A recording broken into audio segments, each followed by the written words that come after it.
Hello everyone, Scantier here. Welcome to my Guild Wars stream. We are starting a bit late because I need to work on resetting my sleep schedule. So we're going to go a bit long too. My plan, such as it is to take Dakota Fleming here through more Nightfall. Maybe beat it today, given where I'm at in things. Yeah, we're not going to worry about that right now. And that will finish our Skill Booster League as well. The Booster League runs until I've completed all campaigns. And hey, Mana Guy. Hello, good to see ya. Welcome. Thank you very much for the subscription. Ooh, 12 months. Very exciting. Thank you very, very much. I appreciate it. I was just watching on the slow playthrough. I think you started watching about that time. Seeing your name pop up there.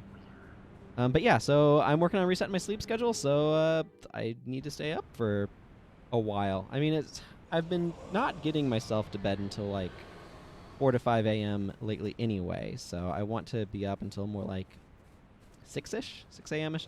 And it's one of those things where I'm like, I'm accepting the present reality in order to be able to change it.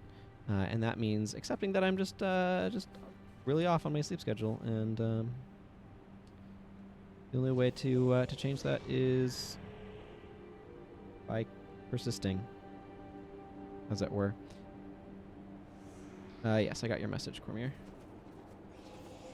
And moving around the clock. I don't know if anybody else has this, but whenever I need to reset my sleep schedule, because I'm staying up too late or whatever on the regular, the only way that I can do it is by staying up later until I've gotten it where I want it. I can't pare it back. I can't get to bed. I am terrible at navigating this place. Well, I appreciate it. Okay. I don't know why I'm getting absolutely lost in the command post right now, but I am.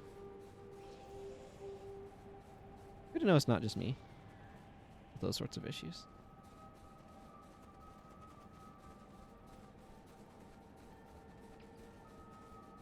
We have General Morgan hanging around.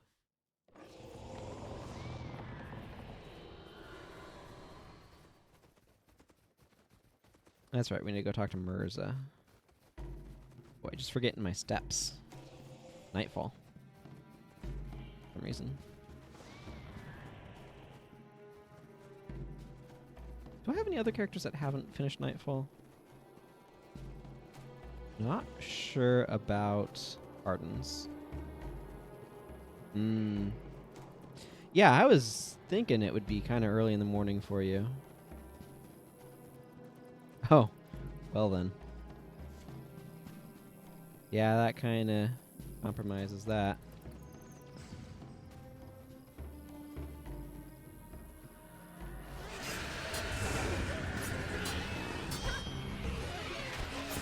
Yeah.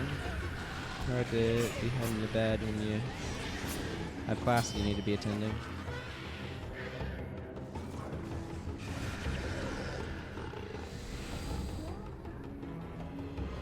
I know exactly what you mean. Well, at least you don't have to commute. I really, really do not like driving when I am very tired. It is patently unsafe. Change the fact that sometimes it's deemed necessary by society, but here we are.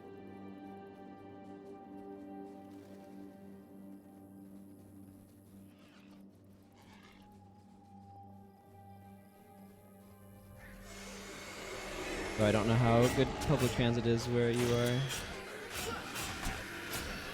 It's existent here.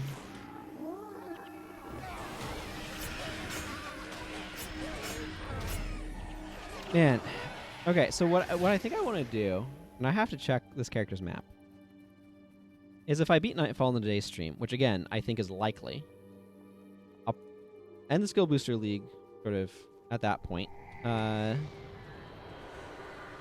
then I will, I think, probably do, I don't know, there'll be some elite capping today as well, because I'm going to get access to a lot more elite skills that I'll want to capture on Dakota here. But the other thing that I'll probably want to do is take her back to Ascalon if I haven't already done that. I've been rewatched, like, I've actually started rewatching the slow playthrough. It's something I've been wanting to kind of do for a little while. My slow playthrough, for those who maybe are seeing this and haven't had familiarity with my slow playthrough, it was kind of the name that I gave to more of a lore and analysis focused playthrough. I really wanted to kind of pay attention to the game, to Guild Wars, in a way that I hadn't in quite some time. And like reading all the lore and all of those sorts of things. And one of the big things that I wanted to do with it also was try to get a feel for the game's design. So I tried to do stuff where I was like not taking advantage of stuff that kind of jumps the gun, as it were. What a weird expression that one is. But the sort of idea was that a lot of the time, you know, I'll use stuff that gives me access to materials quickly, and like by opening my Light Bank and stuff like that. So I wanted to get kind of a more accurate feel of what is the starting experience like and all this sort of stuff. So that was kind of the goal with it, as well as to just figure out more about the design in general, from like paying closer attention to things and what they're doing with the lore and all that. It was really, really good. I really liked it. So I called it the slow playthrough because I was going through the game slowly. Maybe not the best marketing, I don't know, but that's what I did. I do not claim to be good at marketing. And it's something I think would be beneficial to me to get better at, quite frankly. But it's a little bit beside the point. So anyway, I've been wanting to rewatch it, just kind of refamiliarize myself with stuff that I picked up from it. I thought it would be useful to do, and so I started doing that. And it's been really interesting. Just revisiting stuff. But I have a real love for Ascalon, and makes me want to get this character over there. But one of the things I was noticing is it looks like there's some standard weapon racks that they use in Ascalon City, posterior Ascalon City, that are, let's see, I think I want to cross over, that bear the white mantle emblem on them, which I thought was really amusing. I'm going to go investigate that.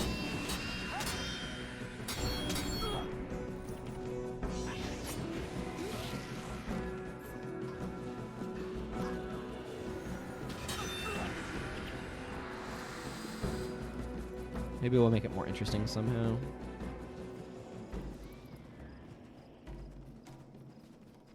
I have 31 skill points. I could be spending some of those to acquire some more skills for this character. I might worry about that once I get to... Ooh, you know what, though? We'll be reaching the Desolation soon. Once we step inside the outpost up here, the Gate of Desolation, I consider the entrance to the Desolation. I mean, it's right there in the name. So I'll be getting a new set of skills. Maybe I'll get, for my Skill Booster League, maybe I will get a Healing Prayers Hard Res. That would be nice. I mean, I've got a copy of Restore Life, but I don't, and I'm kind of stuck with a bunch of Sickness of Return. I've also been thinking some about the one Mercenary Hero slot that I have open now, and what I might want to do with it.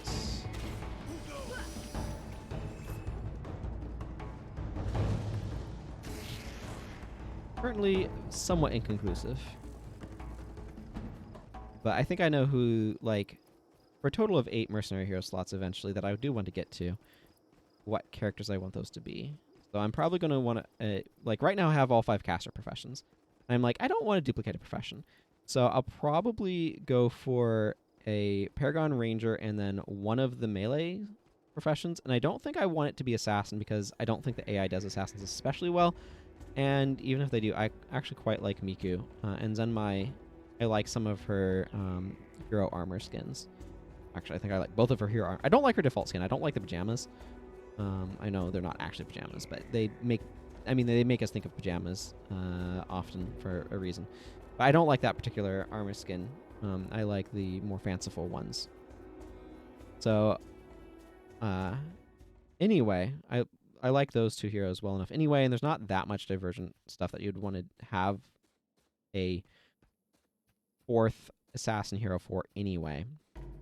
And I was thinking some about maybe Dervish, but I don't really feel that strong. And then I was thinking, you know, there's an advantage to Warrior in that you can there's a legit reason to want to have 4 Warrior heroes. Not that anybody really... Like, most of the time, Warrior heroes are considered not very good. I grant you that.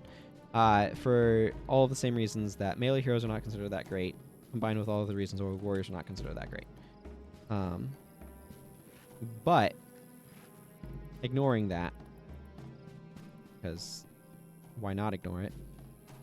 I'm thinking I might want Warrior because you get 3 Warrior heroes in the game normally. Cost, Jorah, and... Why am I blanking on the third? We'll get there. 3, right? Cost, Jorah, and...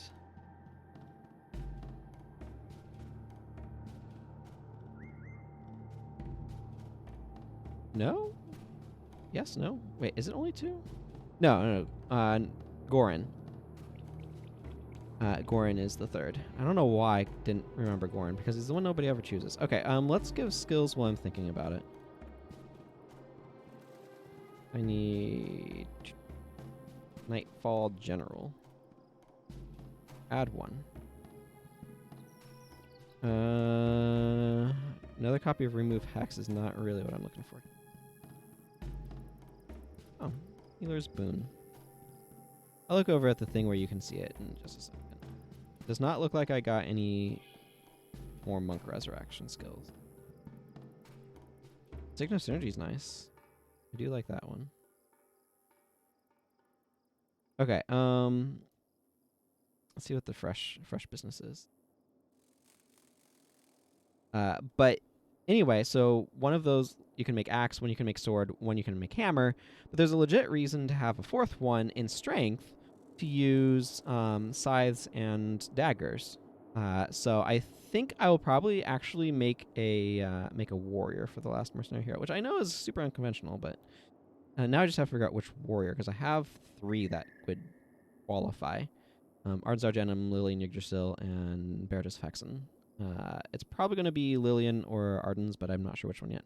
I also have a warrior that's perma pre-character, but I'm pretty sure you can't make perma pre-characters in mercenary heroes. If you could, that would be really cool, and I would absolutely go for it. But Anthem of Envy, I mean, that's a useful one to have access to. Would I want that on him as is? I think he's fine as is. Yeah, I think I'm fine with him as is right now. Signal of Synergy is fresh. I could see running it on her. You know, I think I'm going to replace Aria of Zeal on Mirian with Signal of Synergy, because I think the healing skill are good, but I don't think I need the energy skill because I have a BIP, is kind of where the logic on that goes. Well of Darkness, Agonizing Chop, Offering of Spirit. This skill, I just don't see a good reason for this skill to exist when Offering of Blood exists. I think there might be some niche uses for it, but Offering of Blood is just a superior skill. It gives you a better return on energy. The benefit that you get from this one is you can avoid the health sacrifice. But I don't think, like, just as a point of comparison, if I go over to Livia here, this is 18 energy, 15-second recharge for both of them. This is a slightly bigger health sacrifice, 20 as opposed to 17. See, but at 15, this is only returning 17 energy. This is returning 18 at 13, so it's a better return. Plus, this only costs 1 energy to use, whereas this costs 5, so you actually get a substantially larger increase. This is Offering of Blood has essentially got a +4 on it over Offering of Spirit, just because Offering of Spirit has that has a higher initial investment. For what it is worth, not having health sacrifice is not, like, does make this a better skill, but it's pretty underwhelming. Duena's Touch is niche. I do have a bar that really likes it, but Warmonger's Weapon, this one's not bad. This interrupts foes who are not attacking. I don't really have a reason to use this right now, but I can absolutely see running this on an actual ritualist who can spawning power up the duration some. I like having Splinter Weapon over here on the weird smite-ish thing. Sign of Sorrows, Recharge, that's fine. It's hard to use. Assault Enchantments is pretty good. Focus Anger. I like Corrupt Enchantment is like a really good example of an incredibly powerful skill that definitely deserves to be elite, but also is one that I don't tend to run very often. It's a very good utility skill, though. So I could actually see running Corrupt Enchantment on Assassin, now that I think about it. Yeah. I don't think I'm going to... I'm not going to get it on Dakota, because Dakota is sticking to Warrior, Paragon, and Dervish. But I could absolutely see running that on Jinsoku Sedai. One of my other assassins. And Avatar of Dwayne. I do quite like Avatar of Dwayne. Let's go ahead and drop the standard sort. I think I've made all of the sort of build tweaks I'm going to at the moment, though. I'm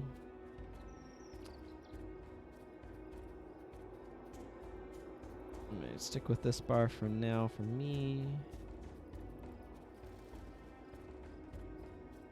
What I actually like about Mirian's bar over here is this is a bar that I might actually run on as a player character on Mirian, so I quite like that.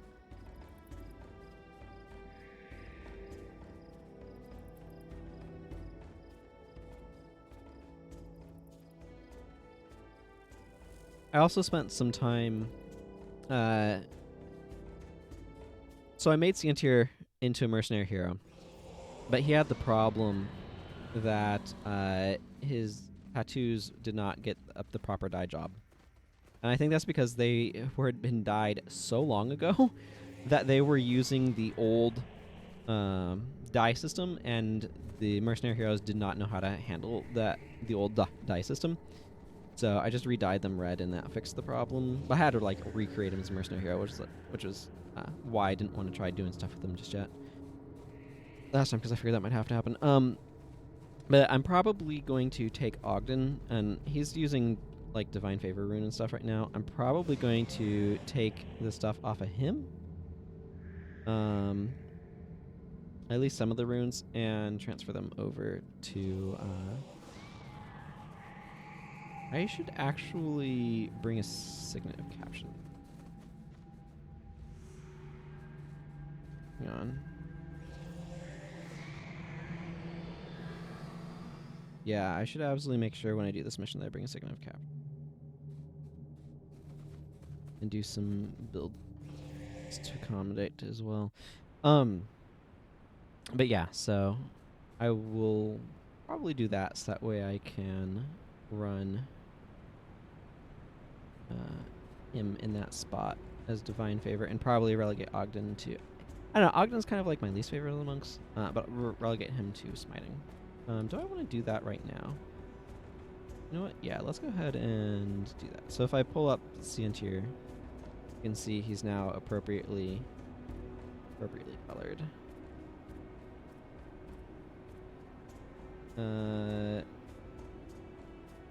Need this open. Ogden should be able to salvage without worrying about breaking it. Minor protection, minor healing. I'll pull his minor smiting off. He'll actually want the other ones, so I will just take those.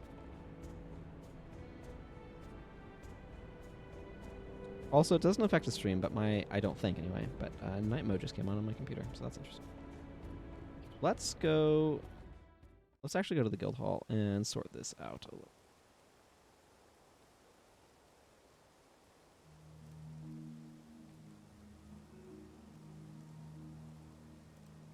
I'm just gonna grab 10 plat. It's gonna be way more than I need, but I kind of want to grab that.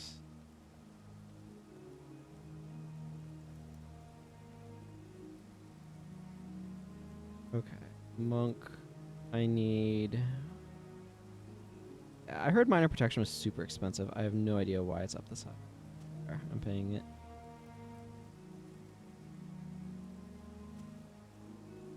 Minor Divine Favor. Wait. Yes, I do need a minor divine favor, but I don't need it for him. What am I missing? I'm missing healing part.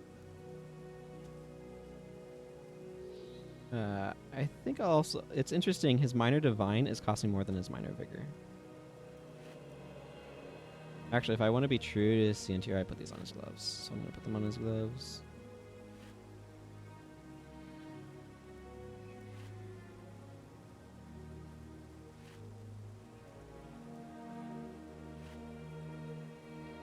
Yeah. Plus, it's been creeping back up in value. Let's go ahead and give him Radiant.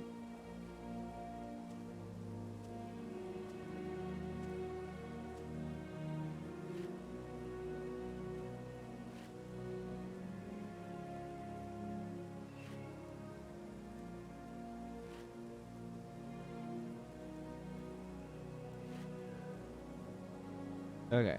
Ogden needs Soup Smiting.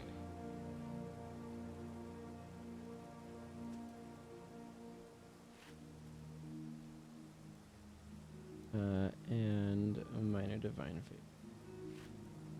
Work. Okay.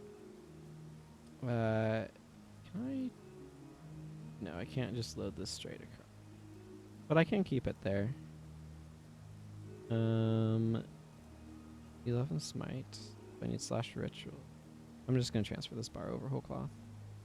10 divine favor. 1, 2, 10. 11 smite. 12, and then the rest in handling.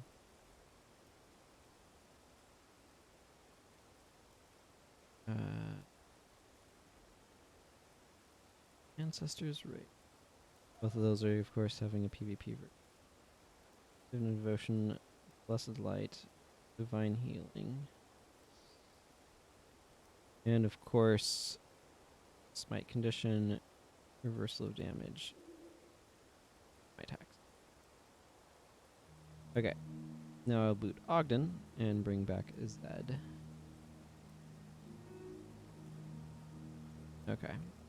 Now I do need a wand over here. Do I have... or I need something.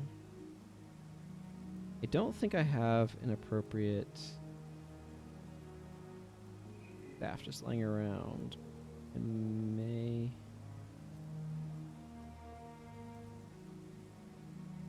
This be a fine wand for Zed.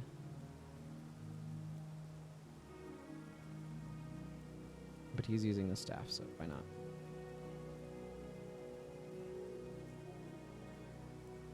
Energy storage, staff, that's like some random hammer. Oh, this is protection prayers. I don't think this is really great for what he's trying to do right now. Okay, let's just give him an hourglass staff.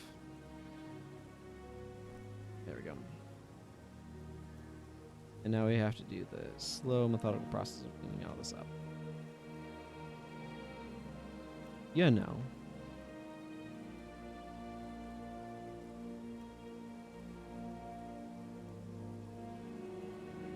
Okay, cool. That will be all that I need to do there. Wow, I spent a lot more of that 10 plat that I grabbed than I was expecting. That's what happens when minor protection is an extortion racket. Do I have a Snot of Kachao? Yeah, I've got a couple. That'll do. What do I have in tactics? I have quite a bit of tactics, actually. I'm going to be able to capture a really useful tactics elite in the next mission, so I'll probably swap over to a tactics bar when I start that. Okay. Let's talk to Cormier. There. I'm happy to have more mercenary heroes involved.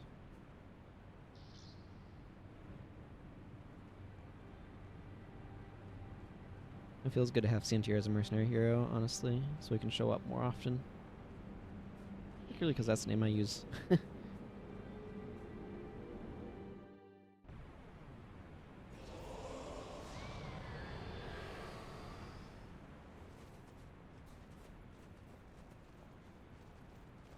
Technically, I named myself after the character, not the character after myself.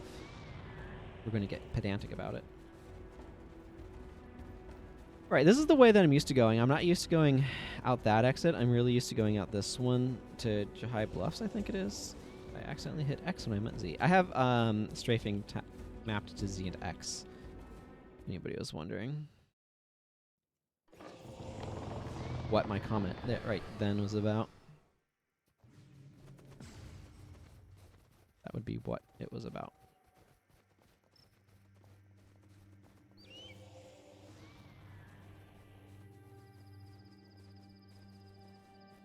I run charge? Maybe.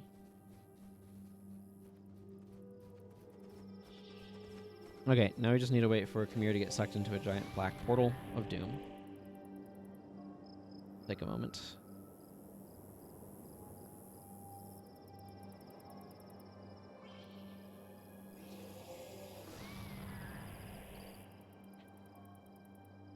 Interesting to see Mirian in the elite version of that armor. I'm used to the normal version so much. That's what I usually have been wearing on her. That's mostly due to runes and stuff. I don't know if I like normal version more or not. Or this one more. That's what I've gone with.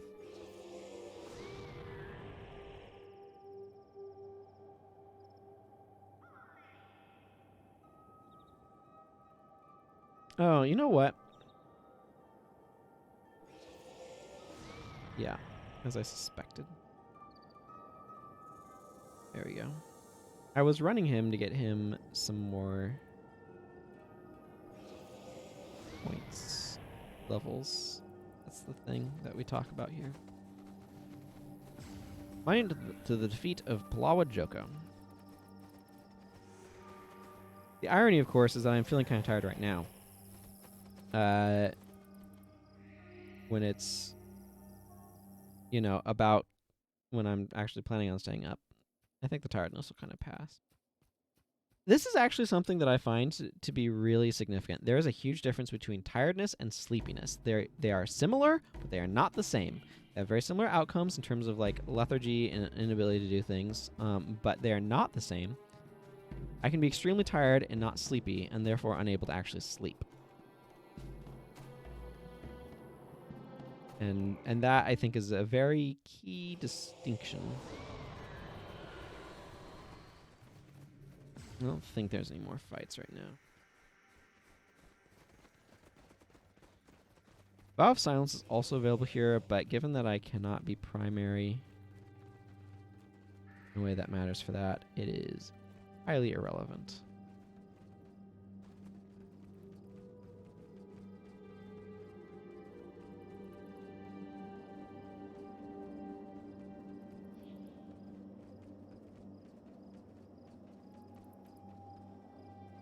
Yes, you caught him. We are ready to speak with him. Loads the cutscene.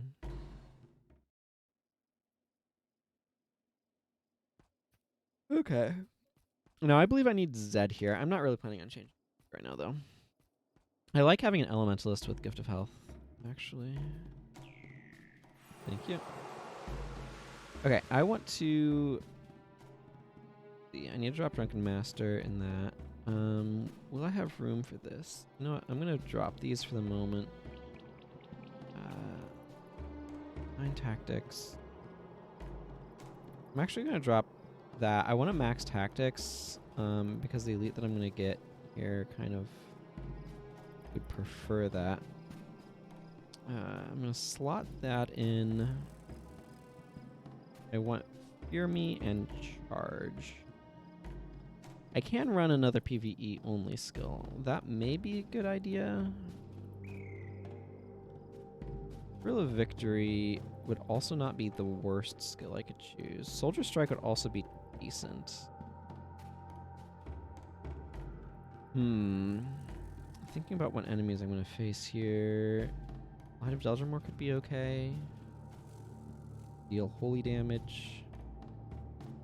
Tryptophan Signet, there's an argument for actually just to have the snare effect.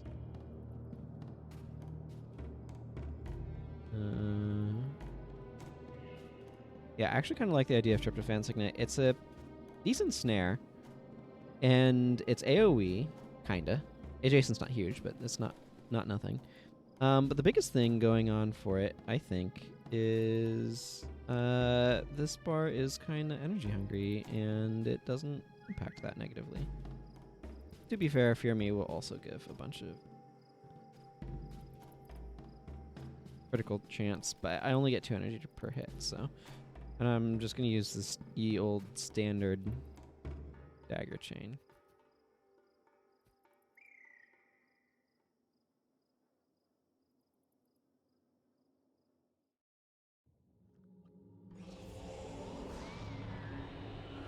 Hi, Ciantier. How are you doing? Feeling monkish, I assume. Okay, let's do something about Queen Eye Jundu. This one can be quite challenging. I have charge. Yes. I do love me some charging. Do I want... Where's my other armors right now? Blessed? Yeah, okay. I don't really need the Blessed set. Okay, I'll stick with my Radiant set. Eventually I'm going to complete what I set out to do with this Luxon guys. But I'm not at that place just.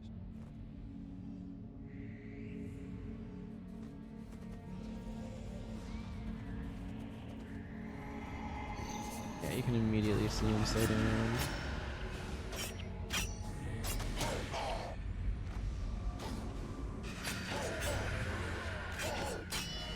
You know, there was an argument to be had for bringing... Oh, but you know what? I have an anti-block skill. It's called Rigor Mortis. I don't know why she's cast already, but... One of the things that I do kind of wish is... this tells me that I'm in a Well of Darkness, so if I get hexed, I'm going to miss half the time when I'm standing in that. If I knew that...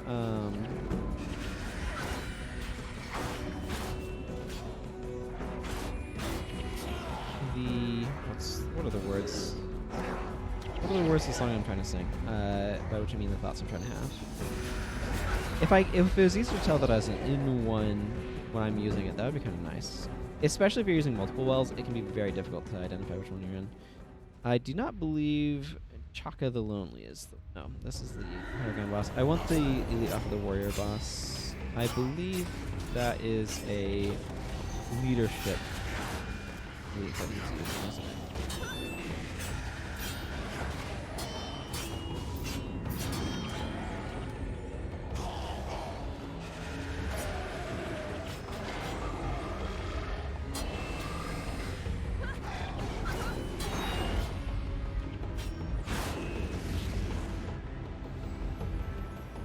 Oh, it's weird seeing Ciantier over there. Yes, I cannot capture anything off of that. It's fine. Queen Thump is a heck of a drug. I believe that's a 4-second knockdown. This is a spot where it can be actually quite dangerous if your heroes want to continue chasing the queen to attack her. That can go very, very poorly for you very quickly.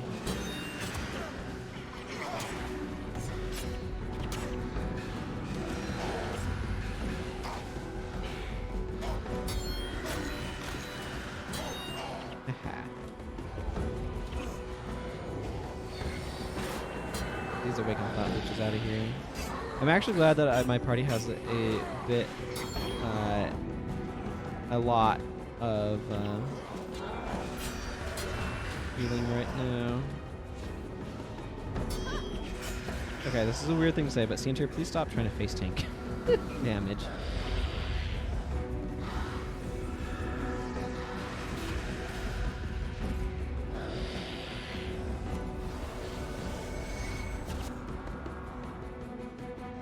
Come back here, please.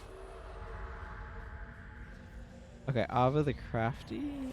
Yeah, Ava is who I want to capture the skill off of. The Soldier Strike. Now, Miriam does her job. He won't be able to block me with it. This is also why I wanted to cap my... Oh, that's what's going on.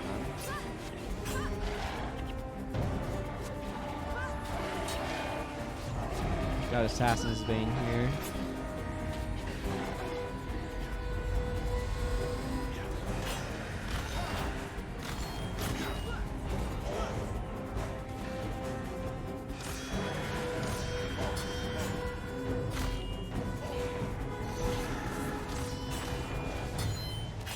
Assassin's Bane is quicksand in this case.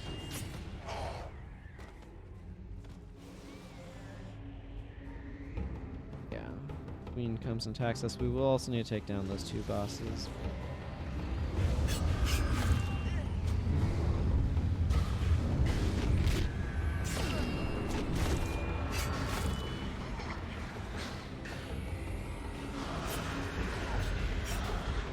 Not as bad as the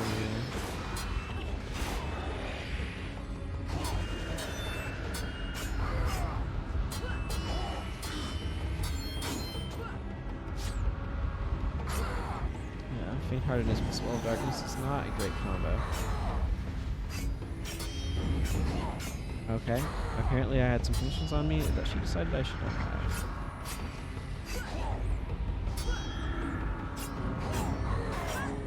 Are the rest of you participating? I don't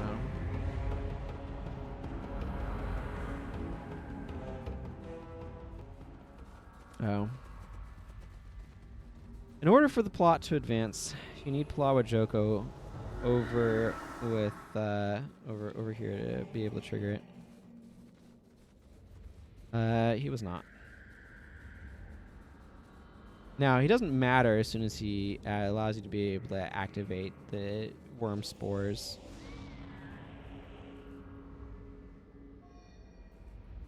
But if you don't actually run up with him, he just waits for you over there. Like, the rest of the triggers work, so the fight will actually begin without Palawa Joko in position, which is really interesting. But you can't actually progress until he runs over here, so it's really easy to kind of like catch yourself up and be like, why is this not advancing? Is this bugged or broken? It's like, bugged maybe. There's an argument for that. But only from the sense that for some reason he was designed in a way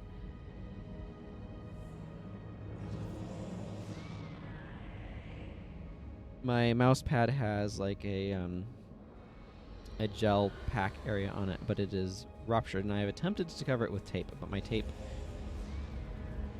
solution needs some reinforcement, shall we say. So it was getting all over my hand, but I was wondering what was going on there. Okay, at this point, Palawa Joko does not matter. The only relevance he has for the entire mission is the bit you just saw, where he told us about how to do the thing of getting in the worms. Alright, I don't have access to Siege yet. I have to earn the right to use that questionable elite.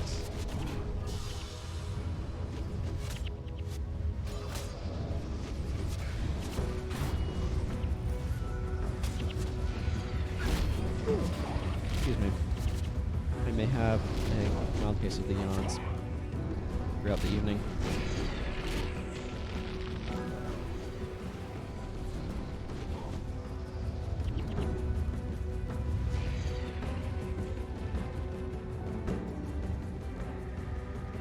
Let's see. This mission, what? Ruins of Mora?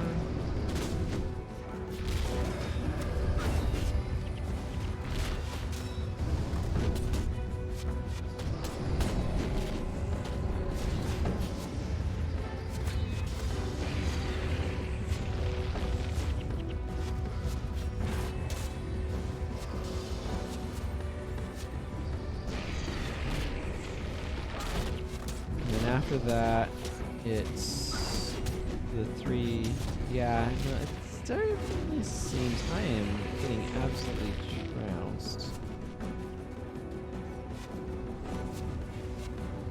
The heck? Oh. I heard a dinging noise next to me. It is my phone informing me that its battery is getting low. So I might reach over during one of these cutscenes or something and plug it in.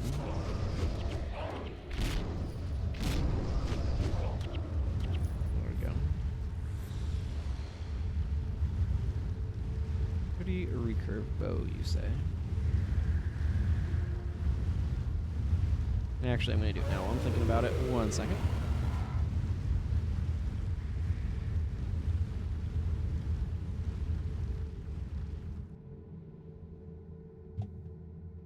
Just behind me. Okay. Now, where were we? Right, we were bopping about in worms. I personally thought the Jinundu were amazing when Nightfall came out and I first experienced them. At this point, I am really done with them.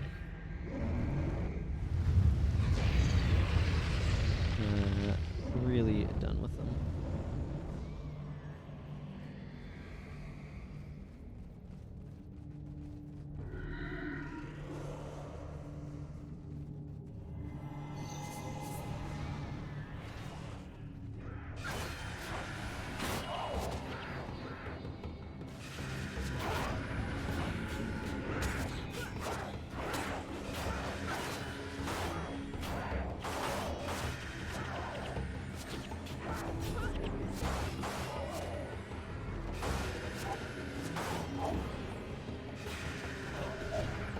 It turns out they're just worse than fire bells the vast majority of the time. With their main benefit being their immunity to death penalty. I believe Palawa Joko normally, like if you're poking with him, he will join you over here and then teach you about the rocky terrain and then run up that way. But I don't know, he's just not relevant to the rest of the mission, so I'm ignoring him.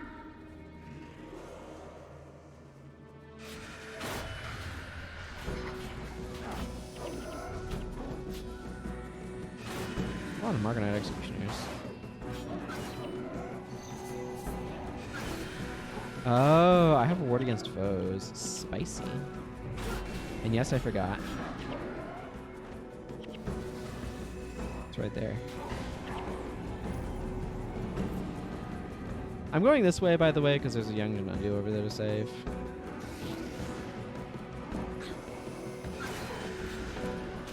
You're under the effects of a shot or chant, you attack 33% faster. Okay.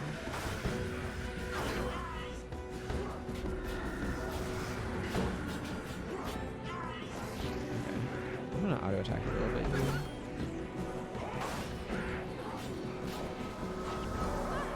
Gotta get some of my energy back. Really not succeed as much as I'd like. There we go. Saved one of them. Young Jinundu.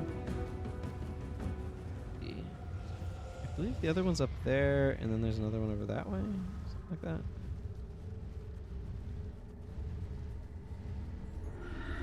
And the young Jinundu do not have to survive, by the way. You just have to kill all the Marganites next to them.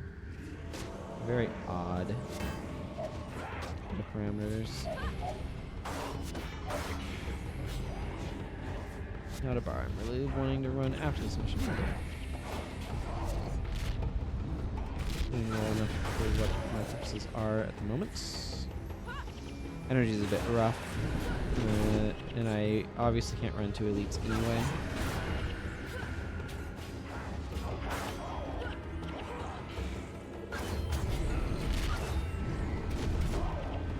Give me that mask.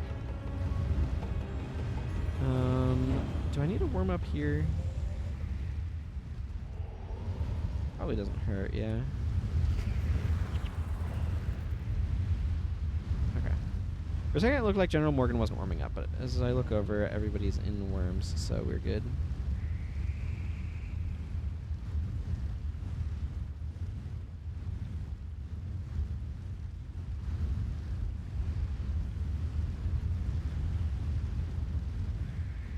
There's the next young Jinundu.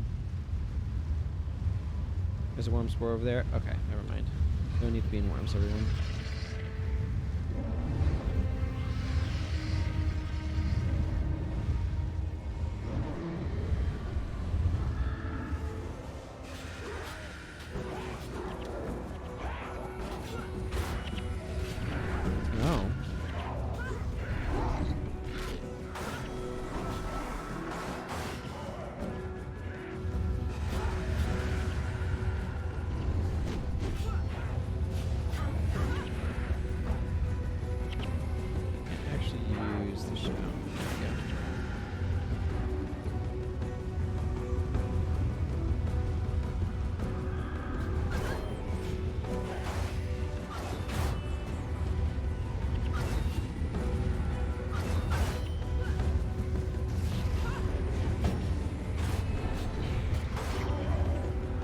Need to see what other skills I want to capture along the way as well. That's something I definitely want to be keeping an eye out on.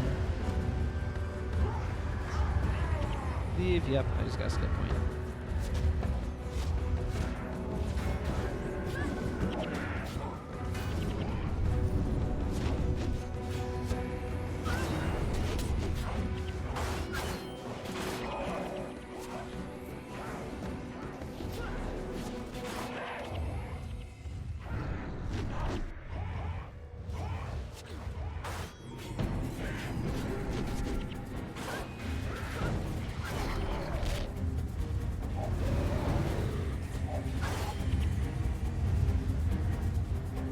Okay.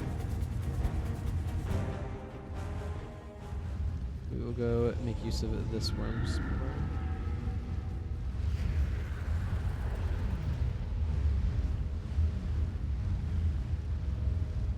Oh good, we get to enjoy a few seconds of charge.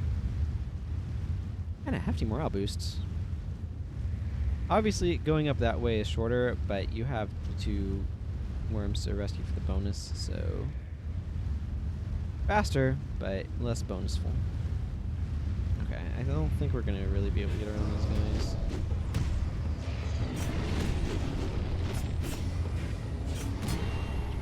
Five lumps of charcoal. That's impressive. Weird that these guys can't be knocked down, but the warrior form versions of sandstorm crags can be.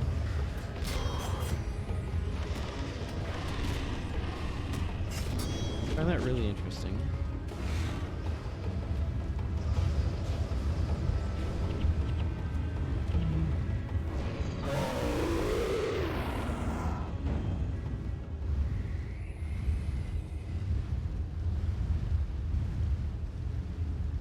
Good ol' iron ingots from fire wands.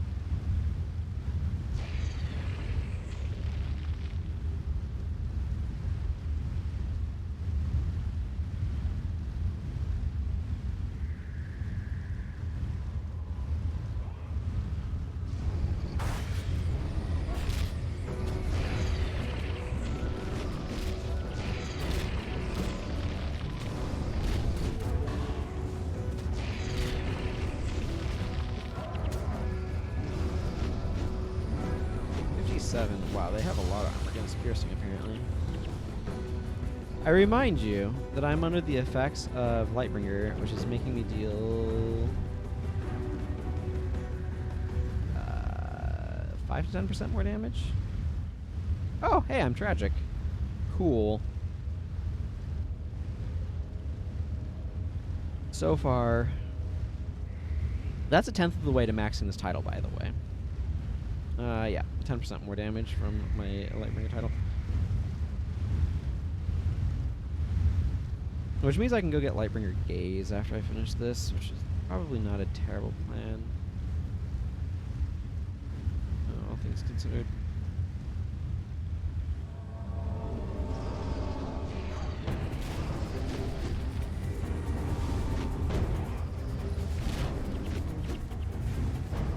Why am I so yawny?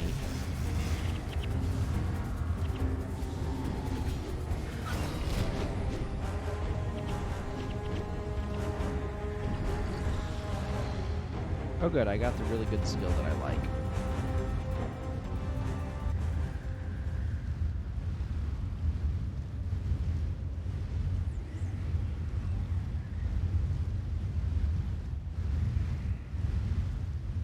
Blinding Breath does 400 AoE damage and blinds foes. It is very good. Oh, did I mention it has a 2-second recharge?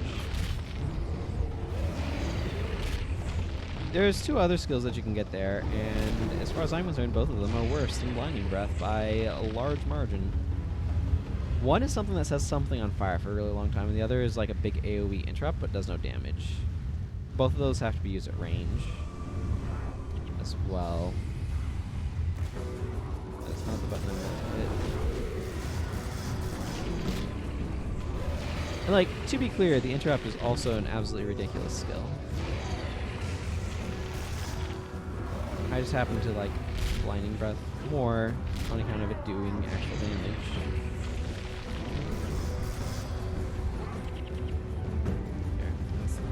undo. Now's a good time to do Jin undo whale. Not a shout or a chant, by the way. You can't stop it with Well of Silence. It is just a skill. I think most of these are.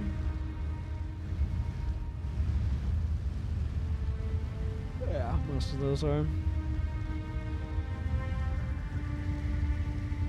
That's probably gonna end soon. Now we just need to get to the end, so I'm going to ignore these enemies, I believe.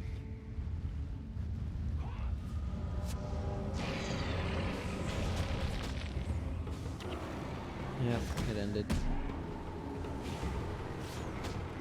Victory is just over here, so I might as well just say, why fight? You know?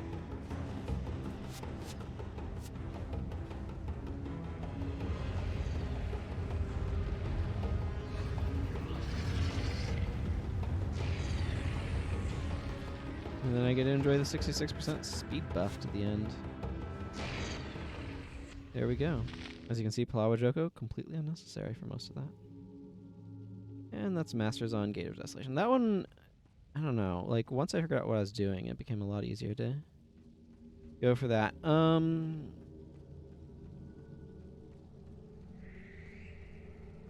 don't think I have a use for Sandblasted Lodestone, except for salvaging them. Parts.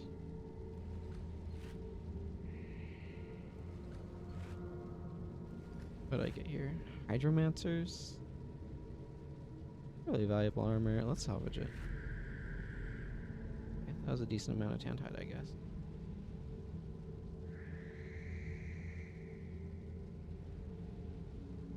Five lumps of charcoal. The problem is charcoal is not particularly useful. Unless you're making Deldrimmer steel ingots, maybe? But regular steel ingots, which is the other thing that you can craft with them. As you notice, I have 101. Regular steel ingots are significantly better to get through salvaging. Or just buying off the trader than they are crafting them. The craft cost associated with them is a bit high. That's what we're going to go with. A bit high. Alright. Let's see what the name of this next zone is. I don't remember offhand. And I would like to,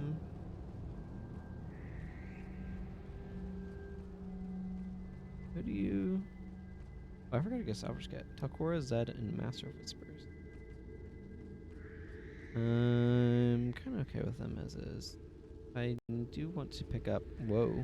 Suddenly, looks like things got real chunky over there. Man, this Shortbow Whisper is so hard to see.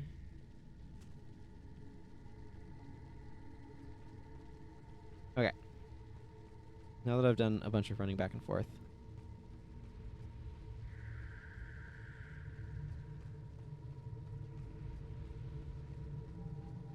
Joko's domain. Let's check the wiki for captures. Joko's domain. Soldier's Stance, which I already just got. Oh, Shadow Prison's out here. I do want that. Soldier's Fury.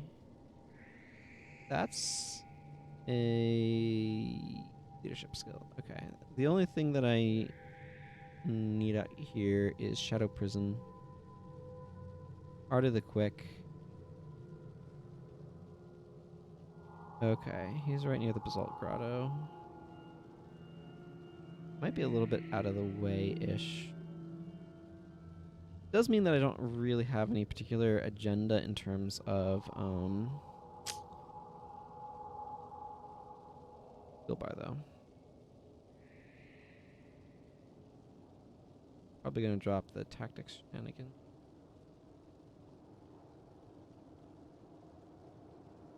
Part of me wouldn't mind. Let's sort by. I have Signet of Infection, Tryptophan Signet, which I'm currently running. I have Twilight, which is awkward. Looks Toxic Shock, Malice, the Corruption.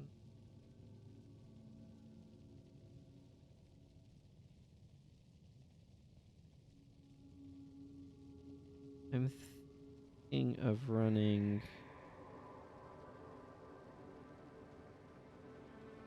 kind of like that. Drop these points in Deadly Arts.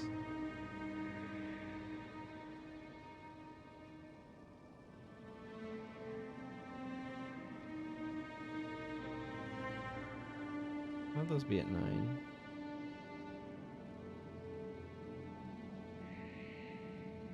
That's not bad. The question is, do I actually inflict enough conditions to make that worthwhile? I mean, that's not the goal here. Make Symbolic Strike look better. But I also don't need to run it as strictly like this. The issue is I actually don't want to bother with trying to capture... I mean, I do want to capture Shadow Prison, but I don't want to bother with capturing Shadow Prison on this foray because this is the quest foray. Bone Palace. So I will go do this mission, then come back and do the other. But I want to try running Symbolic Strike. This is plus 36 damage, which is not bad at all. I could bring it up to 48 if I replace Whirlwind Attack with another Signet, but I think I want Whirlwind Attack. It could work really well on the Locust Fury bar, though. That's something I should consider.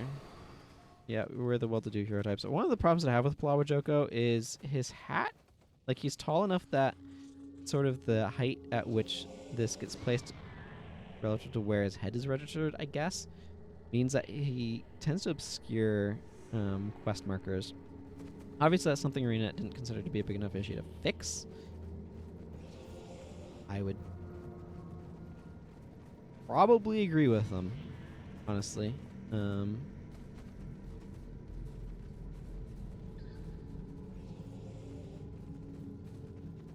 Okay.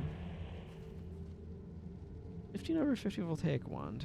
That's an interesting... Wanding is just not usually great damage, so... Not a bad choice for an axe, however, if you want an axe. Does my party even inflict poison? Or is this Signet of Toxic Shock entirely vestigial? Appears to be vestigial. Not 100% in so much as there's a small chance of Plague Sending being able to get poison over on the enemies, but I don't know why there's not a straightforward assassin skill for inflicting poison. It's all like there's Jagged Strike for bleeding, right? But there's no like poison equivalent. There's not like there's not even like an offhand like Golden Spider Strike. Imagine if there was a Golden Spider Strike, which was like a 5 energy offhand that poisoned if you are enchanted.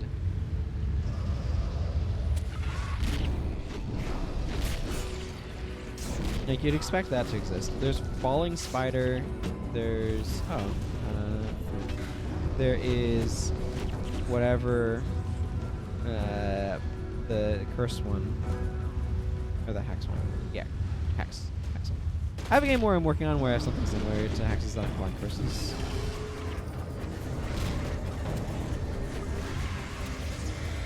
I may have been slightly confused with terminology on that point as a result.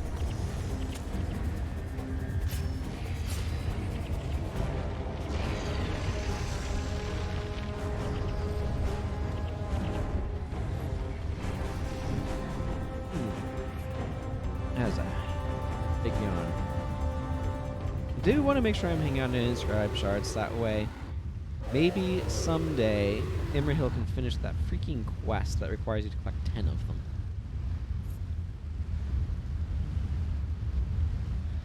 It's a bit of a task.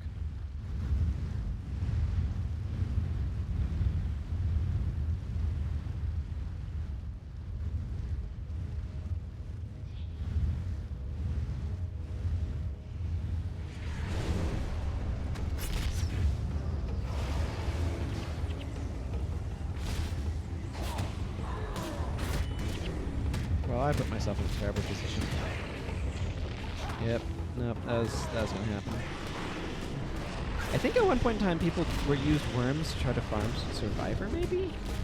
I don't know why. It's a terrible plan. You die so easily in worms, despite your 3000 HP.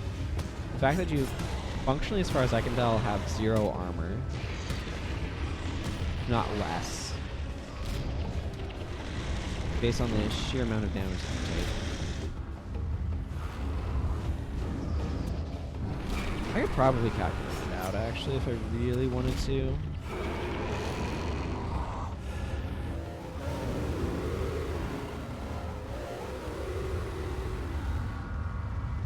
Just have to figure out, like, was it rated for, and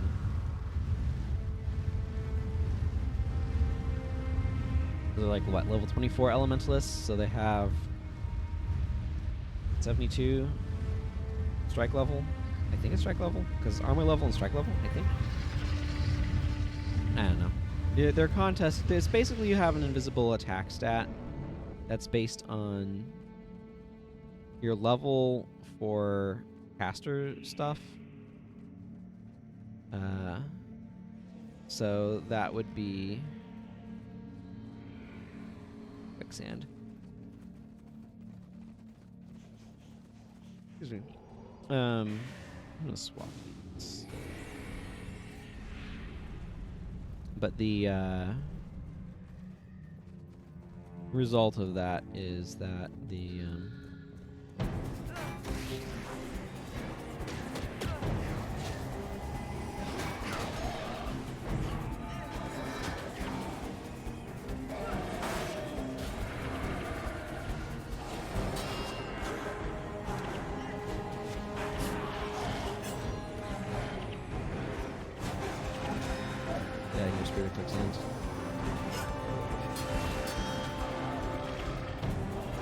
I've lost my train of thought.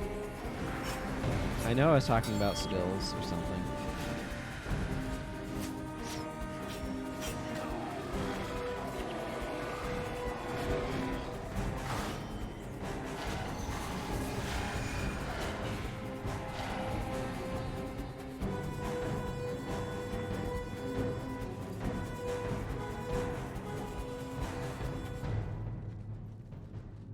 Oh well. If it was interesting, please remind me of what I was talking about. And if you want to, I bring it up in comments on the eventual VOD on YouTube, feel free. I have lost my train of thought completely and absolutely at this point.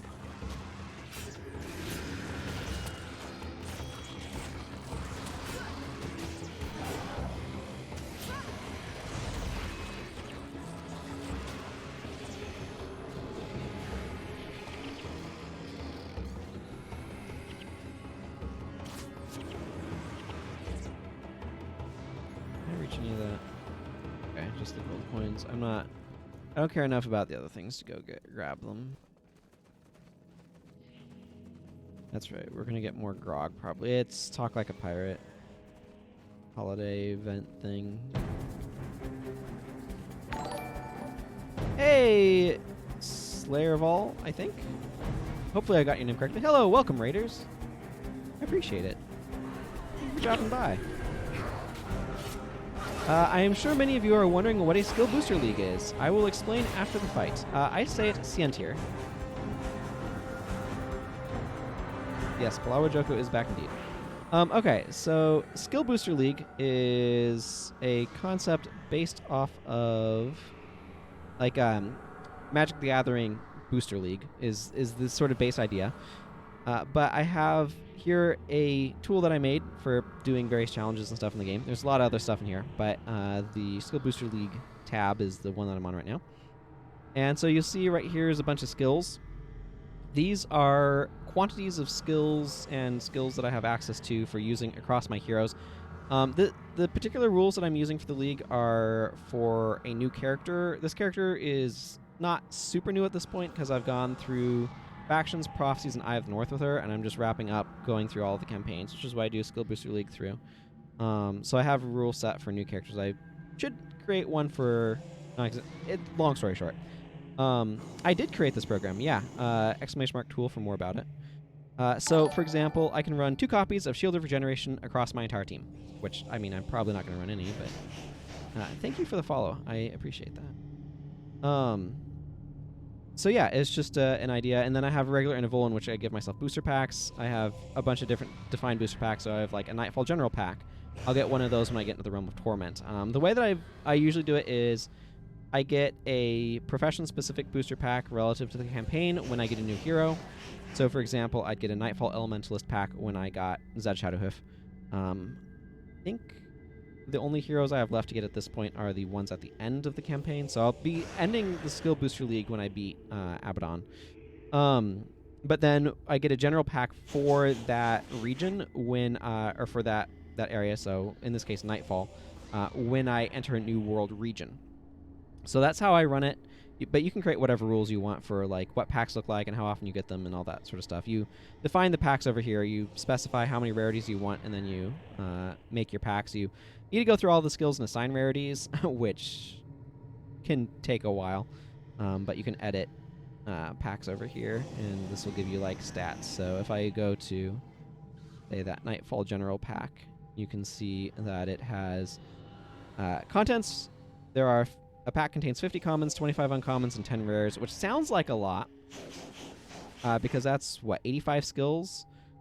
But it turns out that's not as many as you'd think, and there tends to be a lot of, like, you can get duplicates in packs, and that can sometimes be beneficial or not. As you can see, there are 198 commons, 311 uncommons, and 82 rares in this, in Nightfall packs. So, 85 cards is a sampling of those, but that is how it's all set up. So if there are any specific questions about it, I'm happy to answer, but I just want to give a quick overview since I know that's a strange tag in the title of my channel, so I wanted people to be aware of what it was. Because this is new, like, I originally created the Skill Booster League for when I was doing a like lore and like analysis focused playthrough that I call the slow playthrough. That I finished a while back, but because I created it initially for that, to try to duplicate something closer to the new player experience, in terms of like what skills you have access to, I did not place restrictions on the player character. Future ones that I do, where it's like, here's an already established character, and I do stuff, and I figure out the rules for that, will probably place restrictions on the player character as well. But just be aware that I'm not referencing the pack contents in terms of what I'm doing with my character, only in terms of what I'm doing with my heroes. But like I said, if there are any other questions, I am happy to answer them. And I hope you enjoy your time here. And I am getting knocked down by Sickness of Judgment. I am going to want to try to pay attention for quicksand because I do not like quicksand. Disagrees with my energy. Okay, well, there's a quicksand over there. I'm not going to get to that.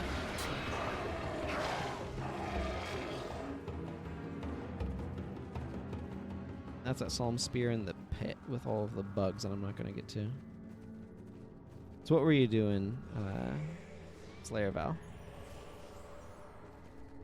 I assume you were probably streaming A Guild Wars. But what are you up to? How'd your stream go? Those are the questions you usually ask, right?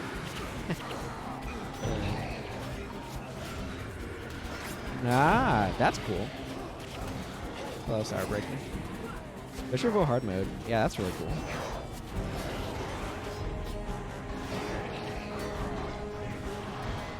I haven't done most of those areas in hard mode.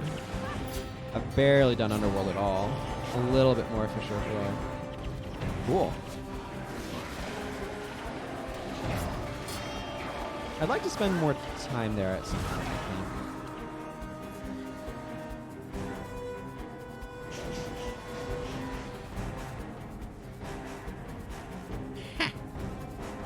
Hey, driving Vertigo. Yeah. Sometimes drops are maybe not as even as one would hope.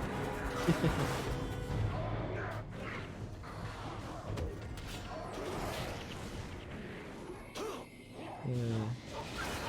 I wish there was more use for obsidian shards than just the obsidian armor. But oh well. Yeah, I need to go get to that worm spore.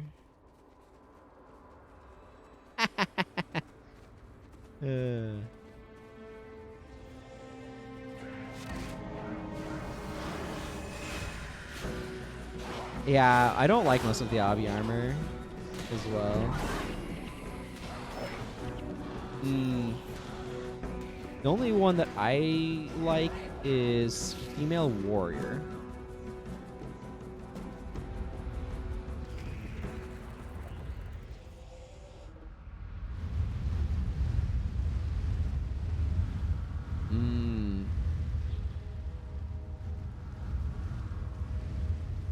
Yeah.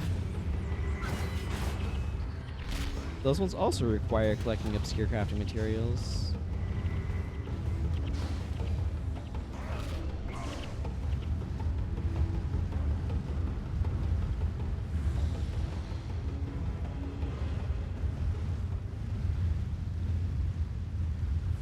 Yeah, there are a lot of great ones.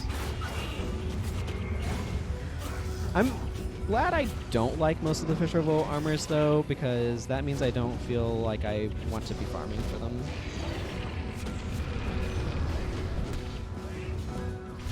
They were really cool over a decade ago when Nightfall first came out. But, yeah, I don't like them at this point either. Rusted Greaves. Yeah, I want those Rusted Greaves. Oh, I should... Hell.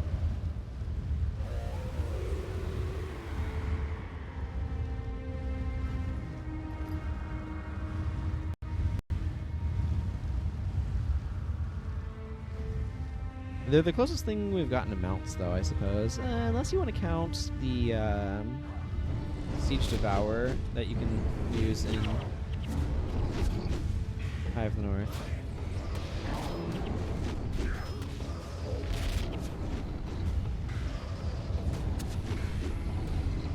Which is, you know, also kind of mount-like.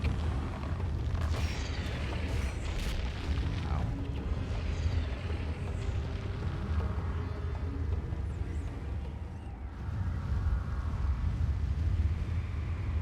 No, why am I... What am I stuck on? Am I stuck on Lawajoko? I don't know. I don't know what's going on here. Okay, I seem to have made my way through. Successfully.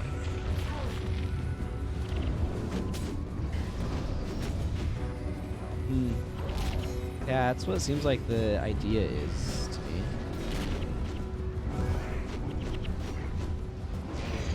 I've never been particularly enamored with mounts as a concept, though. Oh. Weird. Because there was a cutscene there, it gave me my loot? That was unexpected. Huh.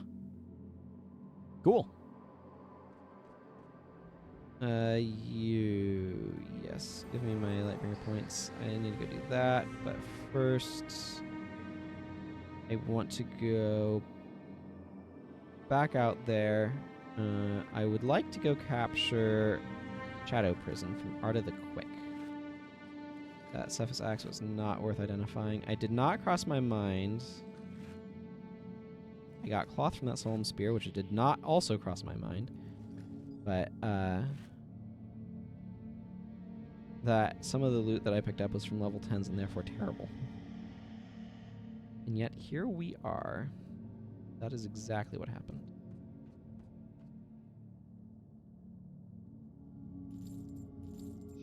I wonder how they decided what sets you'd be able to get. Like, you can't get Primeval armor on Assassin or Ritualist, but you can get Ancient. There's Ancient armor. I'm not going to get it on this character because I have it on a different Assassin, but... and you can get Vabian, but you can't get Primeval or Sun Spear, if I recall correctly.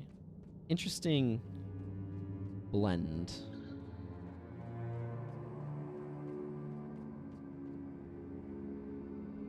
I need to remember to actually use this sometime.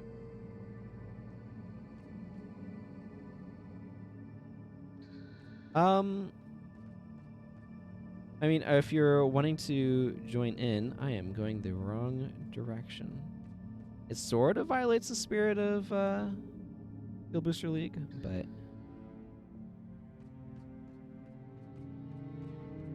you're wanting to see. I'm just trying to keep in track where I'm trying to go while holding a conversation. But if you want to join in, I don't necessarily object. I'm just playing through the game, so. I get legs. You know what? I'm going to grab this quest because why not? Yeah, I mean, the big thing is just, like, the idea is somewhat more restricted,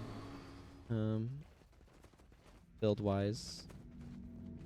I'm kind of at the point where, like, I've settled on builds that I'm fairly happy with for my team. So this is one of the things that happens when you go on long enough with this. You kind of settle. So, to some extent, the restrictiveness of it kind of play out kind of weirdly in spots. The main way in which I'm feeling, hang on, I'm gonna take. Well, don't worry, I already have a bunch of heroes doing that. Okay. Okay. I was just checking the map. I want to go figure out where the thing is. I do find that I settle in some builds after a while because they require specific things to kind of oust them.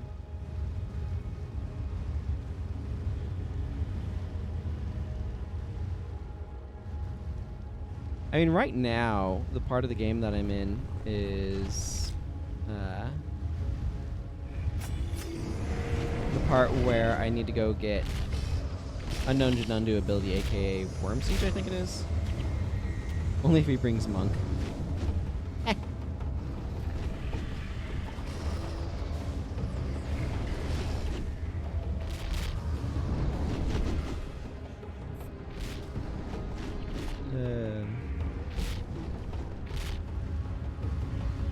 Hey, Rowdy Roxy. I'll be going for quite a while yet, and I fully expect to wrap up this Field Booster League today night. I don't know. Depends upon what time zone you're in. Those who can read the clock down here, it's 11 p.m. now for me. I am in the process of trying to work on my sleep schedule, by which I mean stay up until it is no longer staying up late and is back around to more of a normal time. So, I plan to go for a while yet.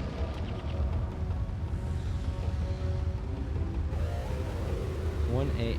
So that's 2 time zones over.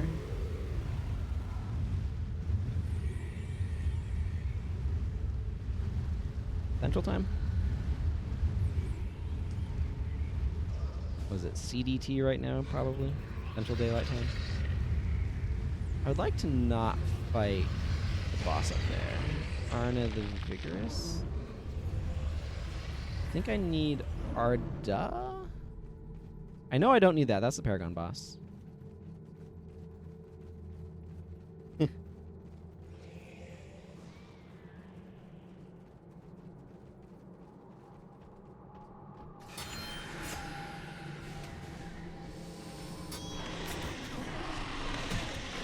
That Paragon boss, absolutely, like, that group sucks so much during the Vanquish. Oh, man. It is an absolutely brutal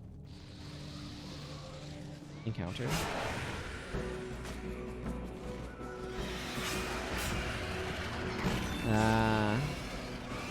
Yeah, I understand. That's kind of rough. Something I would like to do more of is, like, casual runs of VOA. That is cool.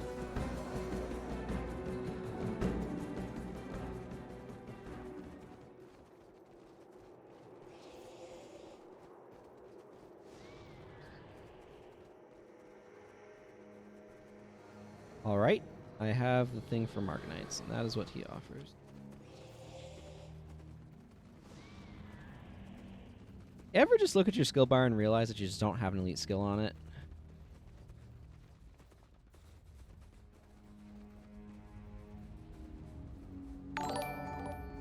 Thank you for the follow, Rowdy Roxy. I appreciate it.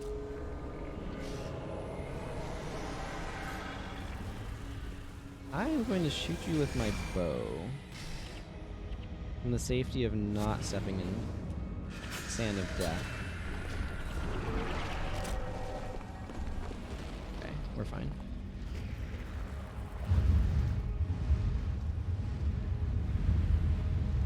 I think I'm scanning for the name of the boss I'm looking for. Out here somewhere. I think I'm going to check the wiki again. Okay, it looks like he's in the nook kinda to the south? Over that way. I'm gonna drop by the outpost as well when I take care of these guys.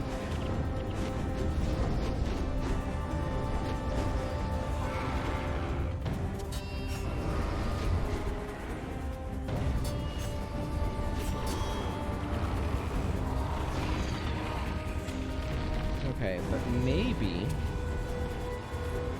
I can find somewhere that isn't covered in a sandstorm.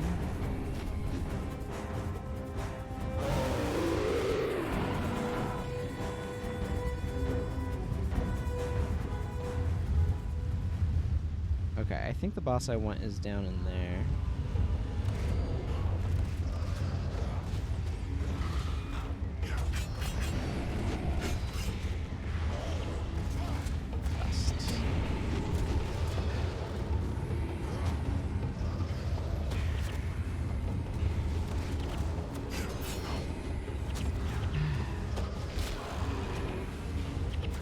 Boy, this is gonna be painful.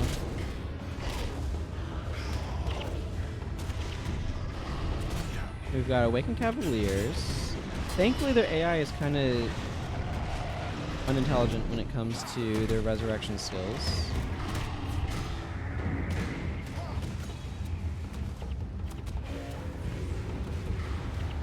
I believe the spear is one of the stronger ranged ones. Most of my characters are using the hourglass staff because I have access to that, and it's just a generically fine staff that doesn't cost me anything to grab. We are getting absolutely wrecked by Cry of Restoration here. Okay, this is some kind of madness.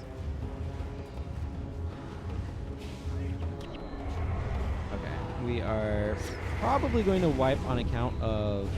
What's that, boss? Way too many enemies.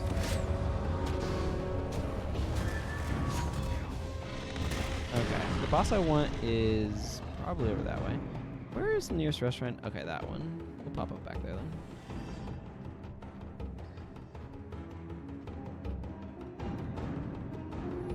Okay, let's try to not aggro so dang much this time, because that was ridiculous. Yeah, it does. I quite like the, and it's like the fastest base increased move speed at 66%.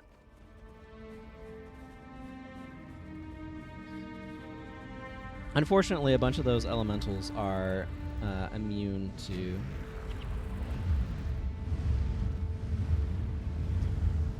General Morgan.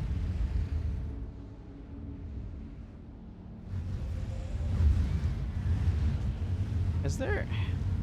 I have to get out of my worm, don't I? Done. Oh, that is the opposite of what I wanted. Okay. Okay, there's some hard soil over here. I don't know why General Morgan decided not to get in the worm, but he did. Now I have to awkwardly get everybody out. I'm gonna just swap this over. I don't really like the that skill anyway.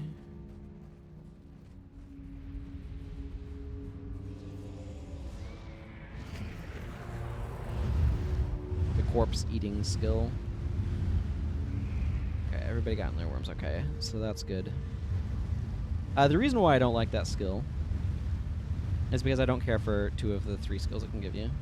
And I don't care about trying to compete with corpses with the minions anyway.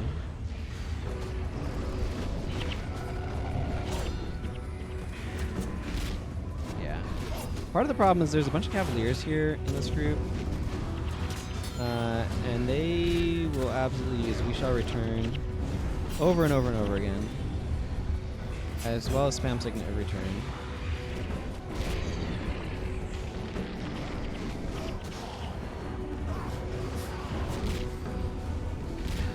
There's a reason why I remember this being an absolutely atrocious zone to vanquish, and I am seeing that right now.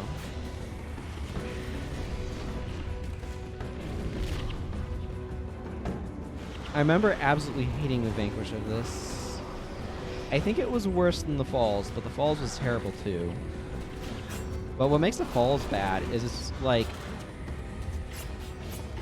you know what? I'm just gonna go with this. It's like intestines. It's a really long thing compacted into a really small space. It's just like a long infinite tube.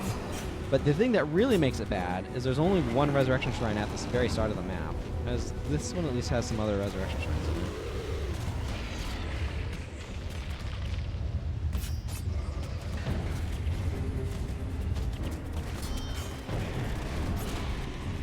Oh, yeah, it's time to go down. I'm not sure if my team could take on this many enemies if we weren't in worms. Oh my goodness. Part of the problem here is there's an awful lot of Cavaliers. Yeah, thankfully I don't really need to do much further in the zone. I'm just here to capture an elite skill, and I can do that in the worms. But yeah, the Falls only has one resurrection shrine at the entrance. I don't know if it even originally had that or not, or if that was something that got added later, but...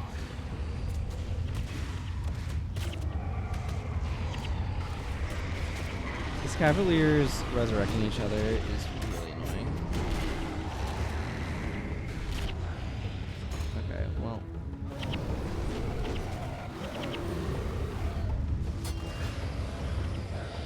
Yep, I am DP'd. Thankfully, this is normal mode, so we don't completely wipe for having 60% death penalty. Boss isn't in here, right? Yeah, okay. That's what I thought. This is the point where I just kind of sit here and attack the Desert Worm, because its armor is so high that I need the armor going damage from my normal attacks to actually be useful.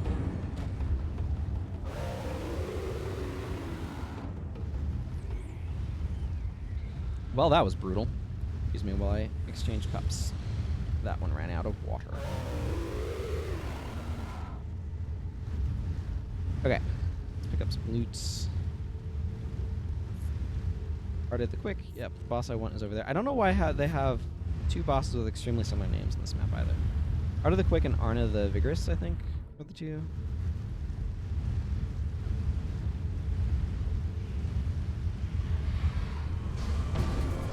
Also, I don't know why this is a centaur. It feels a little weird, but I have a lot of hexes on me. Hey, I got Arta's Daggers. That's cool. Okay, well, I have no idea what they do. I'll investigate after the battle. I'm curious.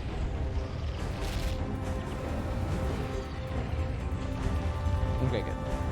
Couldn't use Signet of Capture because I had Ignorance on me. Okay, what are these? Oh, okay, they're Ancient Daggers. Sundering, 15/50. These are the most generic daggers, except I feel like it's more generic for daggers to be Zealous than to be Sundering. That's neat. Don't know what I'm going to do with them, but that's neat.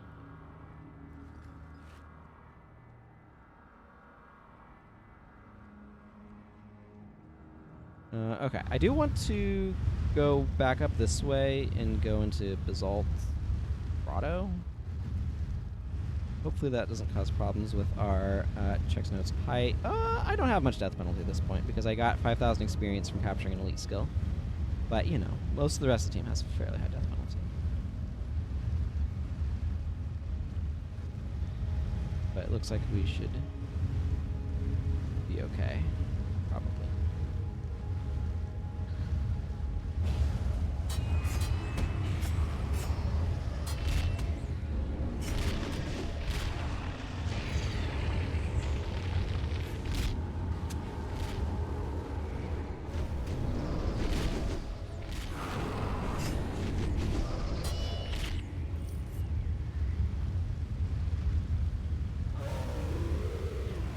that's a good idea.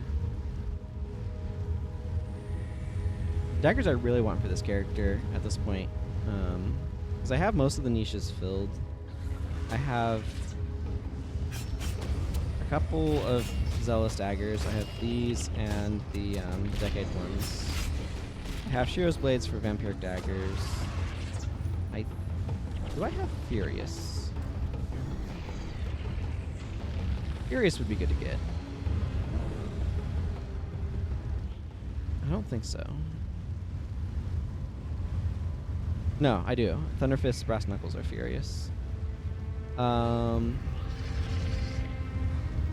it's icy ones that I want, which I'd like Law and Order for. Law and Order are pricey and hard to find.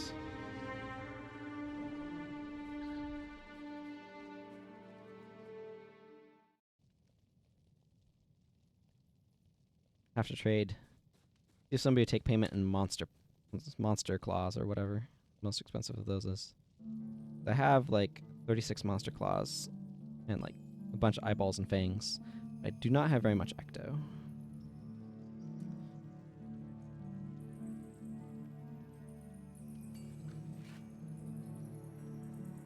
69 of those. I'm hanging on to these because I can trade them for spears and such, which I want to do. I have access to the Fiery Sun Spear, whatever, but I prefer not to use that because I want physical damage for other synergies.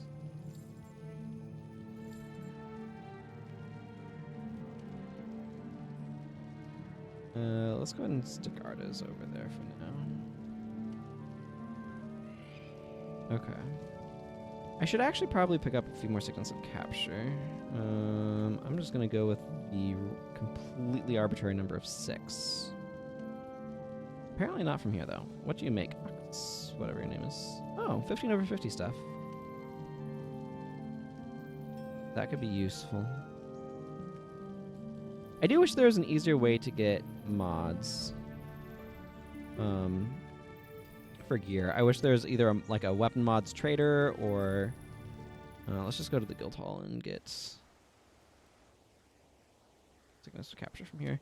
Or if we could like buy them with copper Zaishan coins or something.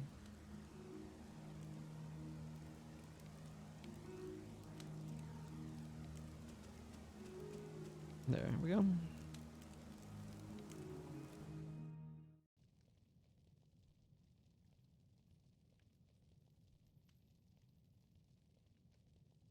I'd really like somebody to suggest that in low-hanging fruits. I would do that myself, but I think I have a Reddit account. I don't even know. But I don't really use Reddit, so I'm not super great at that. Another thing that I think would be cool would be a green, like a unique item weapon trader. I don't know how feasible that would be, but it would be really cool to be able to do that. Don't know if that would work or not, though. But that's much like, to me, the ability to actually buy weapon mods in some way that like doesn't require ridiculous amounts of like. The trade system in this game is super clunky, and weapon mods feel like something that should be able to go through a trader, like runes can. Wait, hang on, where do I go with this? Right, I go north. I'm going to quickly check. Hang on. Let's just elite skill lists for Nightfall. We are going into Joko's domain. Yeah, it just has the stuff I've already gotten. Is there anything I'm going to need in Poison Outcrops? I don't believe so. I have Anthem of Guidance already. Ruptured Heart. I'm just scanning. I do want to capture the power is yours, so I'll need to make sure to do that. Heroic Refrain and Vow of Revolution, not really that useful. It's weird. I feel like Vow of Revolution could theoretically be used, but I'm not sure it's worth your elite slot for just +1 energy regen. Yeah, definitely. Okay, there's nothing I want from the Shattered Ravines. Sulphurous Waste has... Oh, that's only during quest, though. Okay, it looks like the main other thing that I'd potentially want out here is the power is yours, and that's not until I can get to Tyrkson, Delegator. That would be a good one to capture, though. Okay.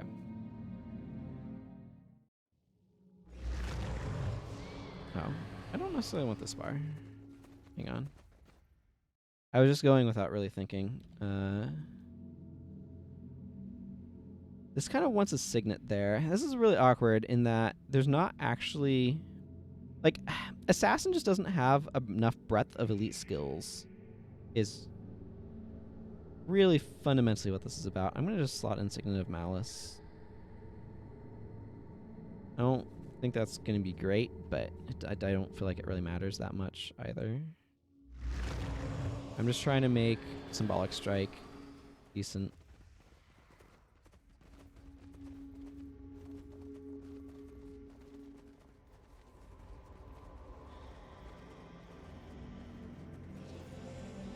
We're going to spend a bunch of time in worms anyway.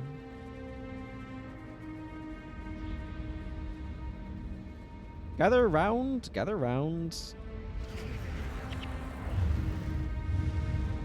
Okay, General Morgan got into a worm this time. That's good. Hate it when he doesn't do that. Wait, what?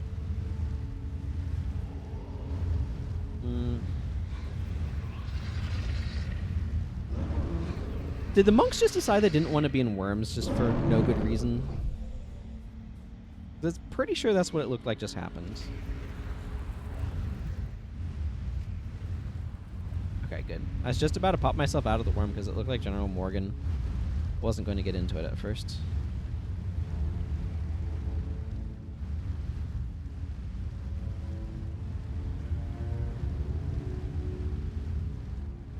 I think the Marganite Mask Trader is just on the other side of that portal.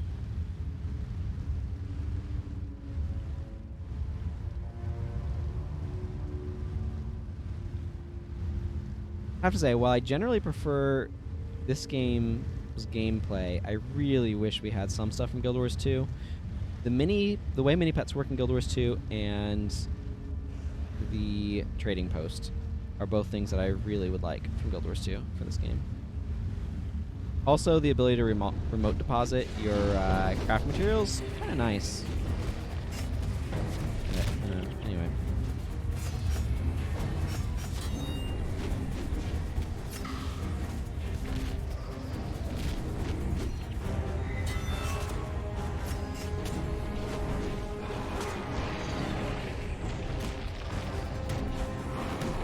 I am getting absolutely trounced by stuff.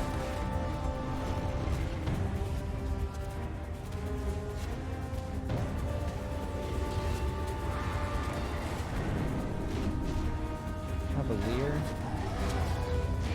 Get out of here, Cavalier. It's Joko's domain where every friggin' group of undead has like 5 Cavaliers in it.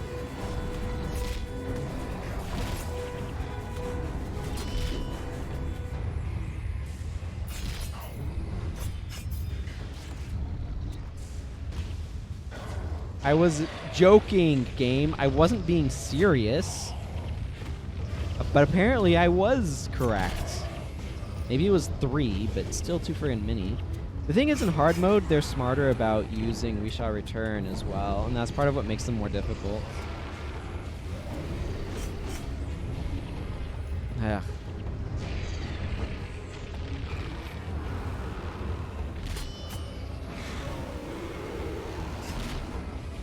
Oh well.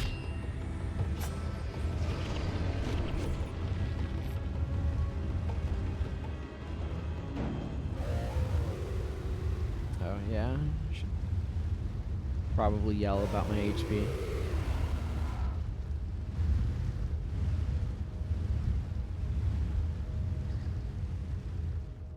Why does General Morgan have 2? No, that's normal. That is normal. I think. Wormshare hosts energy regeneration.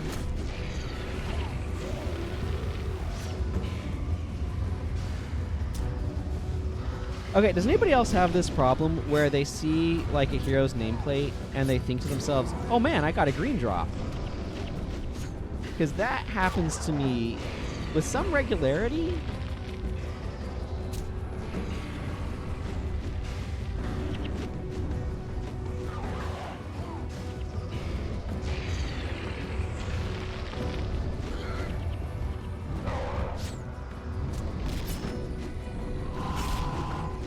And then it takes me a moment to realize that no, Master of Whispers is not the name of the green drop. It is the name of the hero that's standing over there under my cursor.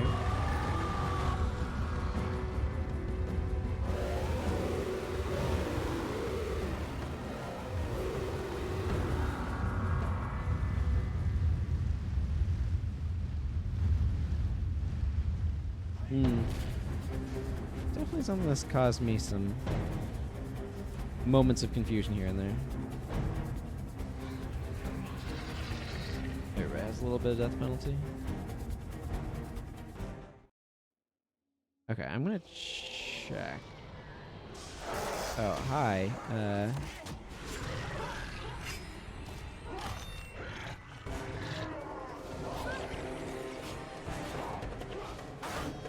Right into it then, I see.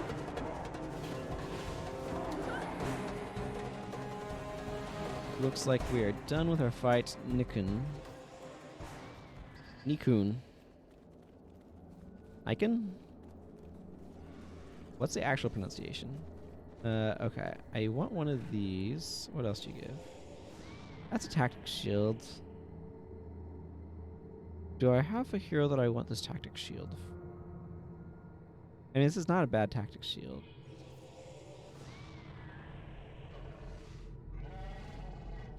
I'm gonna grab 2 spears. Call that good. The rest of this I don't really want, because I don't really want 15 over 50 caster stuff. This is a weird defensive channeling focus. The shield is fine. But yeah, I'm grabbing the spears. I'm going to give one to General Morgan right now. Because he's currently using... Actually, I should wait until I customize these bad boys. And then give it to him. Because that's close enough to max that I think the customization is relevant.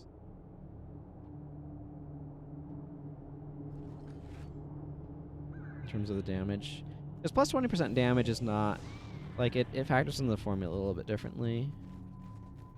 Pretty sure it's a little bit more nuanced than it might at first appear.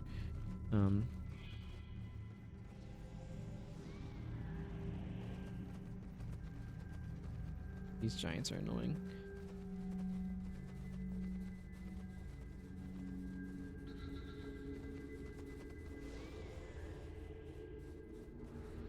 Man, imagine this game with HD skyboxes and a better lighting engine and better handling of transparency.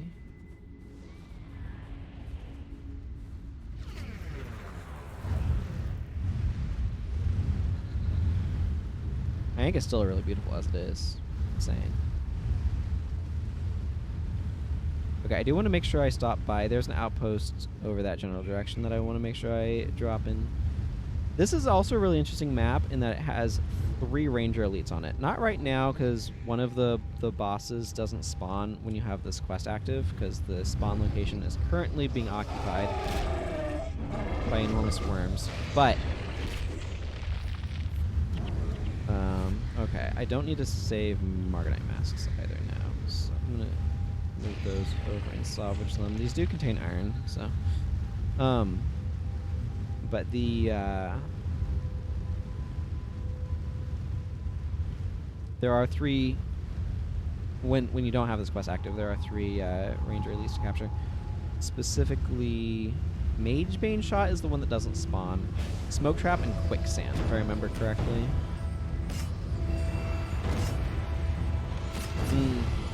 That would definitely help. Ambient Occlusion does a lot to help make things feel grounded. Unfortunately, that's going to do nothing for the pop-in issues and some of the stretchedness that skyboxes can have and stuff. But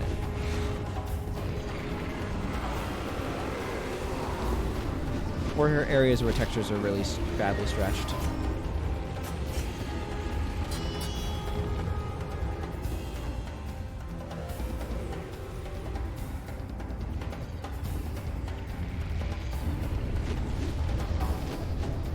I'm really glad they added the increased draw distance toggle and the ability to turn off some of the level of detail stuff.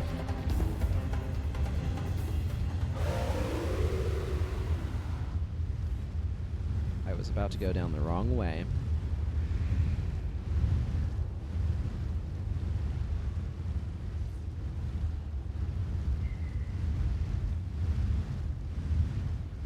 Whenever I see Yanis over here, or Janice, or however you want to pronounce that, I always think of GoldenEye.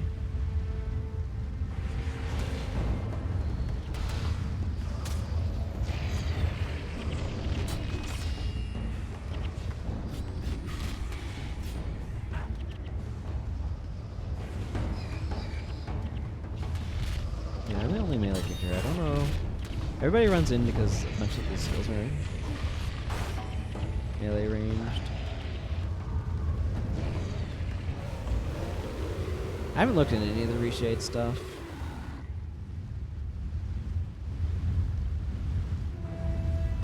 Yeah, it really was.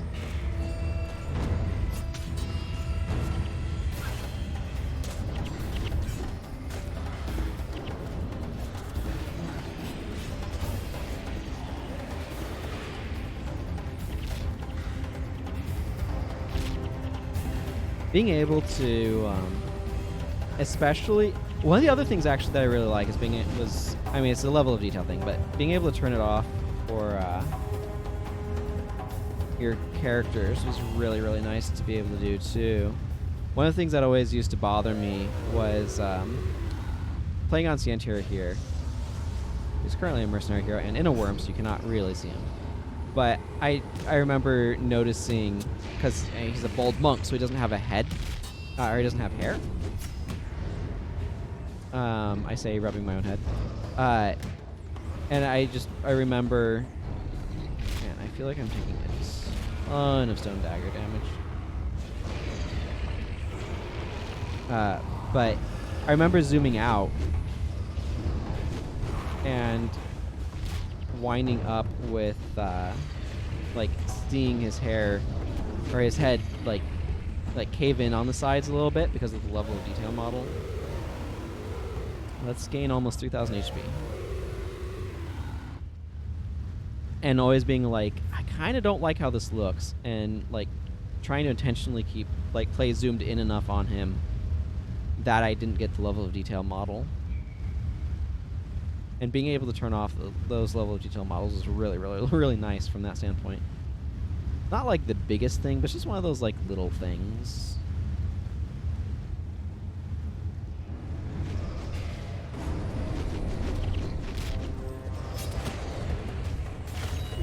Excuse me.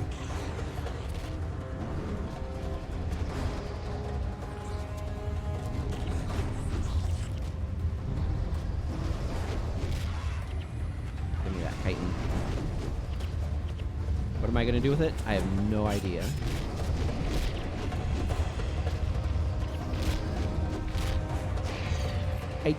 I do really wish, though, that we could get an update to the culling algorithms. That way it wouldn't make, like, vegetation, for example, pop in and out so quickly. It really feels like they're doing kind of a midpoint cull on the object, and if, like, the midpoint of the object is obscured, then the object isn't drawn. I don't know that that's the case, but it kind of feels like it in some areas where you have trees that suddenly decide that they're going to exist or not for seemingly no obvious reason. Where'd we get a morale boost? Oh yeah, when we killed the ranger boss back there.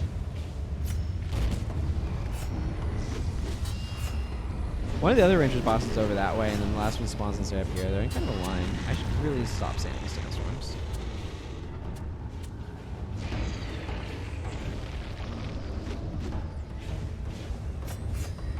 I'm gonna die again. Tell you what. Kind of hard to avoid.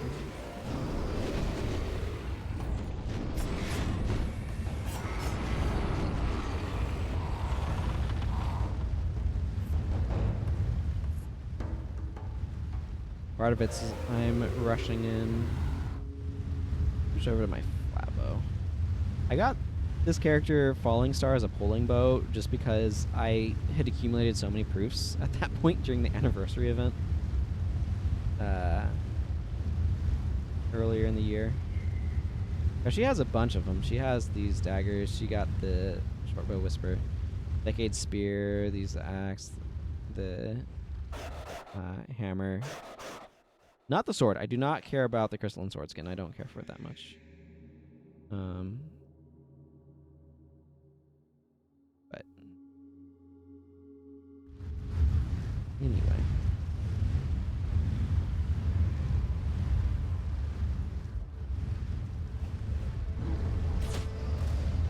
Well, I mean, if they're going to insist on being in my face anyway, actually switch over to the vampiric ones.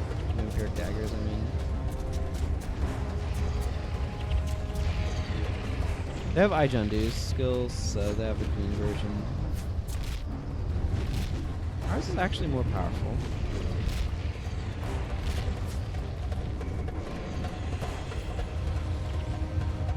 Okay, whatever. I'll swap over to that so I'm not Ijandu. Oh yeah, because I weapon swapped, I have more HP. That's funny. Okay. We now have Janundu Siege, which feels like it's supposed to be an AoE skill. I'm pretty sure they initially had it be an AoE skill, and then I'm pretty sure they playtested it and decided that that was way too powerful and it shouldn't be an AoE skill, so it's not. But it really feels like it was supposed to be.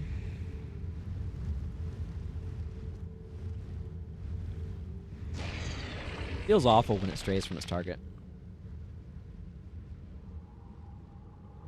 Everybody catch up.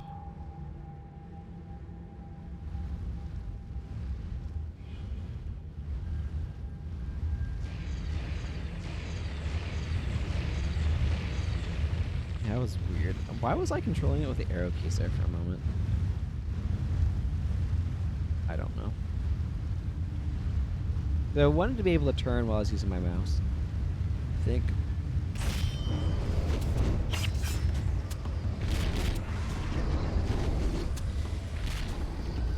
I think that's what was going on.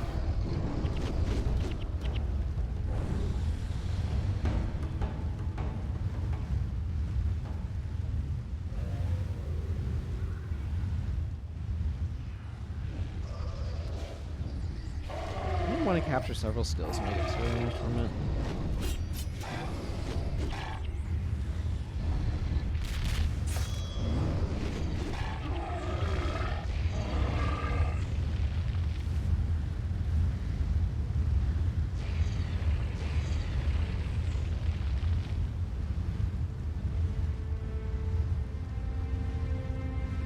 The guy's a curator for the Rin, I believe.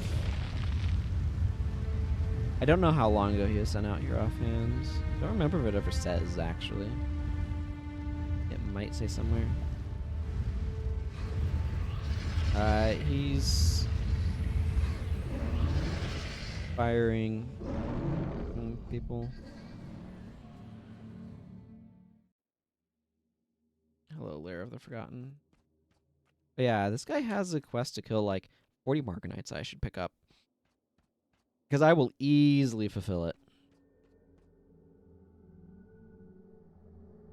Yeah, that one.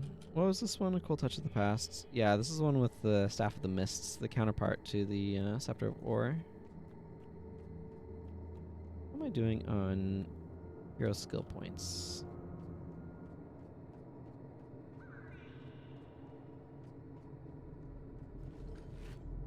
I have 3 hero skill points. I'll pick up those 2. Ooh. Bunch of options. Earth Prayers.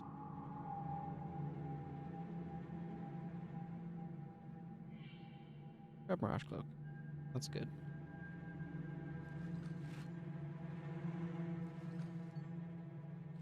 Okay, that's already ID'd. Okay, I just need to put some things away.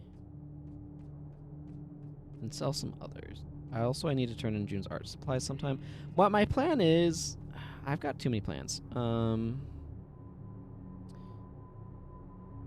I say that because I plan to take this character, like capture skills, take this character to Ascalon, but I also want to go turn in a bunch of quests in Cantha to level up the heroes that you get after beating the game.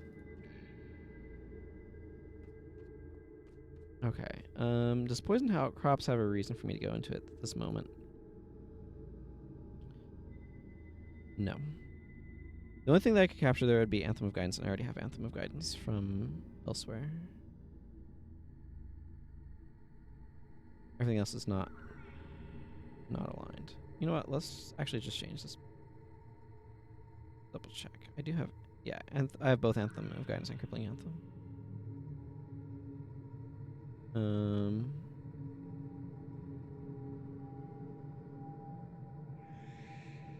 I'll go ahead and leave on Paragon. I am going to want to capture Paragon soon. Really soon. Whichever one I want. Uses the words. But I don't feel like running around with a bunch of skills I'm not using.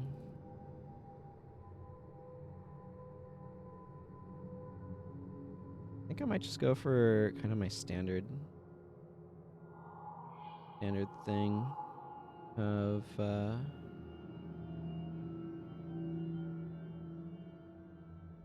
that guy, these two,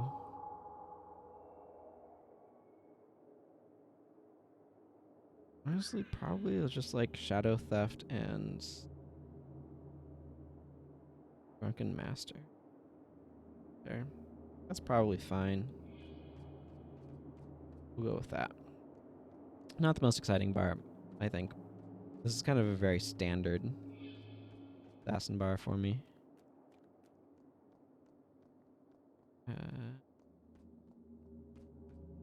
Quite frankly.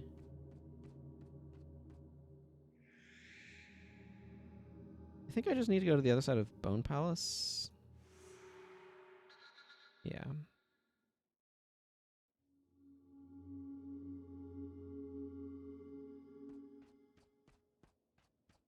Okay.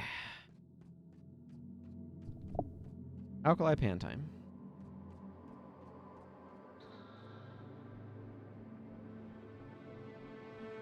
Eventually. We'll get there. Bit of a big outpost. He has giants or something.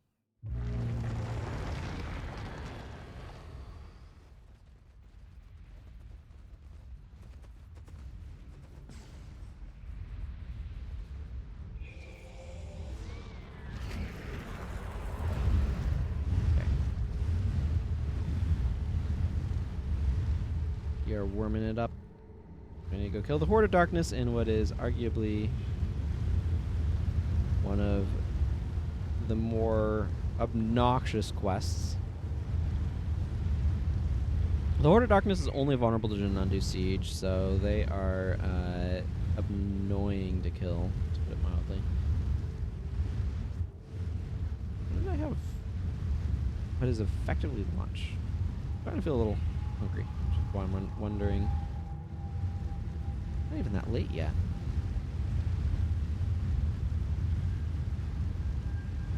I have some cookies next to me. Maybe I'll have one of those in a bit.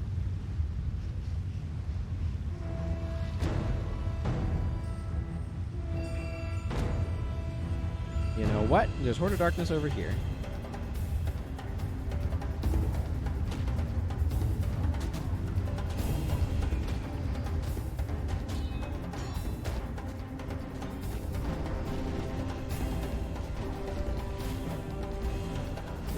I'm just going to disable every skill that is not relevant to this situation.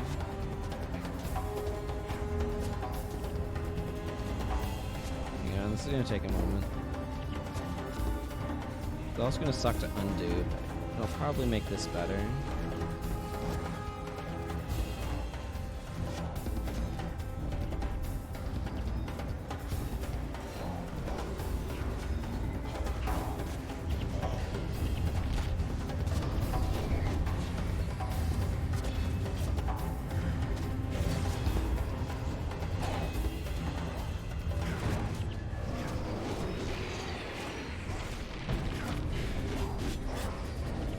They have...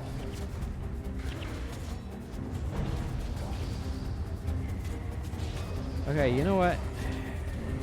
This doesn't work when I have a bunch of things I need to fight. I wish there was a way where I could just like click and drag instead of having a shift click every single freaking one of these, but does it look like I have a choice? No.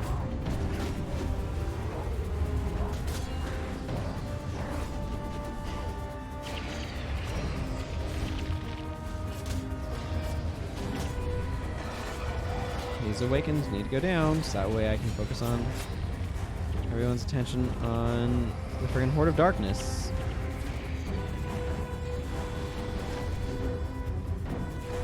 Did I mean to undo siege that guy? No. But am I rolling with it? Yes.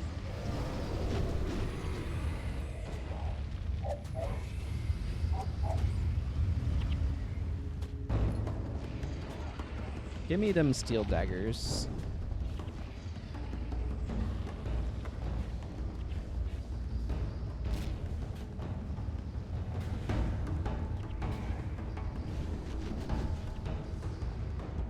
Okay, one group of the Horde of Darkness down.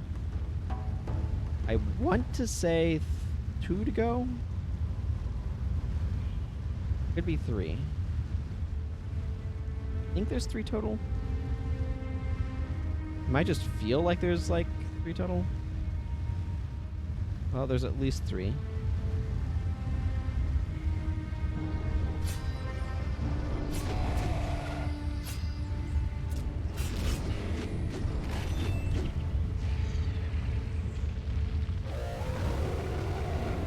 Hi, Desert Worm.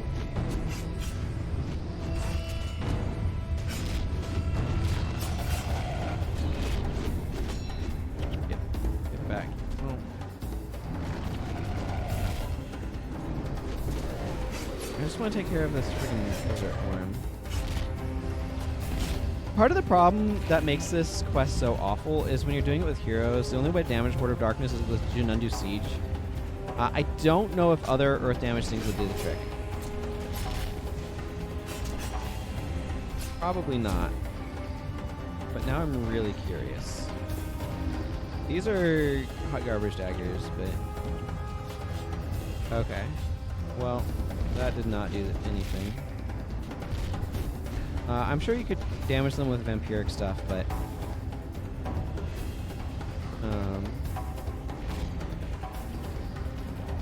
the problem is your heroes will go into melee range using various skills on the Horde of Darkness.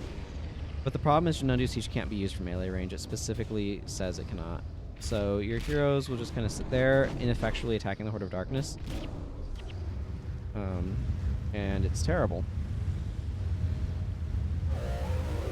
I have some oatmeal raisin cookies.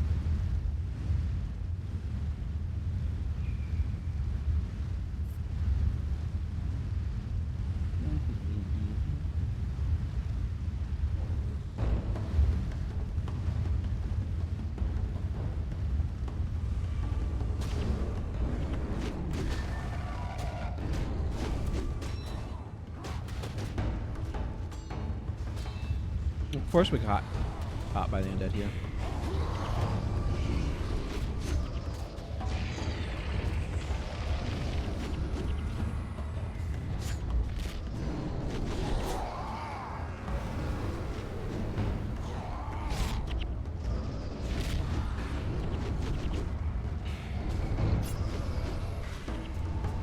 There we go.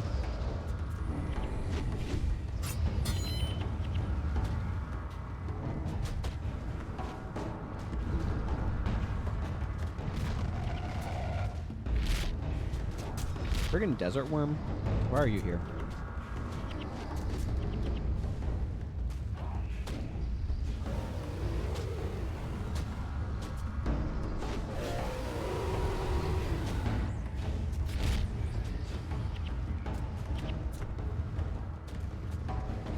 You can do it from quite close, but it has a minimum.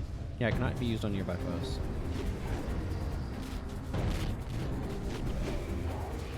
Good.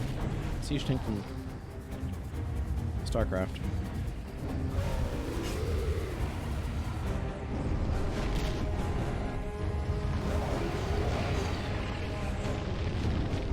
just need to attack these worms for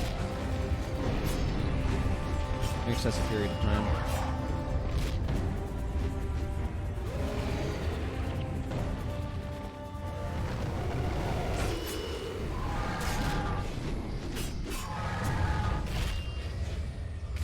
Anybody ever told you deal a lot of damage, worm?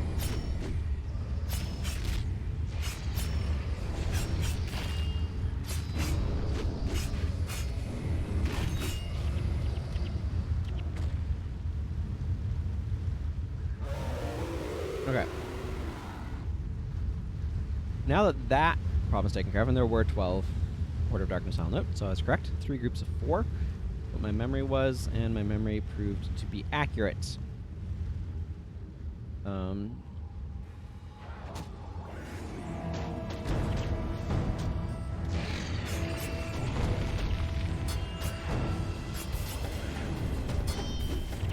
don't want this to be major vigor.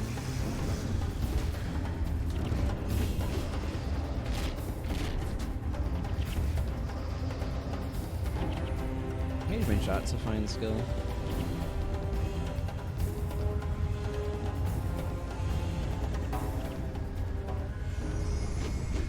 This deals 400 earth damage.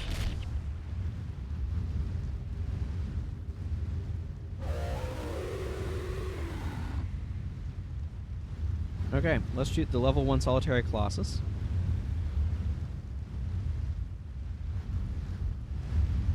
Not a thing you see too often. It's standing upright, because we're going to knock it down with a Worm Siege. That deals almost 1,000 damage, because it's level 1 and has no armor whatsoever.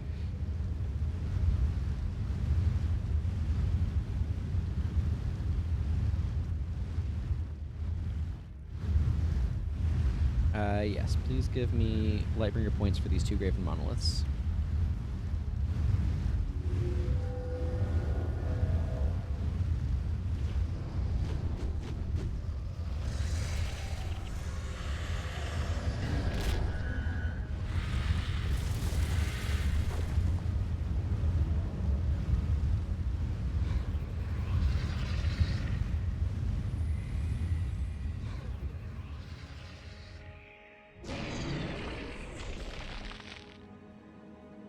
Okay, Captain Namahan.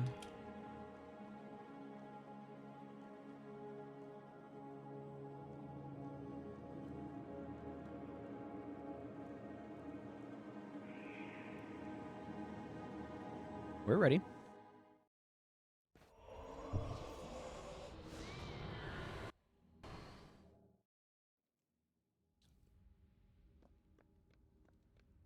Do I need to do any prep work here? I feel like Spiteful Spirit and Empathy are probably going to be pretty good.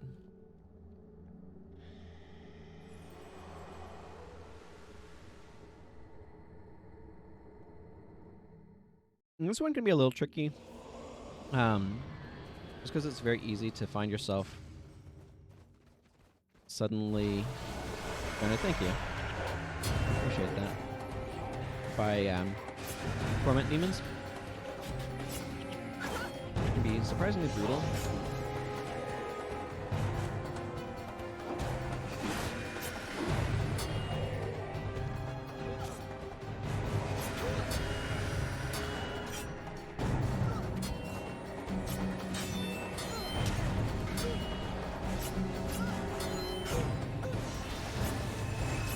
Turns out she can be knocked down, which is kind of nice.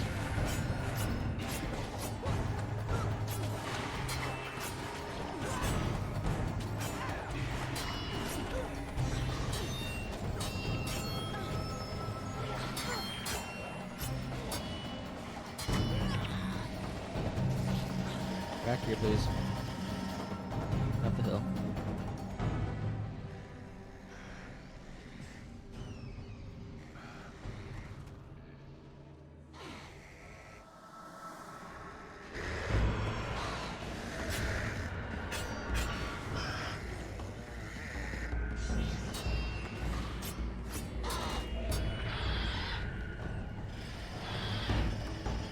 More Torment Demons.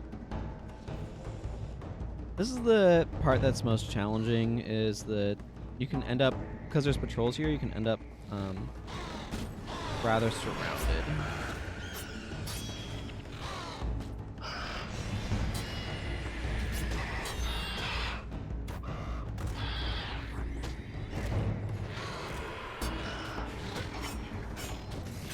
Also, Quickening Zephyr is brutal on your healers and your casters in general, but you know.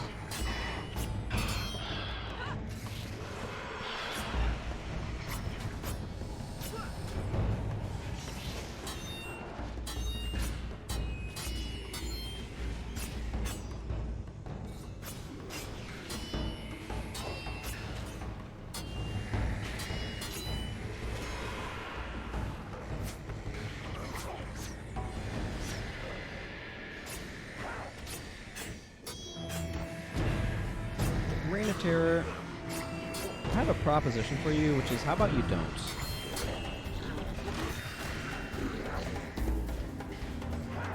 Oh, I don't want that Herald doing nonsense though.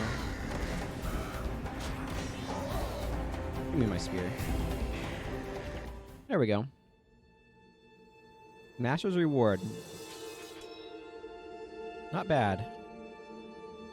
Not bad. Cool. That drops me off in the old Realm of Torment, everyone's favorite additional location. Let's get some final round of skills, last round of skills for this Skill Booster League. Did I finally get... Oh, I got another Signet of Return. Didn't get Restore Vigor, it would appear. Got Mending, though.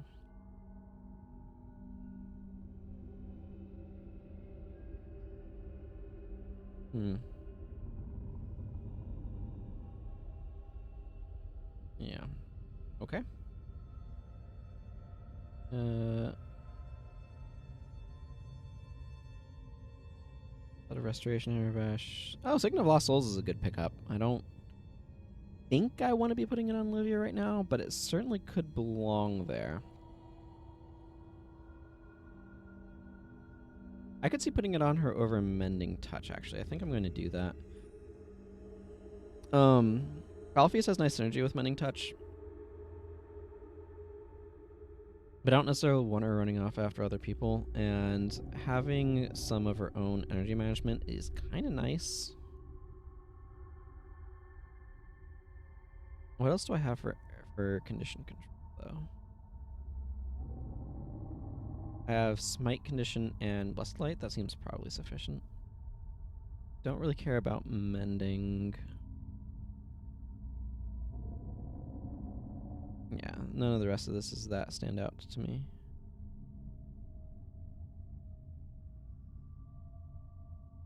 Ballad of Restoration is a nice one. I do like that one decently well. Is that preferable to me than Aria of Restoration? Aria is more healing.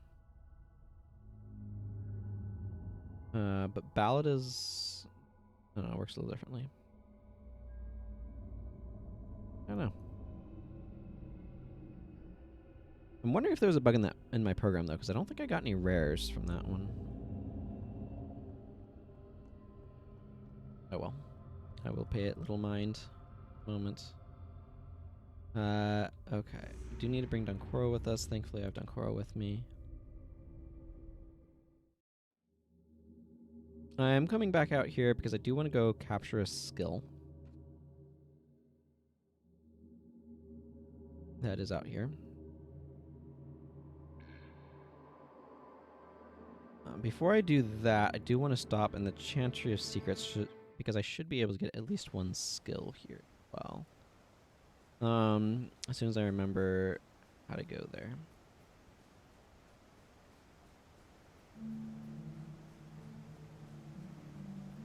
They'll eat pieces of this cookie.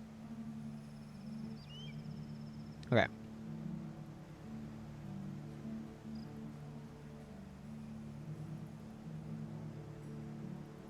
Mouth of Torment.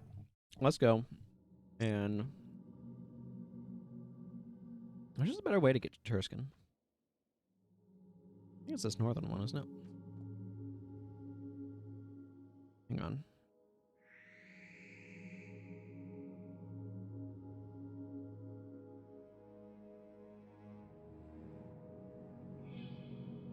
Yeah, it is. It is that one.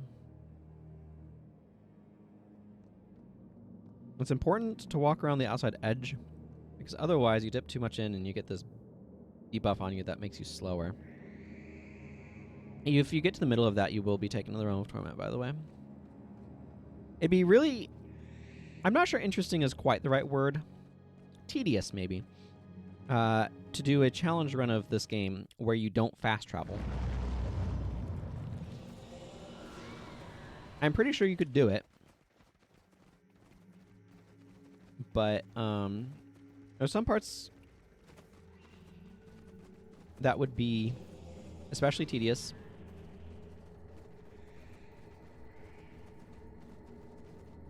I went the wrong way.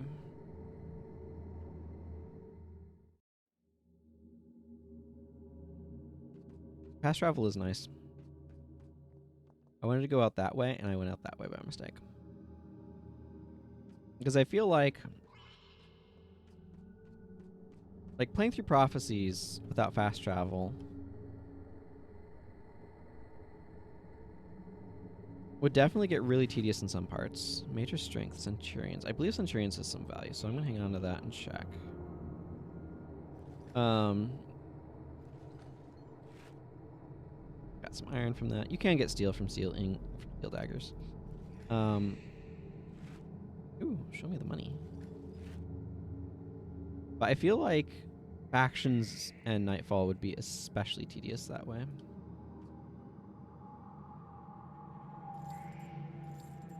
I don't feel like Prophecies has as much backtracking. But I could be very, very wrong. Actually, no. There's a ton of quests in Ascalon. Not being able to fast travel around Ascalon would be really, really tedious.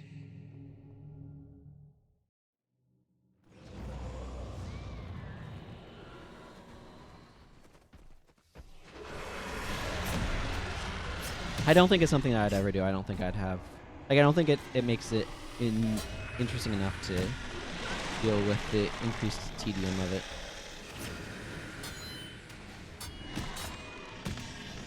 I don't know why I thought I could falling attack that guy. I really love the naming schemes for the assassin dagger skills, by the way. Which is why I want Golden Poison Strike, or Golden Spider Strike. Golden Spider Strike would be really, really nice. Offhand attack.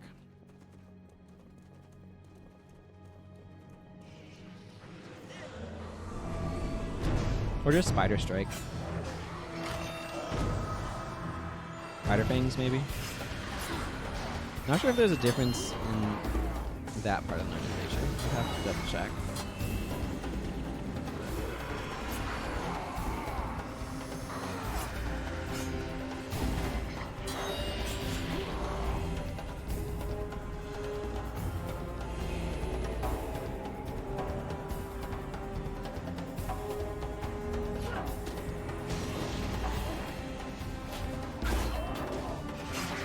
Get out of here, Psychic Chaos. I may want to make sure I'm bringing Wild Strike when I go into the Realm of Torment. Make sure I can break lightning reflexes.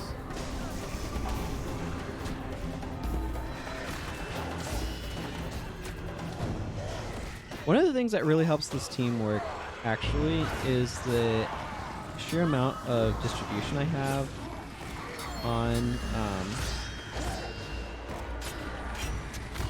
healing effects.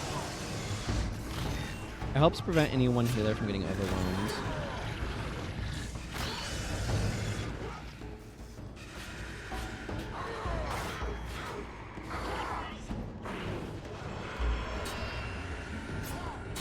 How about you don't do that?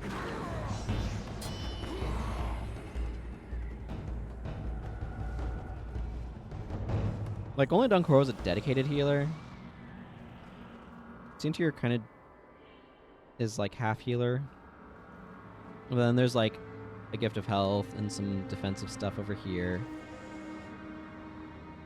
Some healing over here. I can probably swap out Rigor Mortis Probably. Oh yeah, I need to remember to...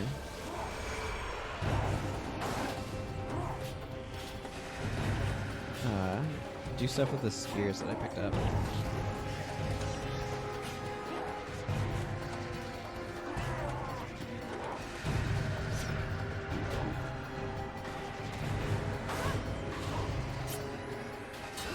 I was so disappointed when I discovered Grunt's Grasp does not synergize with wearing spear. You know, the spear attack that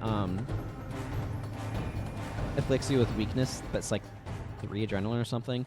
Unfortunately, the weakness is applied on hit, which means it does not get transferred with Grunt's Grasp, because it would have been so cool to be able to be like, chuck a spear, have it weaken you, and transfer the weakness to your foe with Grunt's Grasp. I think that would have been really, really cool, but unfortunately it does not work. I mean, you can transfer the weakness with your next spear attack skill, but... Okay. I think that's the main capture that I wanted to do out here. Let me bring up a list of skills by capture location. Let's see. Yeah, there's the anniversary skills, but none of them are particularly useful on this character. I'd actually use Judgment Strike, the monk one, if this character was going /monk, but she is not.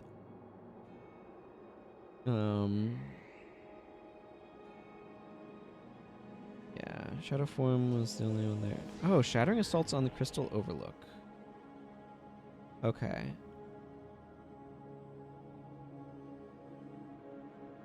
I do want to go get that. Oh, and just the Flesh Wound and Alkali Pan. Okay, so there's a couple that I want to capture from some other locations. Aquor the Bladed. I think you're along the southern edge, aren't you? Yes.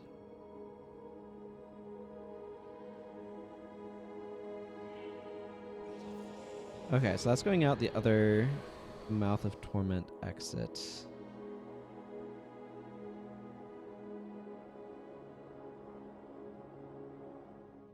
I really do want to make sure I pick up Shattering Assault, because that one's really nice to have access to.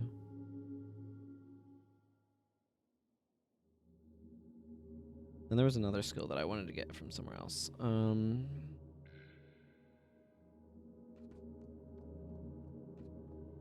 Okay, Ruptured Heart.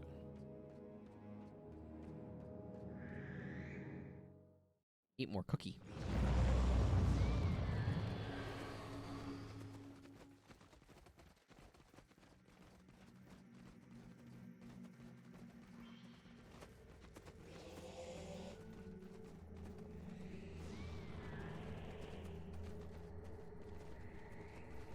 These are leftover cookies from a gathering we had the other day. It was a combo box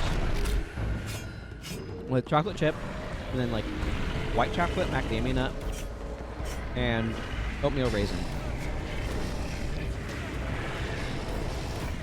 And let's just say everybody voted pretty strongly that oatmeal raisin was the worst type of cookie for them, or like is the least favorite.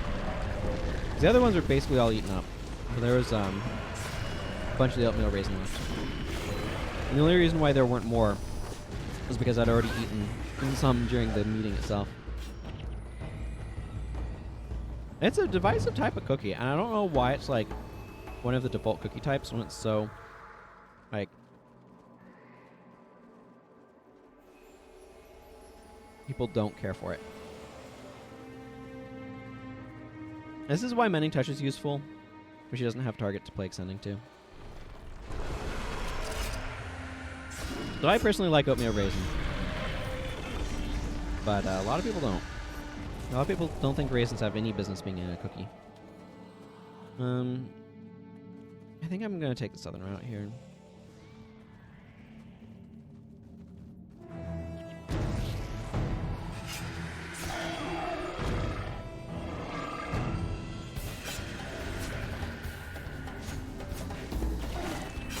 Yeah, see, this is where it's kind of good just to not have a ton of condition removal throughout the party, just from the standpoint of making the Foul Feast Play Extending combo work better. At the same time, oh good, it's Scribe Shard. I need those. I need Another 4. There is a quest that requires you to get like 10 inscribed shards. That I am theoretically doing on the character that I did the Nightfall slow playthrough on. And, you know, he's not done with it yet. It takes a while to get that many inscribed shards. Especially since you can't just get them from, you know, your heroes.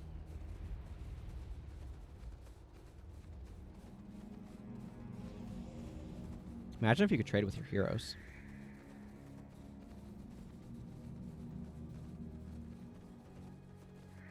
That'd be some sort of game changer.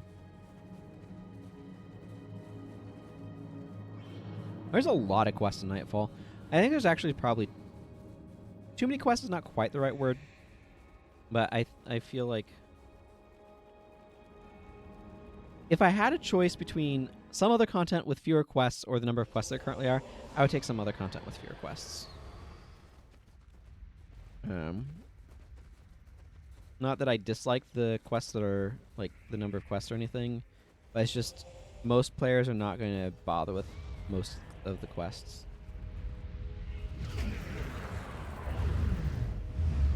Because there's just a lot. Just a lot.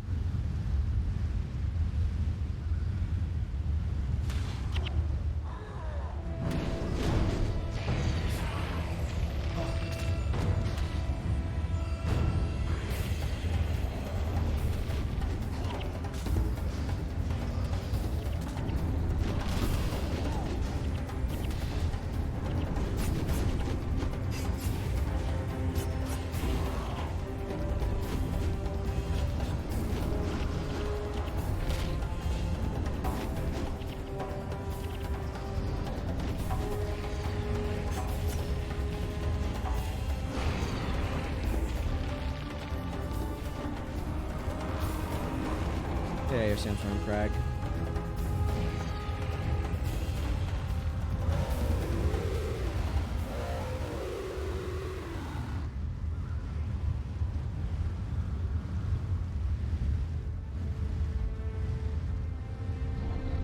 Awakened Acolytes.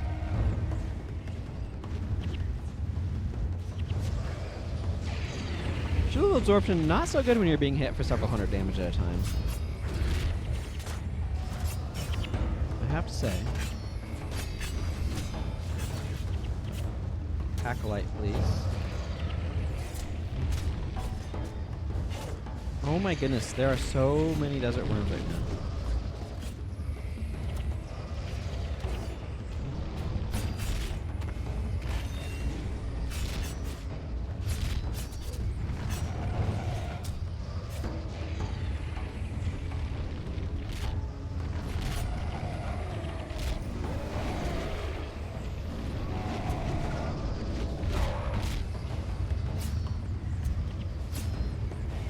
There goes Norgu.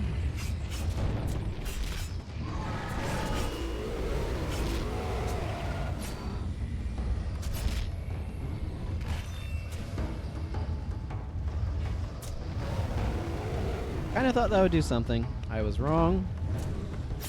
In my defense, it has like a 3-second activation time. And I was somewhat convinced, clearly errantly, somewhat convinced that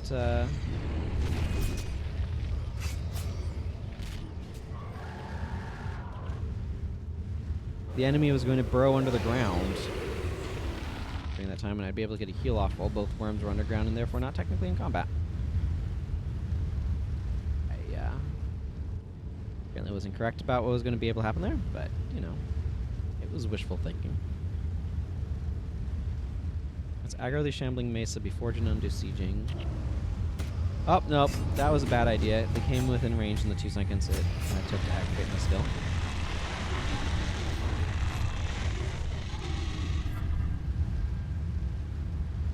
There should be... Nope. Nope, nope, nope, nope. Just don't feel like wasting time auto-attacking that thing to death. Hey, Sourbreaker. Thank you very much for the follow. I do appreciate it. I have wandered into a very bad position, TM.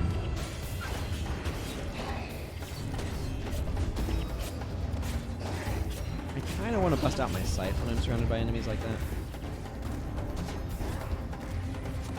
Cavalier. 3 shot return. He knows how to use it too.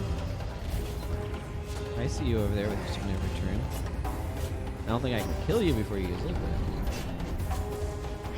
This is the problem that you get with Cavaliers, is they chain, like, they just trade back sickness of return. Okay, you take care, Sourbreaker, and have a good sleep. Thank you for dropping by and watching. Streams are better when there's people watching them.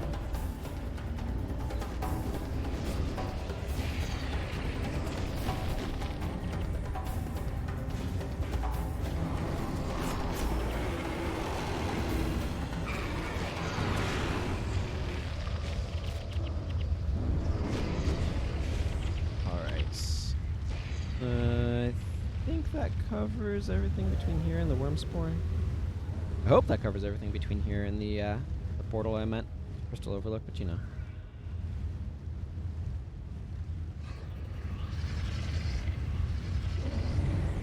Something about the worms is so slow. Except for the run speed buff. The run speed buff is really fast. Okay, I just need to go over.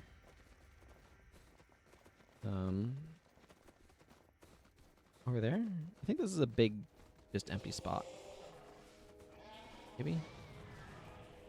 Oh, yep, that is... Okay. I think that skill is actually fairly or surprisingly usable anyway. Plague Signet. In specifically a symbolic strike bar.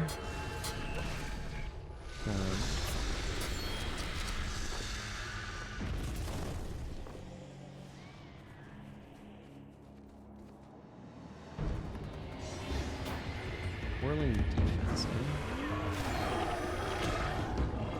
Chillblains. I see what you're doing.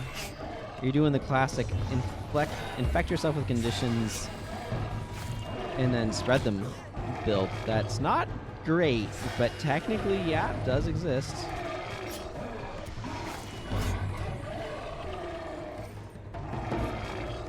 Cannot deny its existence.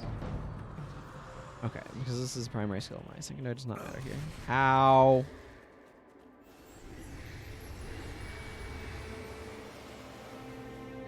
This is a good moment to eat some cookie while my party recovers from those traps.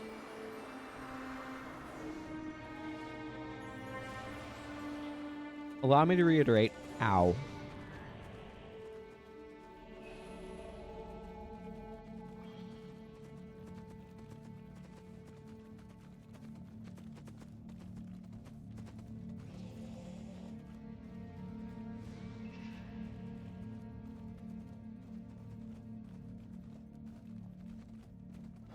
Okay, Ghostly Priest. What do you got?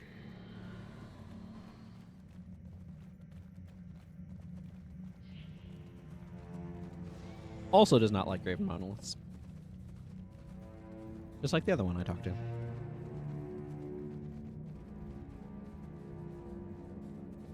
And there's Aqua the Bladed. I was correct in my general memory of where he was. I don't know how to feel about that.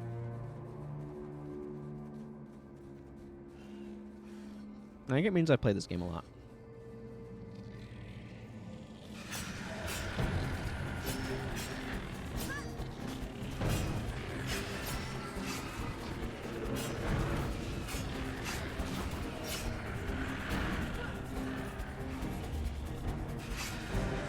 Okay, let's do the business that I came out here for.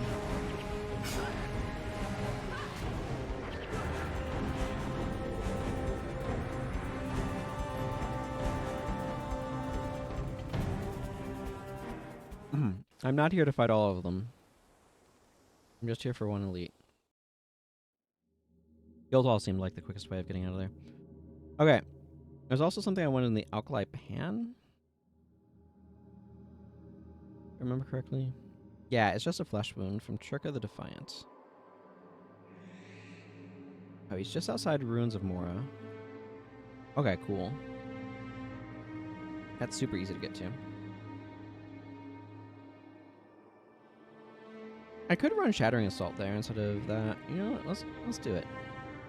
Everybody loves running 2 dual attacks on their bar and 3 offhands and only 1 lead. I say it like that, which is somewhat misleading.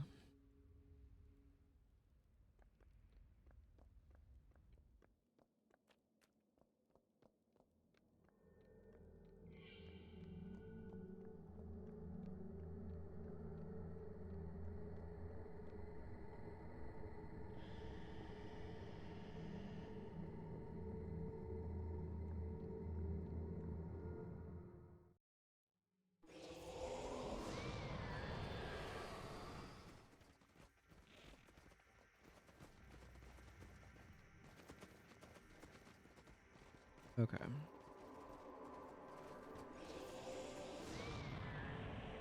You ever just realize that you're really, really, really bad at paying enough attention to what direction you should be going, and therefore you keep exiting the wrong doors? Because I seem to be doing that a lot lately.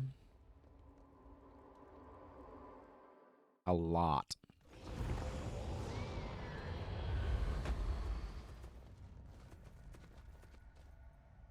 Looked like that guy was over in here.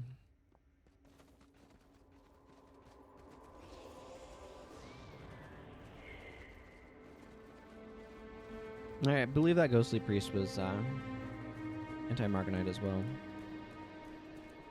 Or Graven Monolith, rather. Yeah, there's Trigger the Defiant. That's who I want. Get this Quicking Zephyr out of here, though.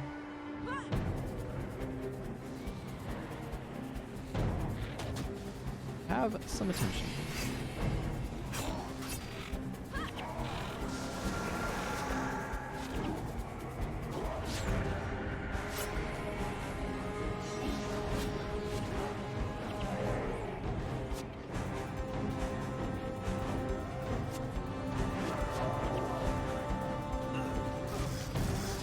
Okay, kind of missing my Shadow Step a little bit, but...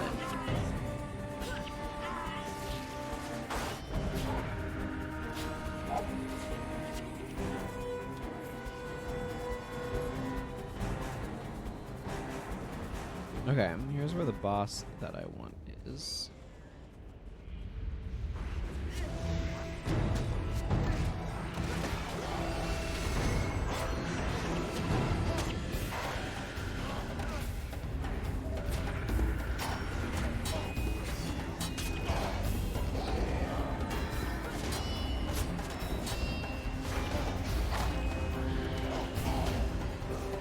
We're doing a really good job of dying very quickly, which I really appreciate in an enemy.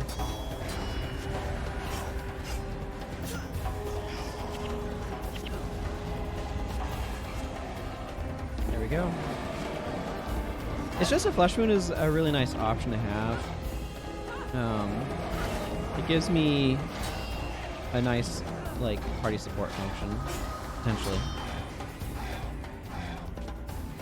Obviously, I can't use it on myself, but that's fine.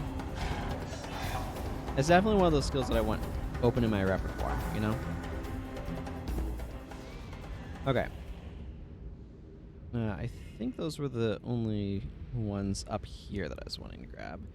Chest of Flesh Wound, yeah, otherwise no. Shattering Assault. Soldier's Stance already captured. Soldier's Fury is... leadership skill? Yes, absolutely leadership. Silences Mysticism. Another spot to capture Soldier's Stance, but I already have it. Another spot to capture Soldier's Fury. Got a Prison, which I have, which I captured already. Guidance I have already. Ours Yours I captured. And that's during quests.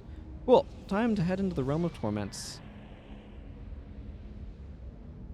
where there will be plenty more skills to go capture.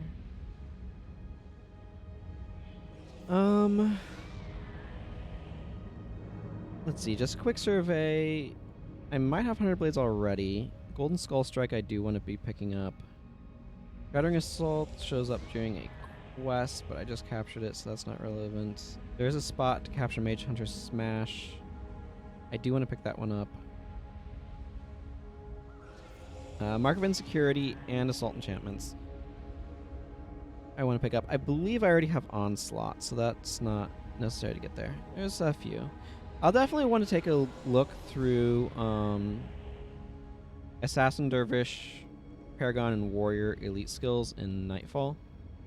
See if there's any others that I want to be picking up.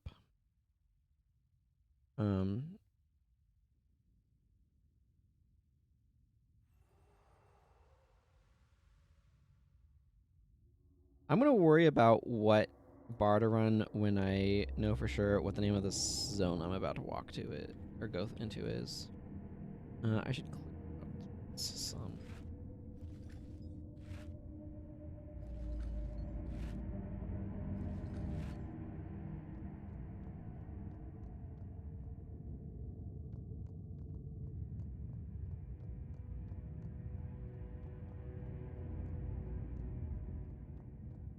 He's in debt.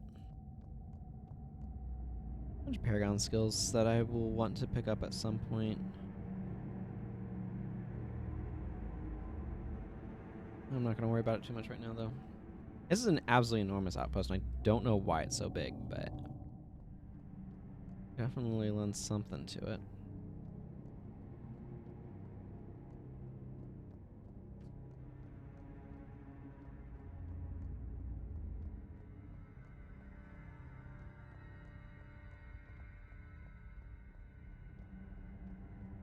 Okay, this is Nightfall and Jahai. That's kind of what I was thinking. That's not what I was thinking. I was thinking it wasn't some of the other zones I was looking at. That's what I was thinking. Okay. I think there were, like, 2 skills I wanted to capture out here that are Assassin. Yeah, both Assault Enchantments and Mark of Insecurity are out here. Anthem of Fury is also out here, but that is Leadership, if I remember correctly. Yes, and I believe I already have Onslaught. I'm going to quickly check /D in prayer. Yep, there's Onslaught right there. Do I have 100 Blades? I feel like I might have captured 100 Blades old school style. Well, regardless of how I captured it, I definitely have it.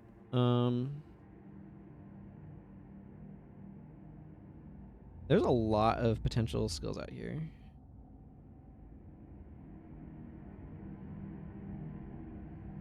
I should go by the Shepherd of Dementia, but that's a later consideration.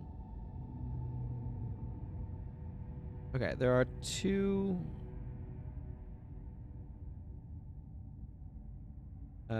bosses out here that I want to capture from Grimoire the Light-Blooded and Faveo Agredior. They're all both a little bit, like, not directly on the path, but I'll reference that a couple of times. I'm going to go ahead and grab a couple of signals to capture.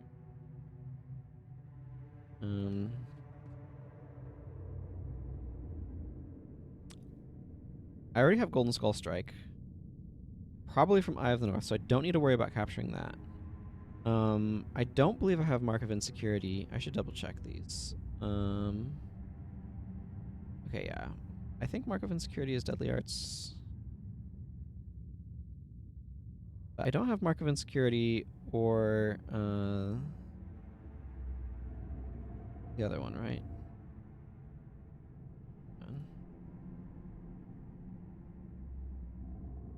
Assault Enchantments or Mark of Insecurity. Yeah, okay. Should be good. Assault Enchantments, I think, is either Critical Strikes or no attribute. I definitely don't have that. I'll just leave Warrior secondary for now because I don't feel like it matters a ton.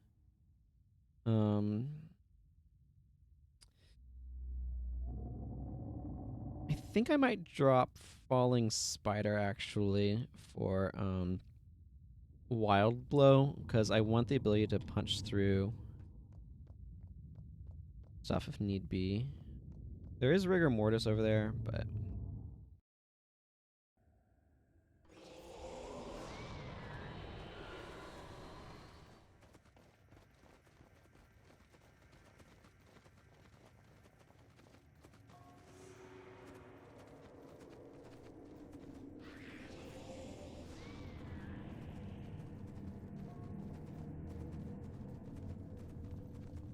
I find their solution to the NPC problem interesting here. To clarify, ArenaNet made Guild Wars Prophecies, and then they made mission-critical NPCs like Prince Rurik, who would just, you know, sometimes die and make you have to start missions over again. And then they repeated that with, am I going the right way for this boss? I think.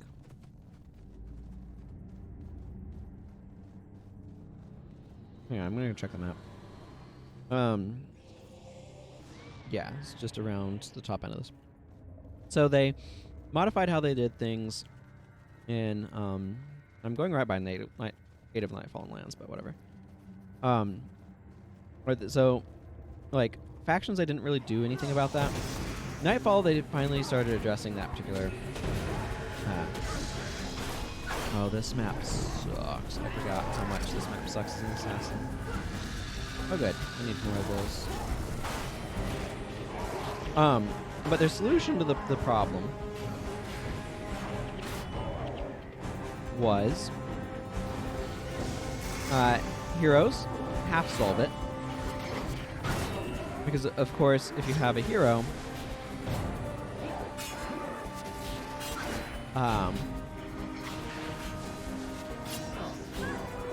your heroes are just party members, rather than... So they can have, like, characters that way.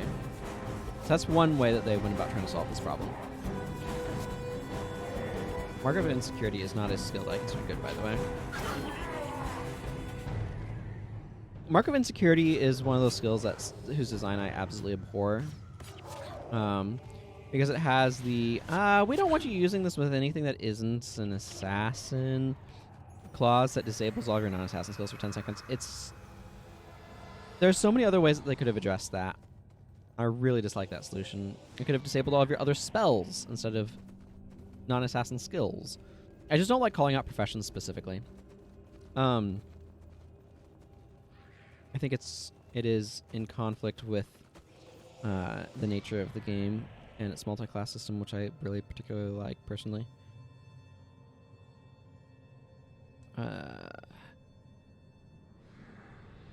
You know what? Yeah, let's just go back around the southern path.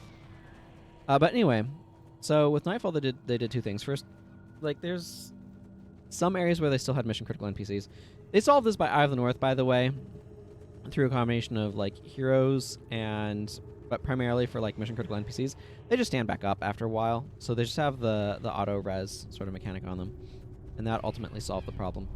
But the in Nightfall, one of the other things that they did is, like, right now, Cormier, she is a non-combatant. I think the canon explanation is that she's blinded, so she can't actually see to fight.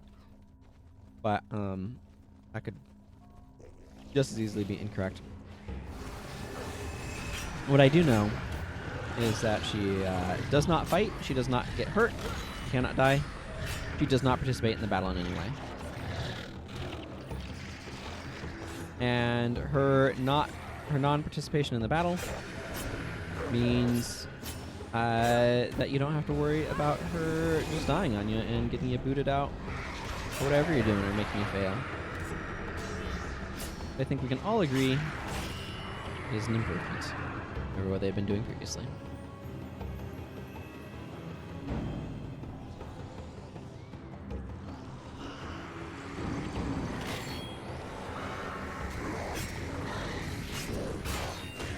I'm not using skills on that guy because he used Shield Bash, and I don't want to get knocked down.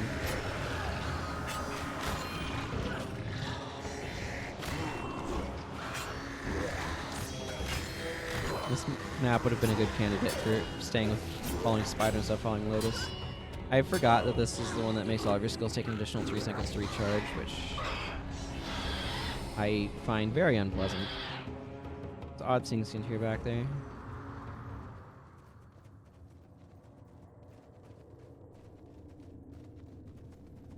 Let's see. I think I can curve. Yeah, I just follow the northern path here, and that will lead me to where I want to go. Cool. I don't usually couple this quest with a bunch of skill capping, but here we are. You know what? Enjoy a market security. However, seems like it's a long time in this game.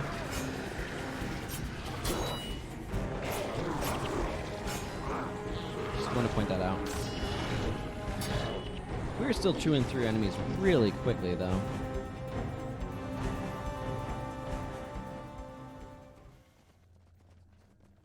The Oath over there has the Anthem of Fury. But as we established, I don't need that one.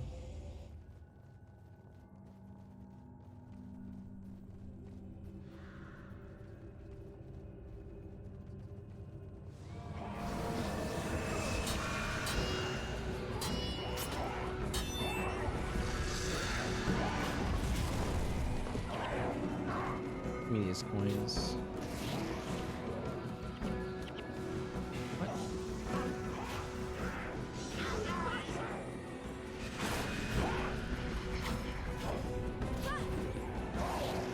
There we go.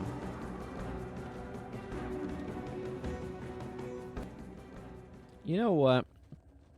I think Rigor Mortis might stay on.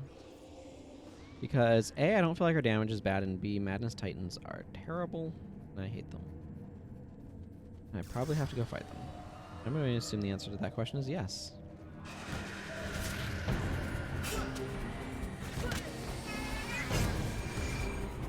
Wow, that's like no investment, too.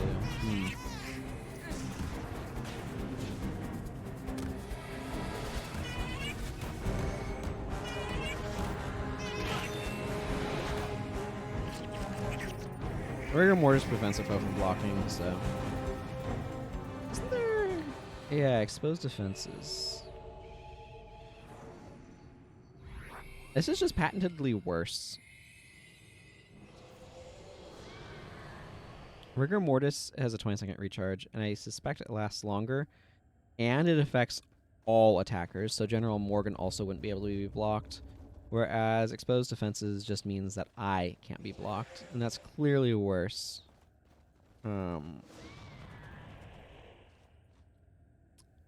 Actually, should be up this way.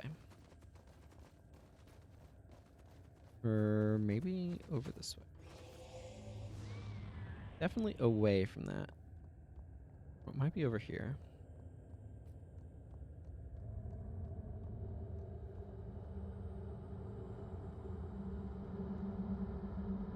Aveo. Okay, maybe not. Or, go with me on this, I was somehow mysteriously body blocked. Maybe he was over here, and I just didn't move compass range enough to get him to spawn.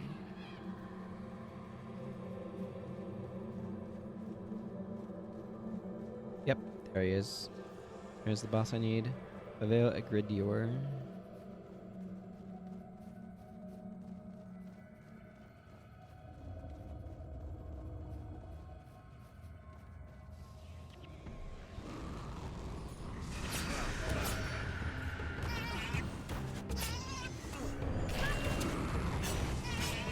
You know what?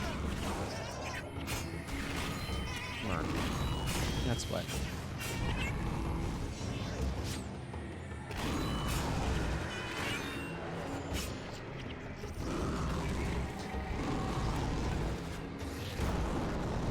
Is, in fact, as I thought. You know, attribute still.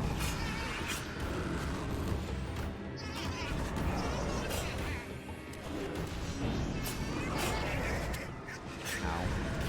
These guys have the problem of being dervishes that can explode in piles of damage when they die.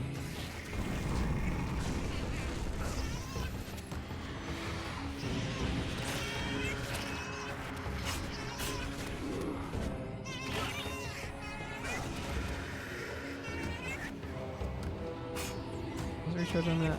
Also 10 seconds. I feel like that probably is decently useful against them. I have crippled on me. That is why I'm moving slowly. That would explain much. Oh man, BIP having its time. Or the having a 3-second recharge is kind of annoying too. I mean, you don't want to spam BIP too much, but being able to do two pumps of it and then getting healed is kind of nice. Is there something I'd rather run than Words of Comfort here? Actually, Words of Comfort is probably not bad because our condition removal is chunky. Deco? I don't know exactly how to pronounce your name, but thank you very much for the follow and welcome. There's the backside of that. Well, I want to go up this way. The Servant of Dementia is over this way, and there's a treasure chest just past it I would like to go get. It turns out if you have multiple elites on your skill bar, Signet of Humility disables all of them. Not a common situation, but here we are. Didn't really expect it to work any differently than that, but...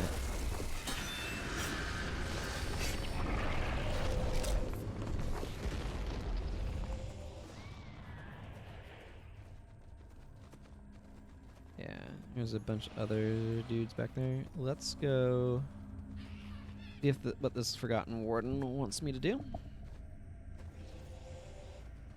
Okay, that works perfectly fine with me.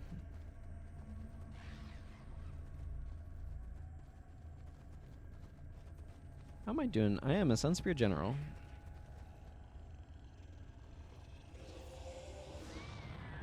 Shadow Agent, I'm not too boring. I'm a Risky Delver.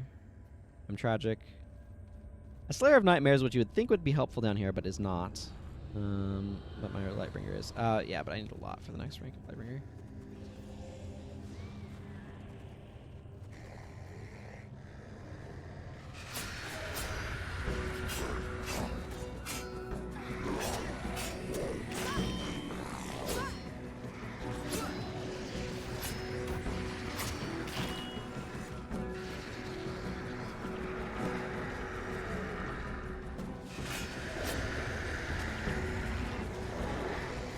I do like Signet of Illusions in theory. It's kind of a neat skill.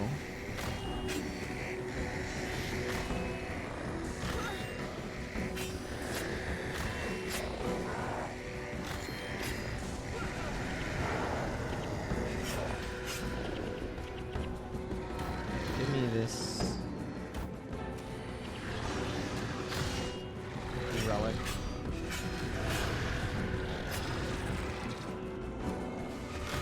Man, Death Blossom would be so much more balanced if it had a 5-second recharge. I'm saying from experiencing having a longer recharge right now.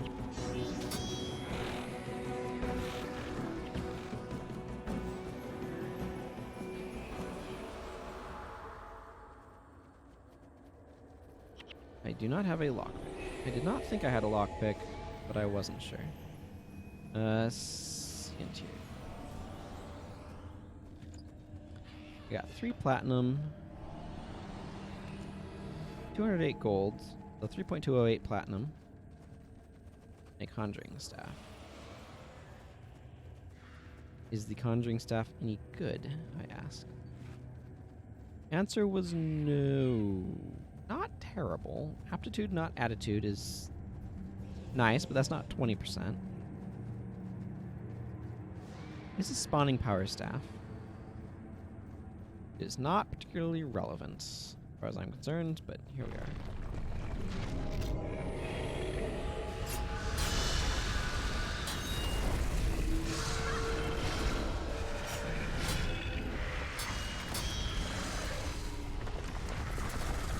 No inscribed shards from those.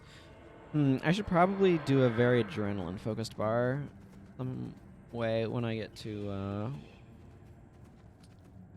the energy increase one.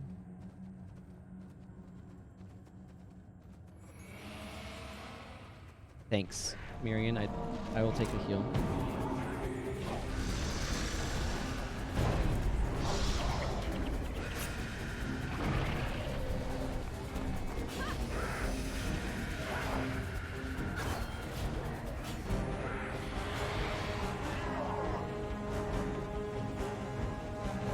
I might have missed some dialogue going this way. I wonder if that's going to affect the quest at all. I have traveled through Nightfall and Jahai with Omir and Dunkora, as the quest explains. Instructs? Instructs.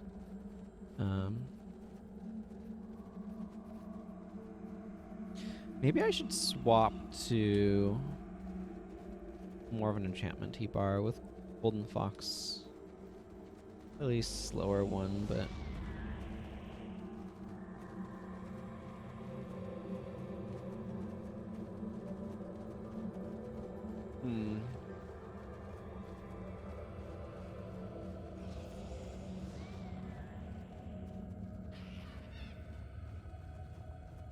You have Vigorous Spirit over there. I go slash Dwarf with it too.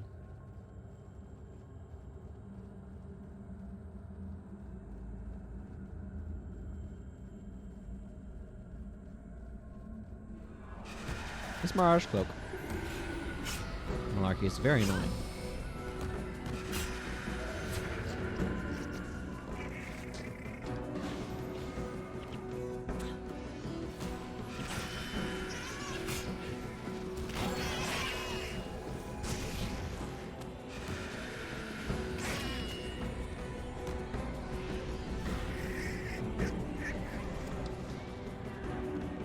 I think Marina would like to be less on fire.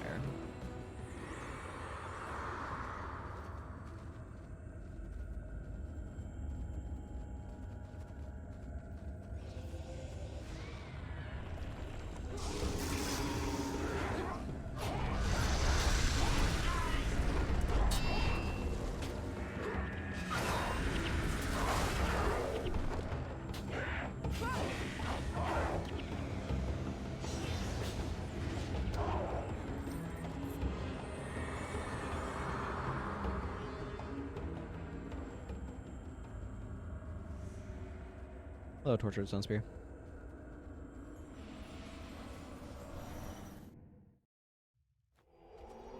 Time for the Well of Souls.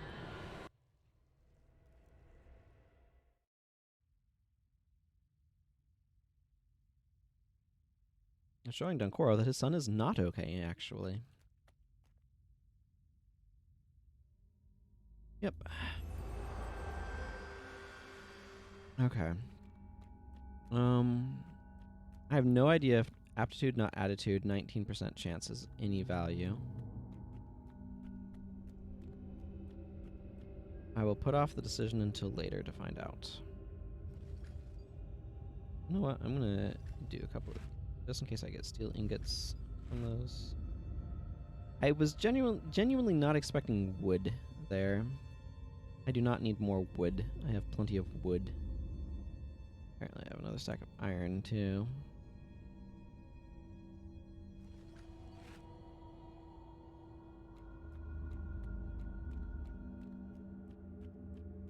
Okay. I don't think there's anything that I want to be capturing from Gate of Pain. Particularly not, yeah. There's Ether Prism. I don't need Ether Prism. Are there any captures that I want to make between here and the end of the game?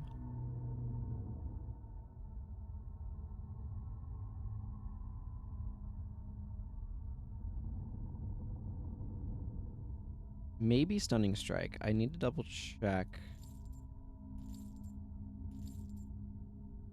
if I have that or not.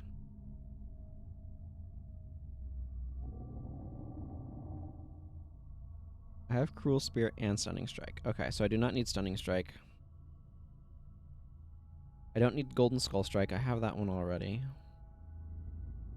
It looks like I probably have... Okay, so let's...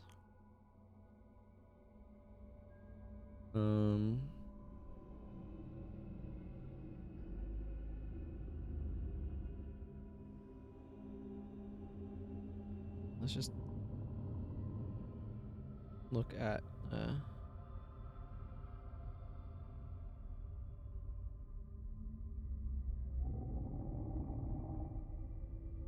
Okay, that link doesn't seem to go anywhere. No, nope. Here, it just took it a moment.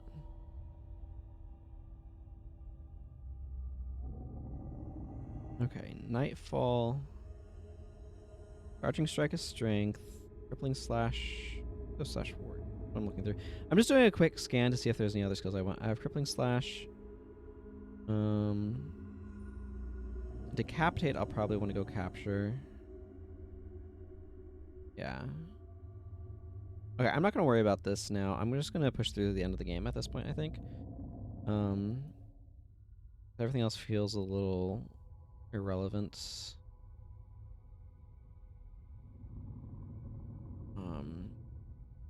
I'm going to want... I think I probably want Slash Dervish. Dervish will have quicker recharging enchantments than I will natively get. Like, Way of Perfection would be kind of nice here, but do I want Wind Prayers?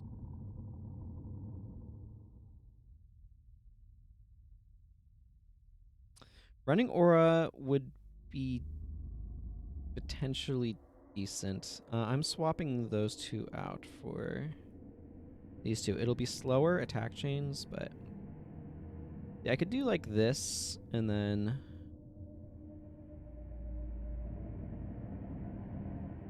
yeah, I don't think I want Mirage Cloak. I could run Conviction.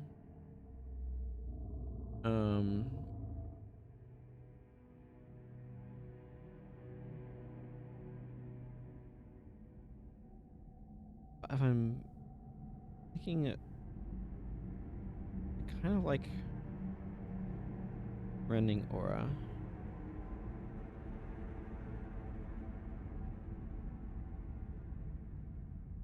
I don't even really need much of an investment in Wind Prayers to make that reasonable feeling.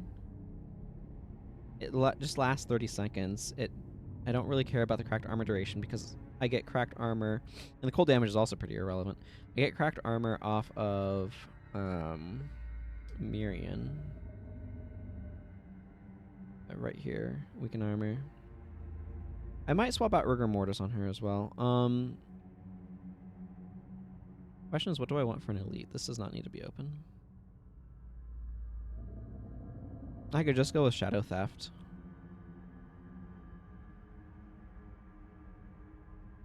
On account of it being a good skill. Way of the Assassin's also not bad, though. Yeah, let's just go with Way of the Assassin. Actually, you know what? No, I'm going to go with Shadow Theft. The reason why I'm going to go with Shadow Theft is because I want the closer. The distance closing. This bar makes Rigor Mortis less useful. So I think I'm going to change that over to a different skill. Probably something for damage. And curses.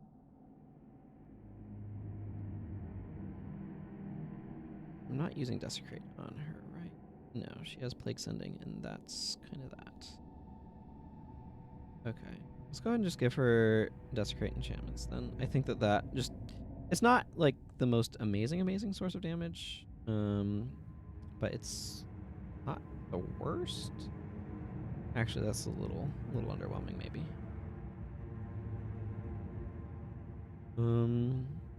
Is there another option that I would like a little bit better? I could give her a Well. Darkness. Instead? How many hexes do I have going around? I don't really... Blood Bond. I don't really feel like I have enough to really warrant that, though.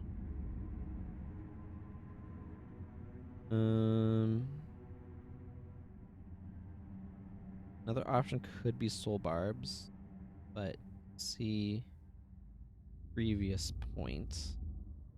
Yeah, I think I'll leave her with that. I don't think there's anything in Soul Reaping that would really help. I guess I could give her Angordon's Gaze. That doesn't seem the worst.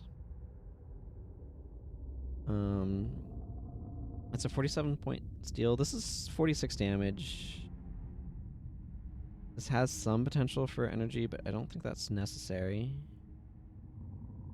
I think I'm fine with Desecrate enchantments. It will do some... It's got a good enough area of effect. Obviously, she's not curses specialized, so that really harms her damage potential off of it, but I think it's good enough. So I think what I'm going to do is just do that. And then this is just a cheap, well, not cheap, it's 10 energy, but it's a longish lasting, quick recharging enchantment, which is good if it gets stripped. That'll help fuel Golden Fox Strike's unblockability and has some potential upside with synergies with Brawling Headbutt into the Fallings specifically. Get this platinum put away.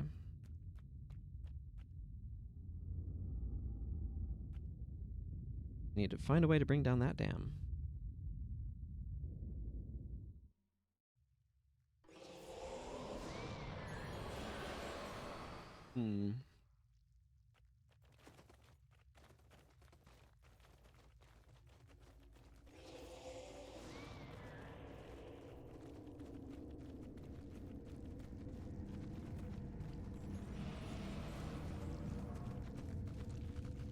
I'm trying to decide is how much I might want to change things for the next mission.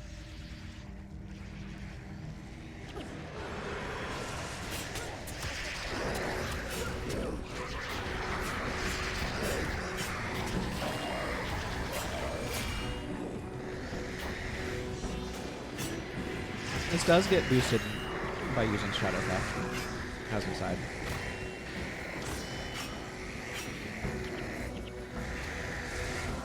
And I do miss the quicker activation speeds of the main combo.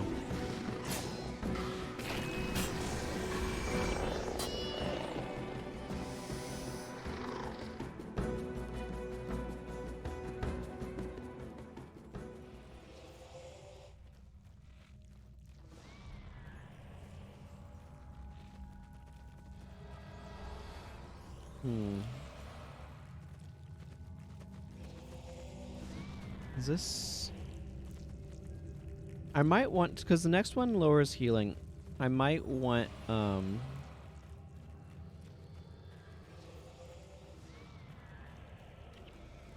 Swirling Aura.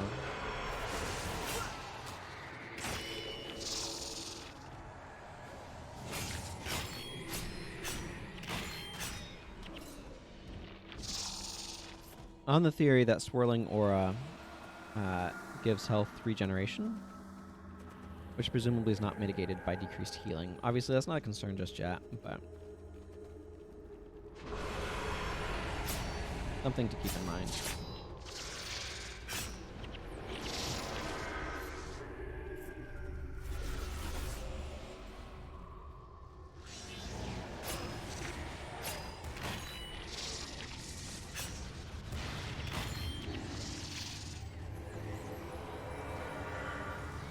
Don't know why all of these Driders apparently are carrying a bunch of spears, but here we are.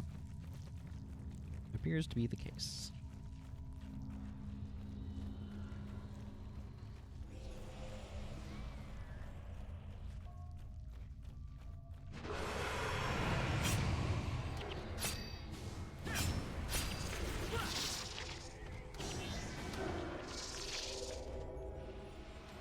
I want to take out these Driders as well.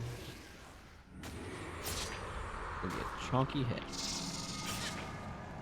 I don't want to be standing there.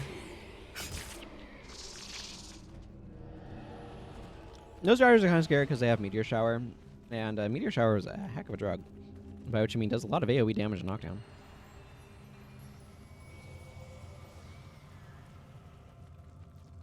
You know, I should swap over to my other daggers. Hang on one second. These daggers are enchanted daggers. I do want my higher energy pool for my Radiant Insignia, though. But if I'm going to be enchanted a lot of the time, then these are going to consistently deal plus 14%, as opposed to the... I guess there's an event going on right now, so maybe the other daggers are working.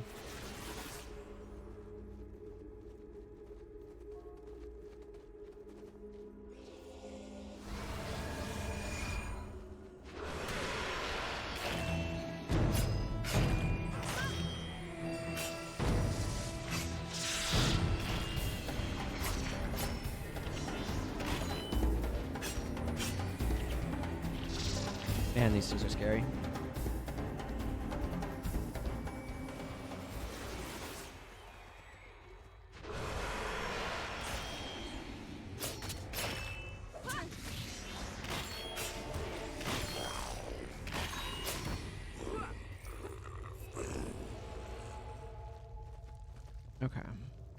I want to go get the one inside first. How do I normally do this?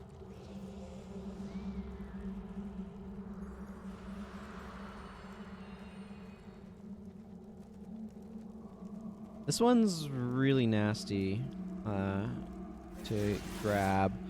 Because what you're dealing with here are a bunch of patrols. And they're not linked. They're separate.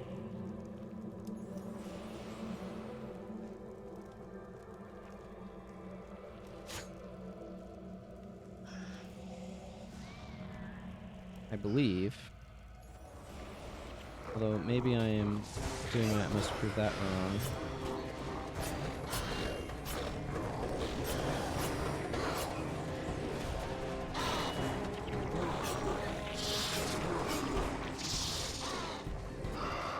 Well, this could be going better. In my defense, I genuinely thought that it could go better.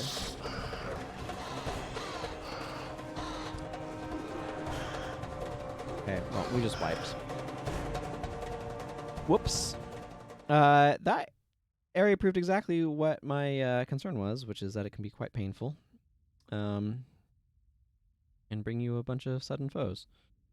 Is there anything different that I want to do with my bar? I don't really think so. I think I just need to go in there again and not aggro too many enemies at once.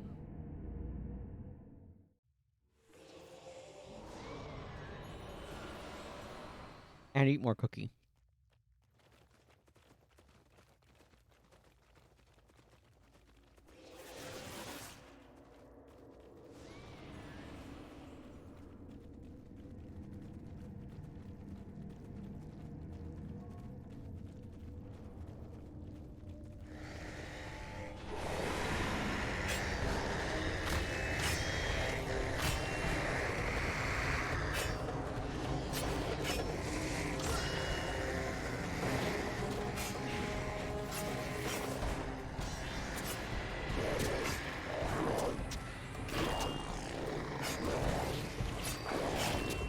Shield bash only work if it knocks down? Or are those guys just losing shield bash really quickly for some reason?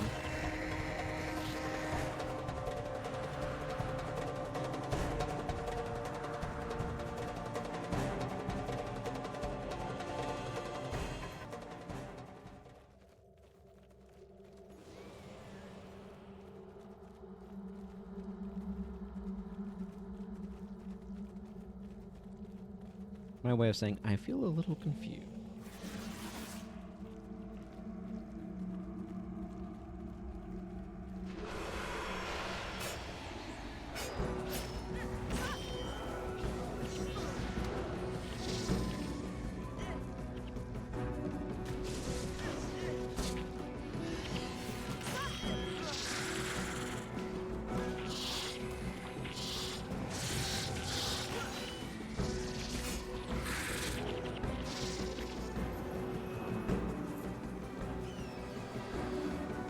Stone Daggers always confused me for a long time because it was a while before I realized that it was what was leaving the it's a weird shape model just lying around. As Stone Daggers doing its thing.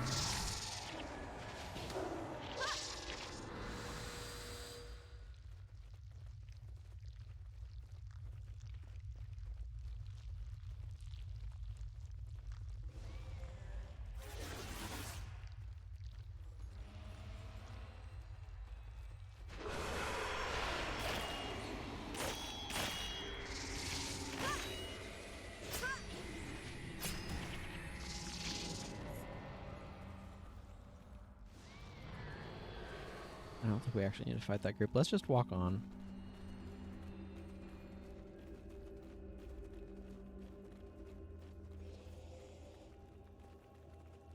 As Miriam uses Signal of Synergy to heal herself.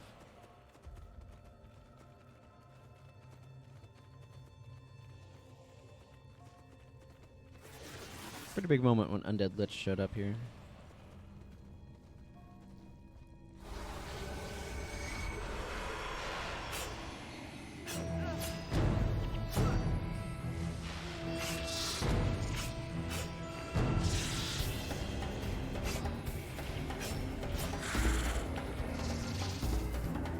Ooh, and an earth staff.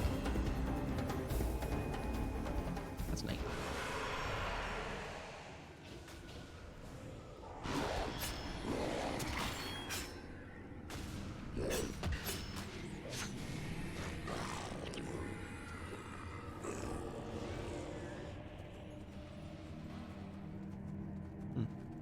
Rock 9 Earth Magic, not particularly relevant, but nice, I suppose, nonetheless.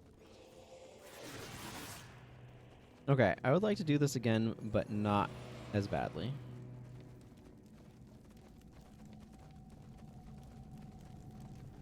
How do I accomplish this?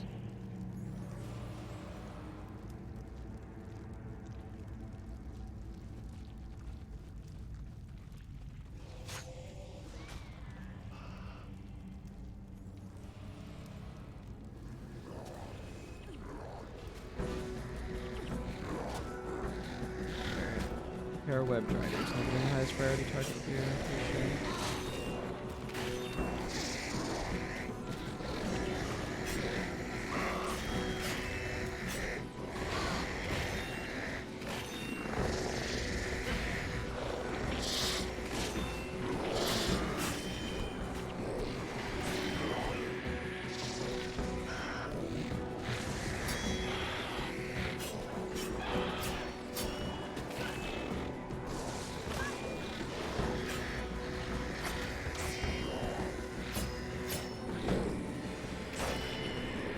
I thought he was going. The answer was not wherever it was. It was not going wherever he thought he was going.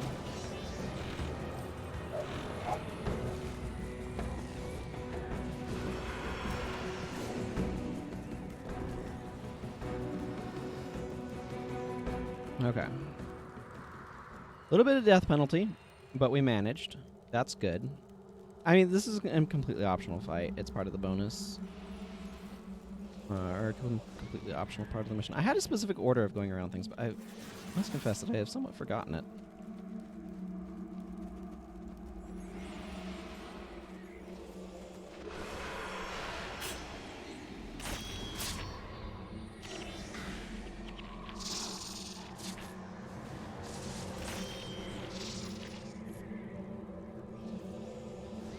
I suspect down this way and then back around the other way. That seems correct.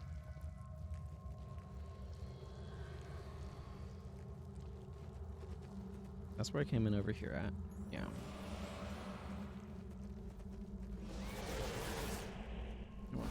Prot Spirit.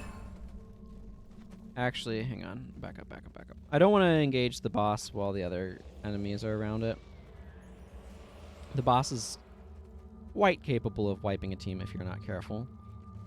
And, I don't need the additional distractions. The other foes. Okay, that's enough distance. Engage now.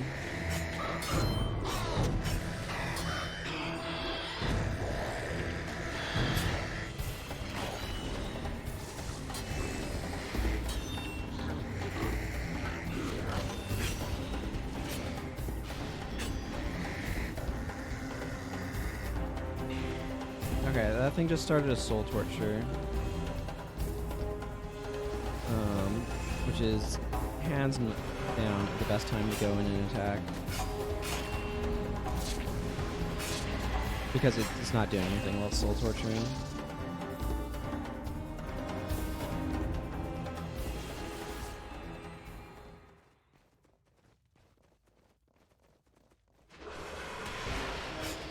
I sincerely thought I still had Prosperate on me. That was not true.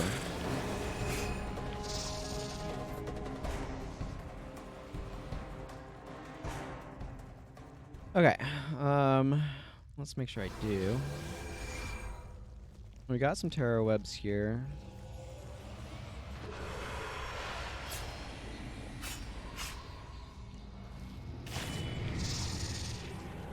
Okay, if they can drop their meteor showers on me instead of my back line, That is preferable. We've definitely gotten through the worst part.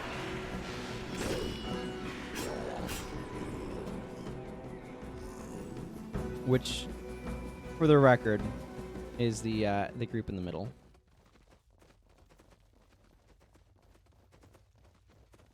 Okay, let's go ahead and go. What I like to do then is go back around this way.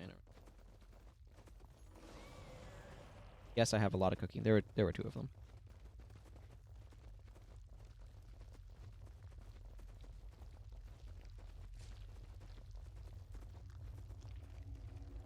Okay.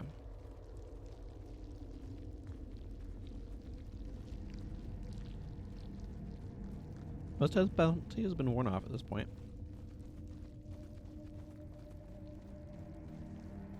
6% morale. Oh, that's nice. There's a nameplate over Olivia's. That'll work. I approve. Alright, there's actually two groups here. The Driders are a separate group from that group. I'm fairly confident. I'm going to kind of watch this patrol. I'd like to avoid... I know it's really dark and hard to see. That's where I'm talking about for you. I'm looking at the dots on my compass in the lower right. Okay, I've separated enough.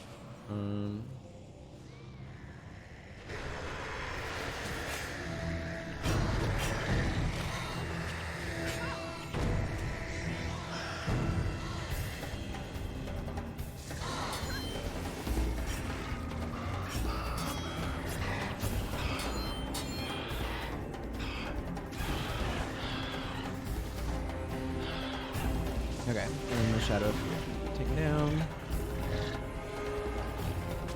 I'm gonna go after the torture web over there. Let's go ahead and get these guys.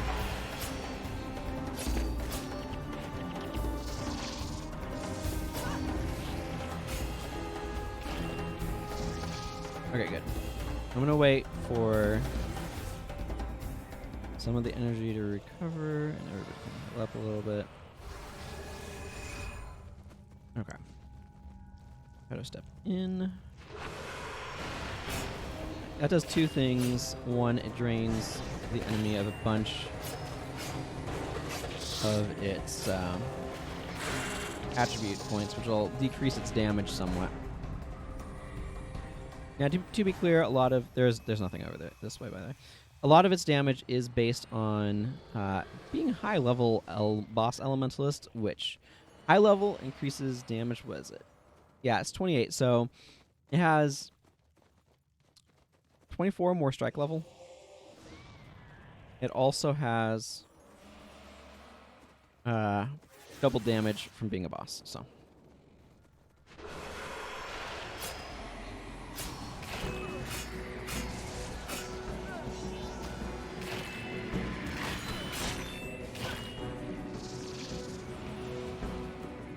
Okay. That torture web drider I'm going to leave until after I've done the bonus. I am going to wait. I want these groups to kind of separate a little bit. Because I want to be really careful about my aggro. I don't want to have to repeat this again. But I'd rather go a little bit more slowly and cautiously.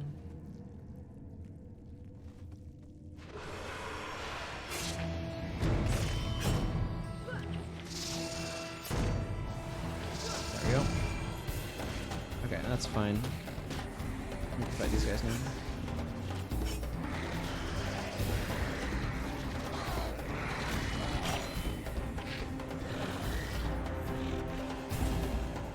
Big thing I want to make sure with those arms is they don't keep spawning more of themselves. Calls of the Torment will duplicate the enemy, but it takes it double damage while it's activating it, so.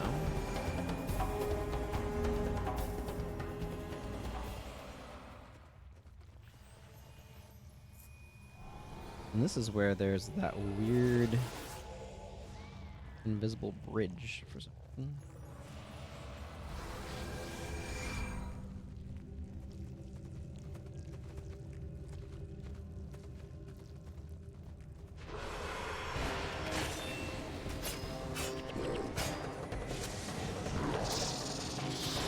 Using a bias towards... Okay, you are mega in my way. I don't like standing in a bunch of meteor showers, but I was feeling kind of blocked.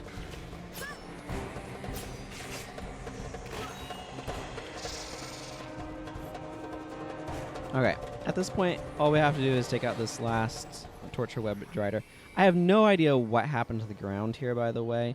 It's just there's an invisible bridge. There's a collision that you can walk on that for some reason just doesn't have an associated model.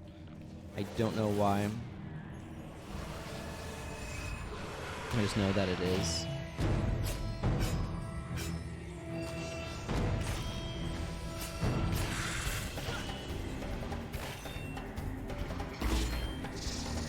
Okay. These guys just have to go join the other 8 lost souls.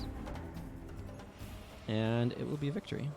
I'll just wait here for them to do that.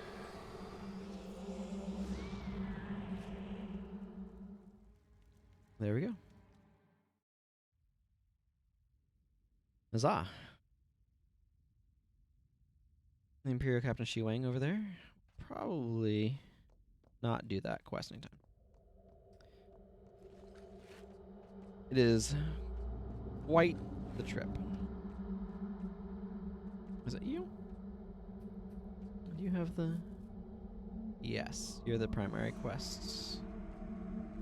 Excellent.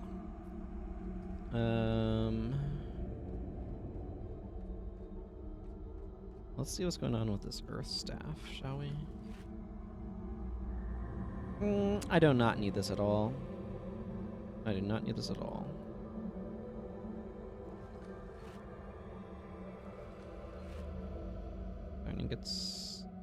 I wanted to go ahead and take a chance at steel. Normally I like to salvage trophies because just often they salvage into useful crafting materials. My memory is that demonic relics salvage extraordinarily poorly, and I don't really feel like trying to salvage all the other things. Need 3 more inscribed shards. Yes. Goodbye.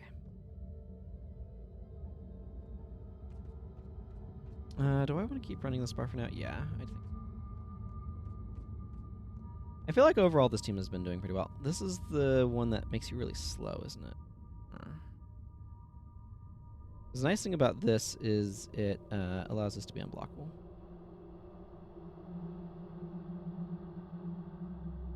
What I'm debating about...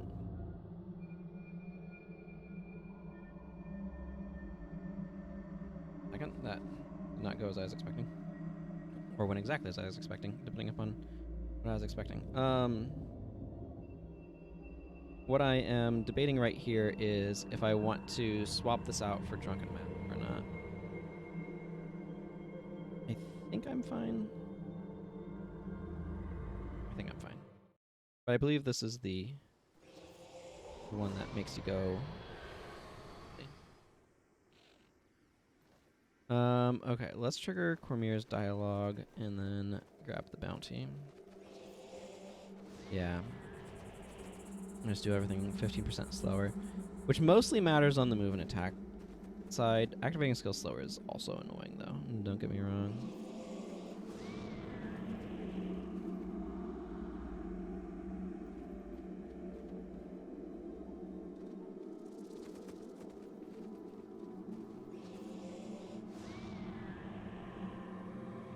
Yes, here I am.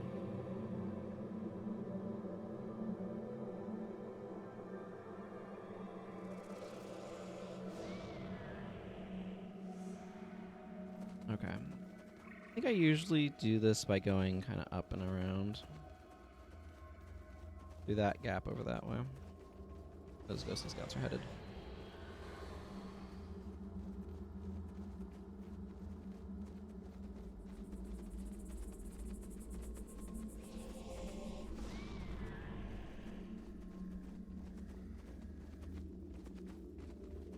What if they actually go somewhere if they just despawn? Might have been a mistake. No, my target's close enough. I'll be fine.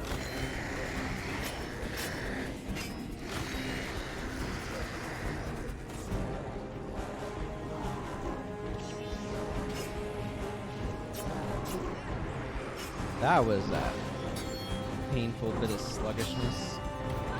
Brought on by mind freeze, though, not the area.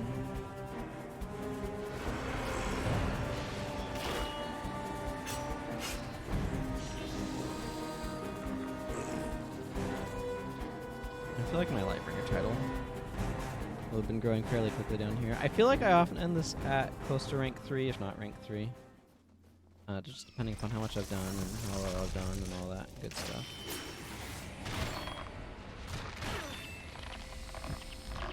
Man, that whack hurts. Hurts real good. Nope, that's too high.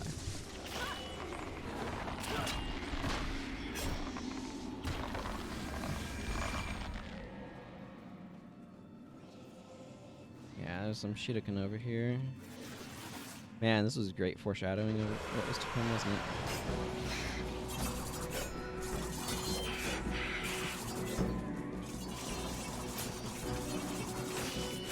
Take that, Whale of Doom. Of course, Shuriken are not the demonic servants of Abaddon, they're the demonic servants of Shirotagachi. Oh, yeah.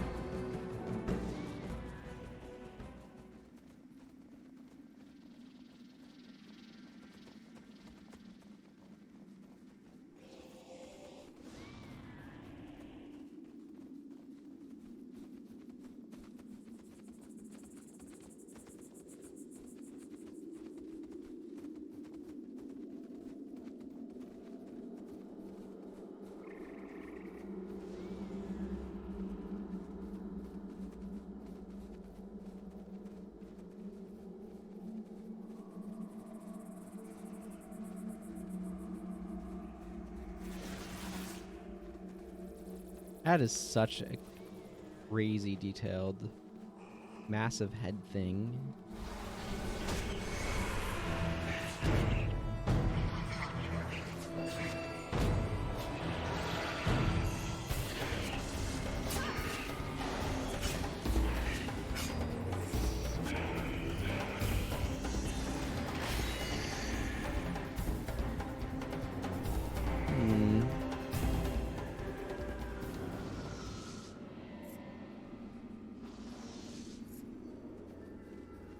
Okay. It's like Arachne or something, I think, is what people have data mines. It's supposed to be some former god of some kind. But not a whole lot of information is known as far as I am aware. At least I don't know a whole lot of information at any rate. Which means I can't say much. Mostly, is what I meant by that. Hello, Titan Abomination.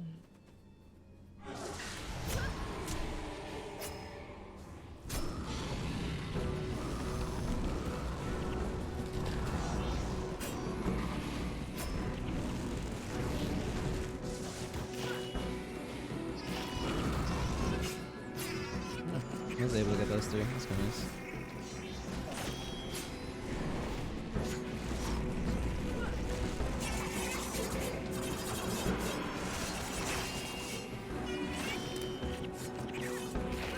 Ow. Shuriken Elementalist alert.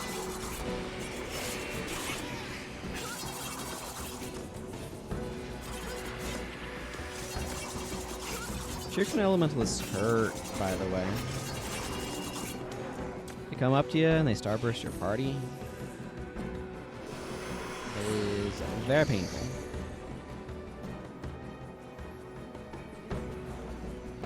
I recommend avoiding them. You can help it.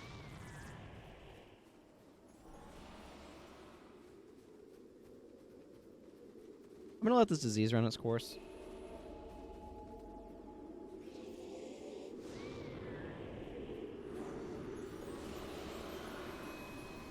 There we go. Wait, nope.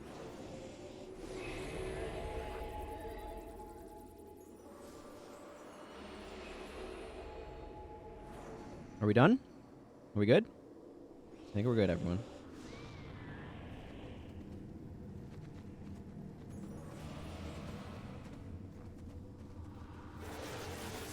The disease has run out.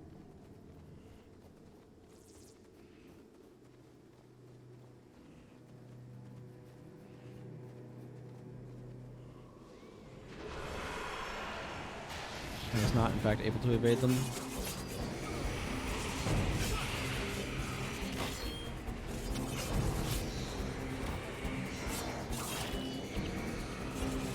I tried, though. I tried.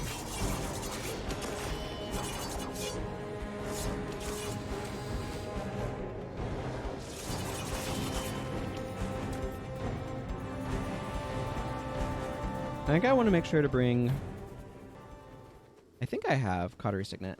I want to make sure to try to remember to bring that in the last mission here. When we get to it. It's not quite yet.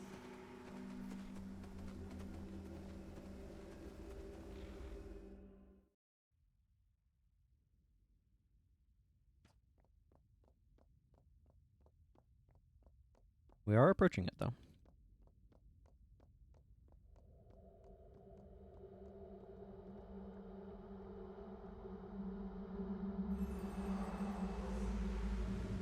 Do I need to clear out my inventory? No, I do not.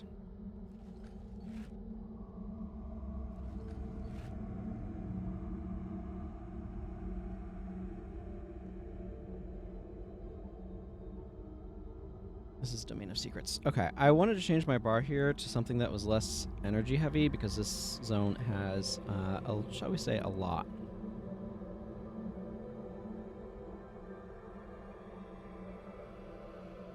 Just a lot of energy requirements. Let's see. What would actually be fun here? I do want to be able to punch through blocking potential. Is that a huge concern? I could run sword, hammer, or axe. I could also run spear if I wanted to.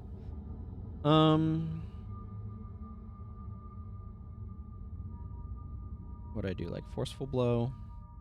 Yeah, I don't have enough hammer skills for that to be really all that attractive. I think I'll just probably run axe.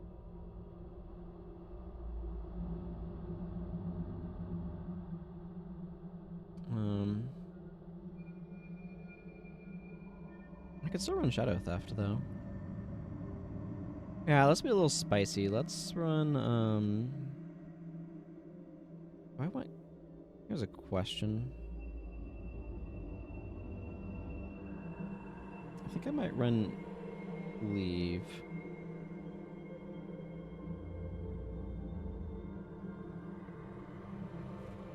This is my axe. My motivation stance shield. I'm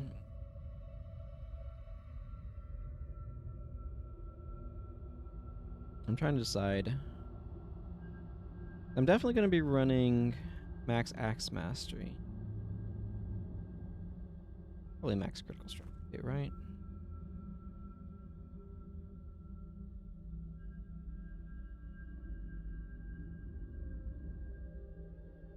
Yeah.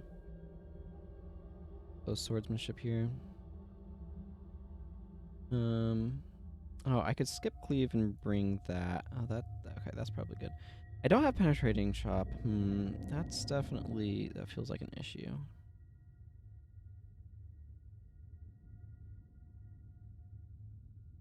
Would sword actually be better here? I can use this sword, which is pretty... Yeah, let's actually go ahead and... Never mind axe. Let's go sword.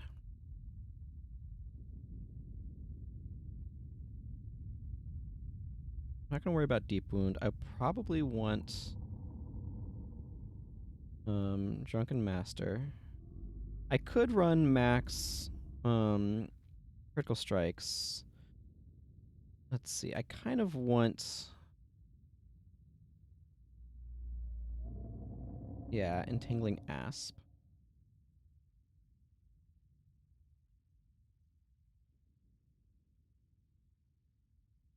That's probably sufficient, actually. Because Entangling Asp can follow Shadow Theft.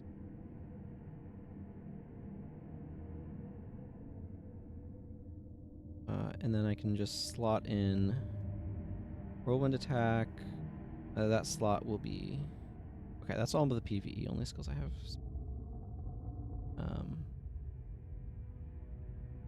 Here's Wild Blow. But I do want to bring Way of the Master so I get more critical hits, because that seems good for me. Do I have Standing Slash? Man, I need to get more sword skills too. I am woefully short on my...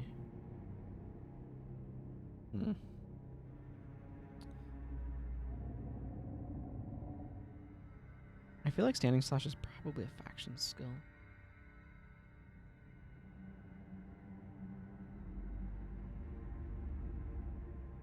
Wow, okay.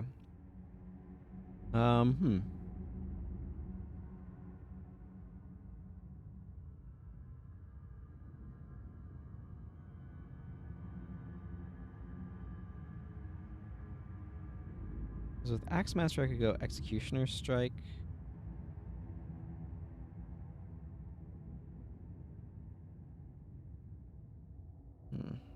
You know what, let's just use some Final Thrust action. And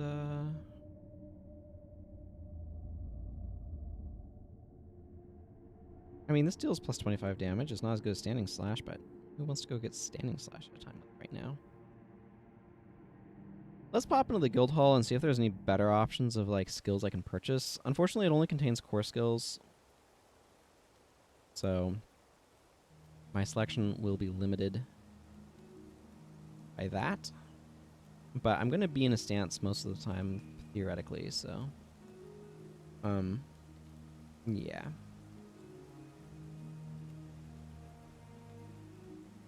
Merchants, please take this.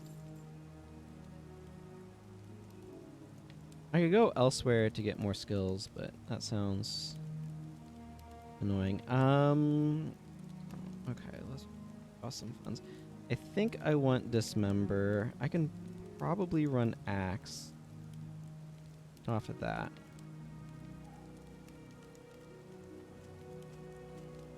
Let's just get those skills I was missing. Okay, one more platinum.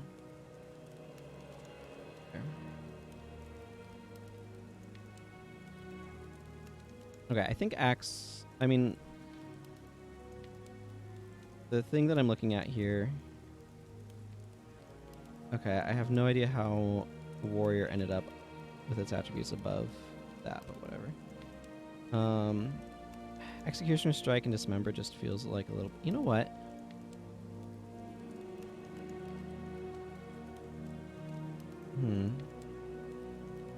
I could, like, bring Axe Rake. Because that... Like, I might not deal Deep Wound, but... natively, but... General Morgan absolutely does. Let's just roll with this. I don't know, it feels weird, but... You know what? I'm here for randomly inflicting crippled with my thing. Okay, I do want more axes on this character. I need to go this way, which I know because I have a glowing arrow on my compass directing me. Otherwise, I friggin' would be lost, apparently. The lowest level I'm. I don't know what's up with my navigation today. It seems to be awful. It's probably somewhere else. Skill related, not map related or something. Okay, first things first, turn around and go grab thing from this guy. That's interesting. At certain angles, the orange one does not appear orange. Yeah, right here it's getting kind of like almost a purple look.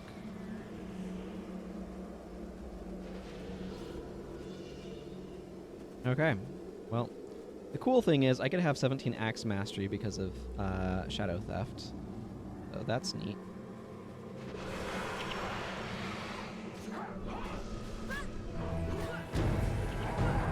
That means I can actually get probably decent damage out of it.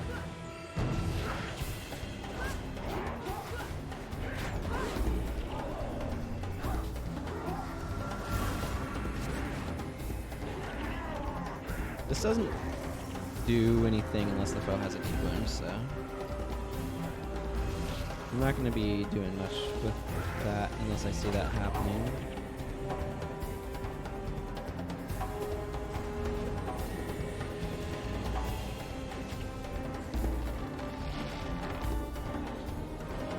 Well, we have BIP to help compensate for the energy sum, but it can only do so much, so I'm... Hey, Ox, good to see ya. Is this late or early for you? Hi. That's 1:36 a.m. for me, so I don't know what your time zone looks like.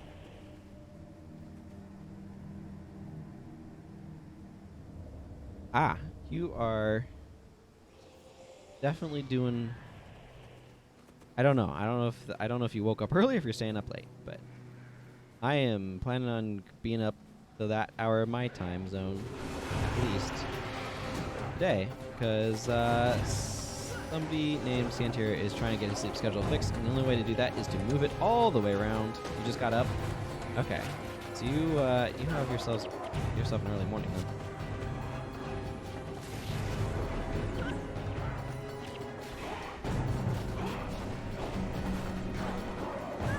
I'm getting shockingly good auto attack damage out of this axe, by the way.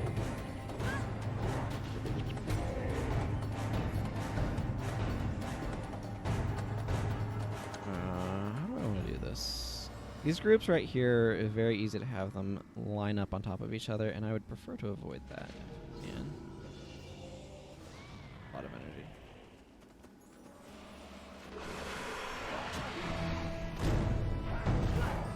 Oh, that was beautiful.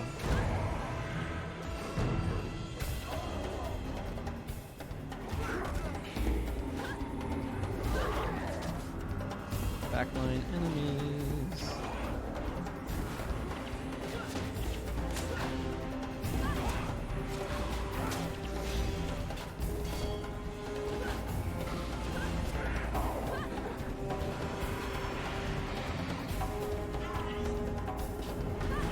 Okay, well, the other group has found us.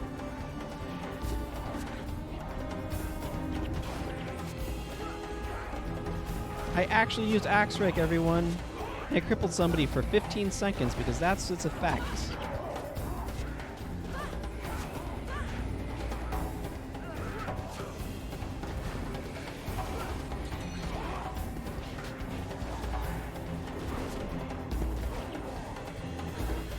This is not a skill I use very often.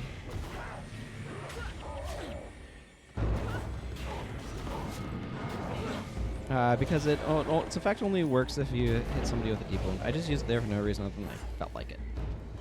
Huzzah. Where do you think you're going?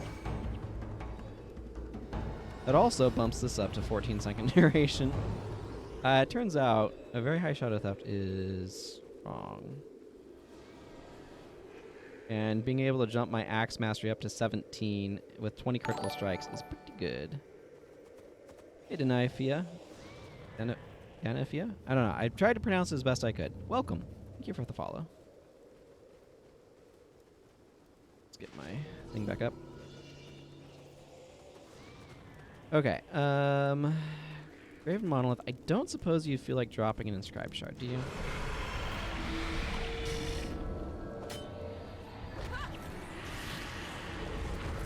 Of course not. Hey, lurkers are always appreciated.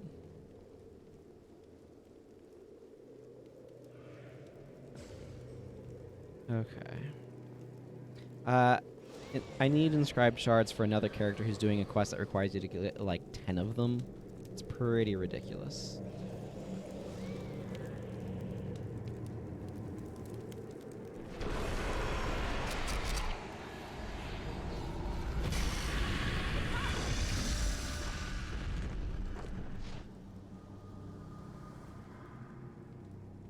You know, the trophy that Graven Monoliths sometimes, occasionally, possibly feel like dropping every now and then.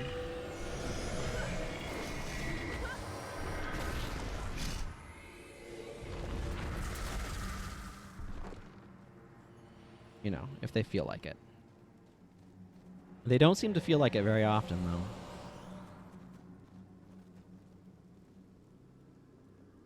I think the exit's down this way a little bit further. Is this a spell or a skill?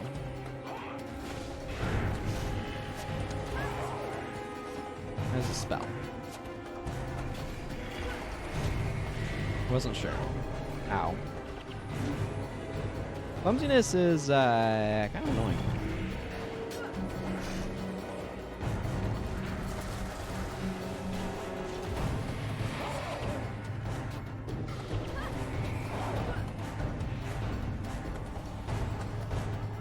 I really want, like, Penetrating Chop and whatever they named the faction one. Penetrating Blow? It's really confusing because there's also Penetrating Shot and Sundering Attack. Is it Penetrating Attack? There's a Ranger set as well as an Axe set, so it gets confusing. That is my point. Yes.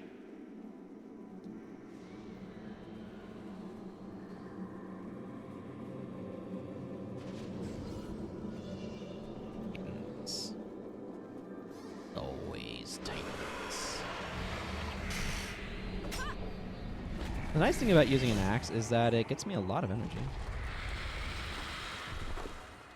I'm only doing it out here, though, because this area makes everything 40% more expensive.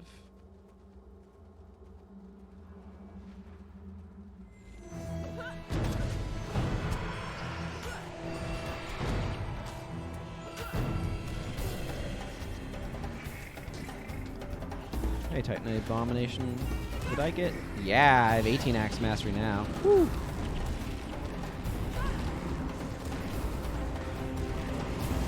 Nothing like having plus 46 damage Executioner Strikes. I think I missed getting it back to 18.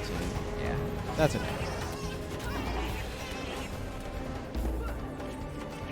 It gives me plus 6 at a higher threshold that I now have access to. 43% chance to land critical strikes. That is a massive addition.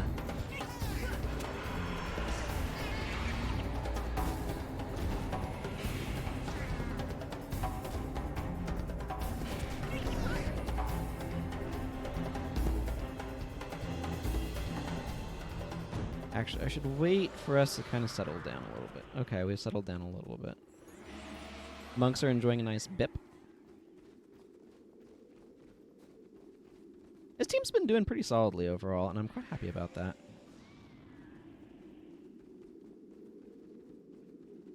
Also, when we get out of here, I need to go buy some skills. Some warrior skills, specifically. I am somewhat underwhelmed by my collection. That's sweet axes, though. The dual wield axe.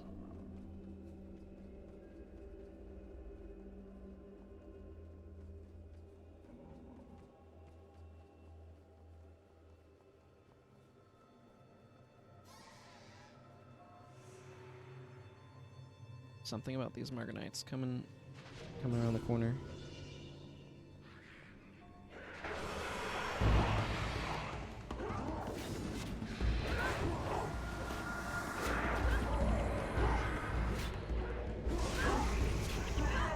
Interestingly enough, this doesn't count as anything, so it must follow lead attack, but then you can follow it with with an actual offhand attack.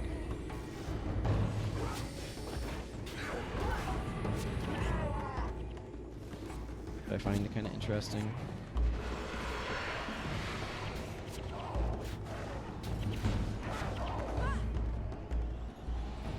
That was close, Scout ad hoc. Yep. We saw him on Consulate Docks. He died right at the beginning, if he is not familiar to you. That is where he is.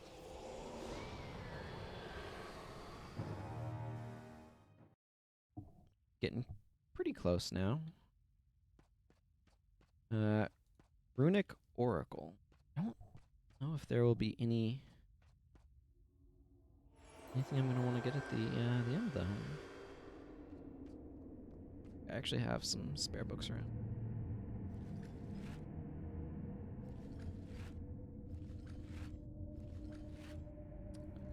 Wood.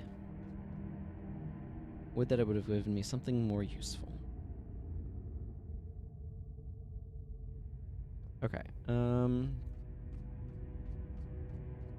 Not sure exactly what I want to do here. I know I want to be able to deal with Madness Titans, though. That points towards... Okay, let's see. I want to go back to doing dagger stuff. That was not going to be abundantly clear. I think I want Drunken Master. Let's get my hat back on. This one.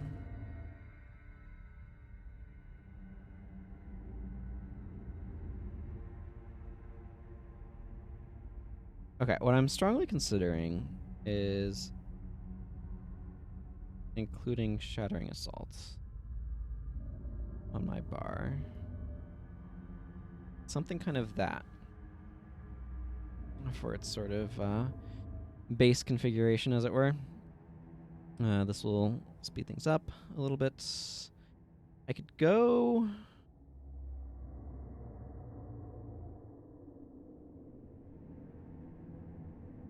You like rolling ahead, but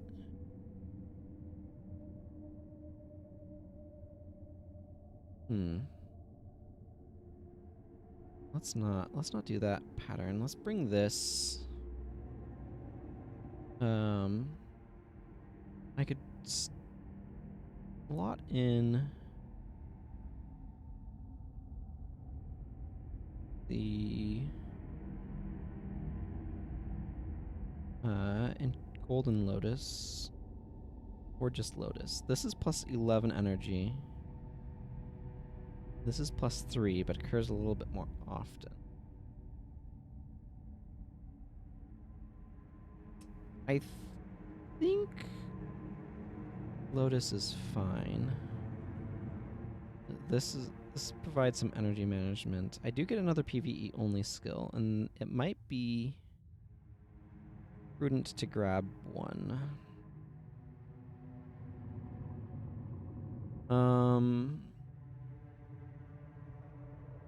Am I going to be relying on my allies for enchantment? I could try to bring Great Dwarf Armor, but I think that would be a bit clunky.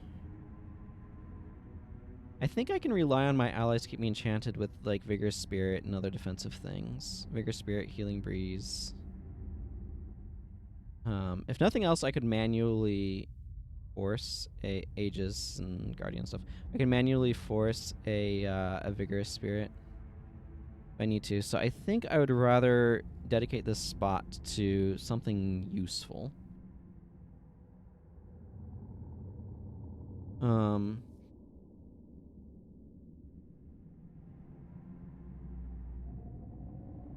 Ebon Vanguard Assassin support. Do I want any of these? Battle Standard of Honor increases damage, but is going to be hard to actually use. Ebon Escape is a sort of heal. I could just bring Lightbringer's Gaze.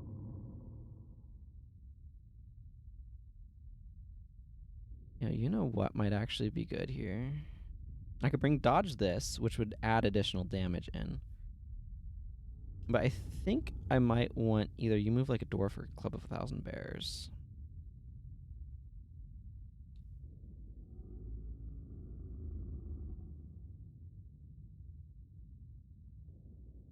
I think I'm going to go with You Move Like a Dwarf. I'm going to slot that in. Yeah, I'm going to try this. We'll see how this goes. This mission could potentially be a bit rough. I do have a bunch of healing across the team.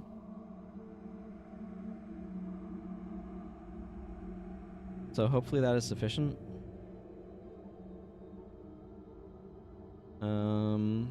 Oh, you know what? I need 10 gold.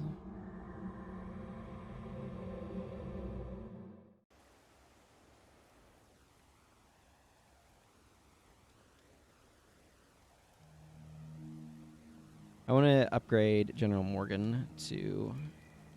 It would have been so cool if they'd had a set of custom guild weapons that you could craft at the guild hall weaponsmith, wouldn't it? This is just a default spear. I'm going to replace it with one of these guys because this has 5% more on the plus damage and is a slightly higher base damage. So that is straight up an improvement. Do I have... This is another question I find myself asking. Do I have spear grip? Yeah, I do have a spear grip with defense lying around. I thought I might. I'll go ahead and just throw a defense mod on there. I don't think there's any spear prefixes lying around, but that's okay. Some staff stuff. This one is enchanting that I have for some theoretical use. I'm just looking for spears now. I am finding all of none.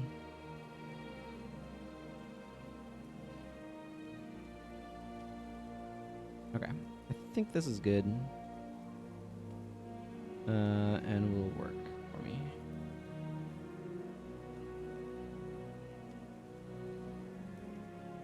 And it certainly is a better choice for him than the previous one. It's a little bit of additional damage. It's not a ton, but I wanted to do it while I was thinking about it, is the main thing. Okay, let's see. Do I have to have a specific hero for this? I hope not. We are ready. I could swap Zed over to Ward Against Melee if I have Ward Against Melee available. I don't know offhand. Hopefully my energy's okay. I am a little concerned about that. I should swap Daggers. I am not enchanting myself, so there's no reason to be running an enchanting mod dagger. I think we are during a festival event. I think this is, I suspect Speak Like a Pirate counts. I'm gonna knock that guy down.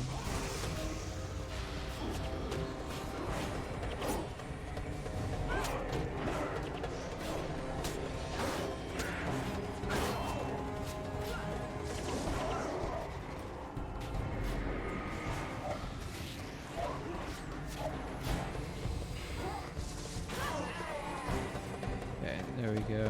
No enemies in the area. This mission is one of those ones that's like really, really, really frustrating whenever you lose at it. Because it's typically not at the beginning. Like, it has a weirdly large amount of ramp up to the actual, like, main show, as it were. You can call it a main show. I just did, so I guess you can.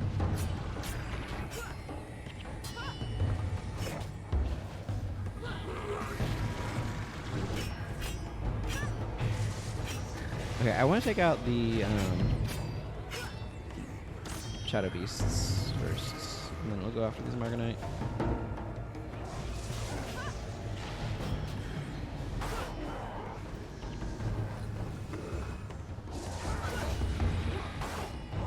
Wow, okay, that guy just went down. Okay, sack potatoes.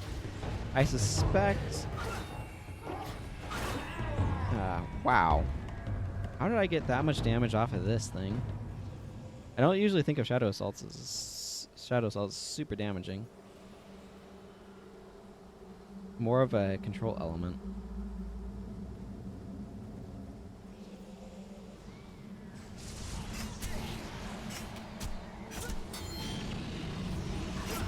One thing that does really improve damage here is Find Their Weakness, by the by.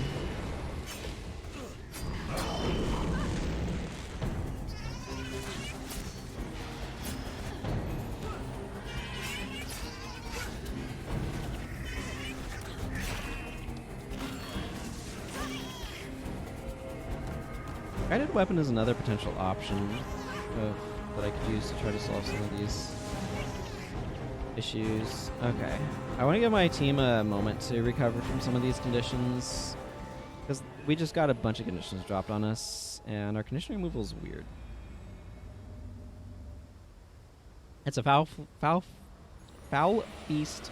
That was a tongue twister for some reason. Plague sending combo, or like Blessed Light and Smite condition, which are fine, but also Blessed Light is super inefficient as condition removal from a cost standpoint. You can go either way here. They both lead to the same spot.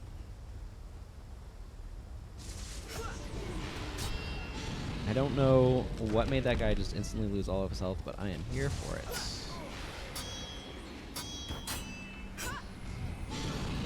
I guess I'm doing a lot more damage than I realize.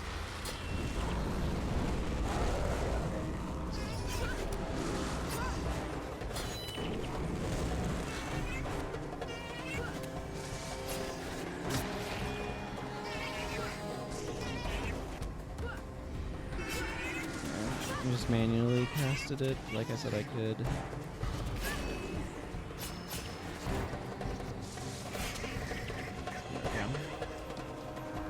Taken care of.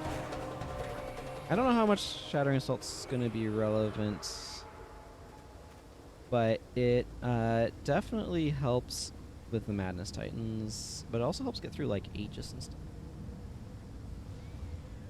So.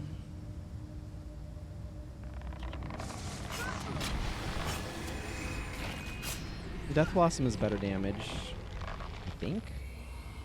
I know, the thing about this is, like, this is raw weapon damage, right? Like, I think it's just typed.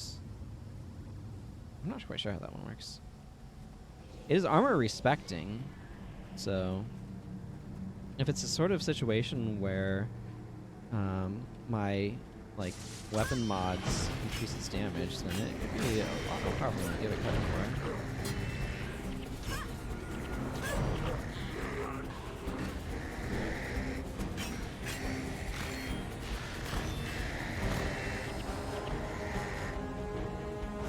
A lot more. Like it's slightly weirdly positioned.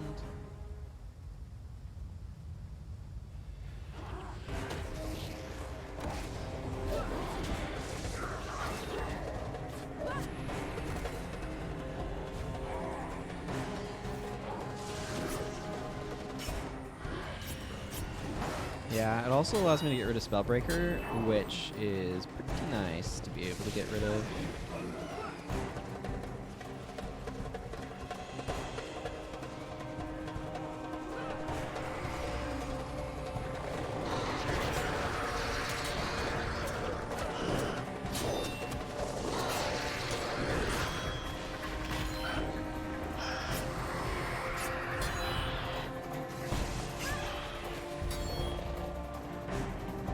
Wow.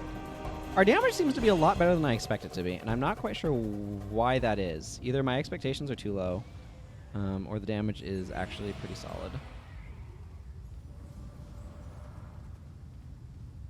Where's that Shadow Hoof? I mean, I have friggin' stone daggers over here.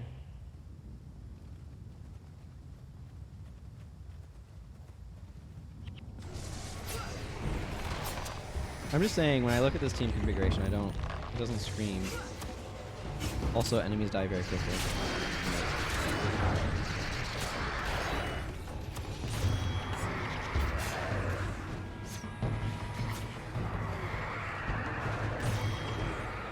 Wow. Okay. Some amount of this is find your weakness, increasing my damage by a bunch.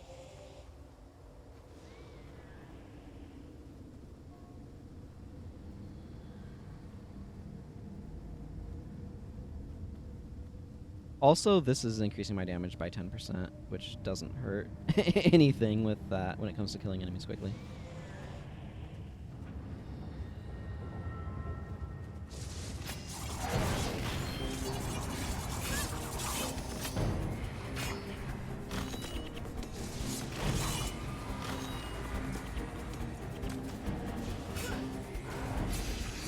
Rotting Flesh has such a long activation time. I'm going after the Mesmer because I don't want it to divert any of my backline if I can help it.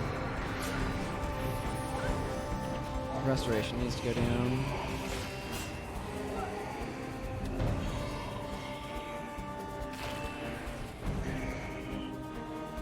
Okay, this is the part where it's very easy to rush too far in. It's better to kind of let things metastasize.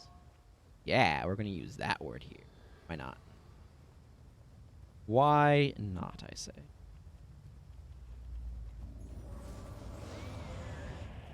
Our presence is an affront to the temple's Margonite worshippers.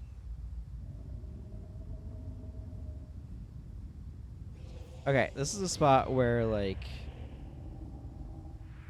very easy for this to go wrong. And end up, like, in a massive battle and stuff.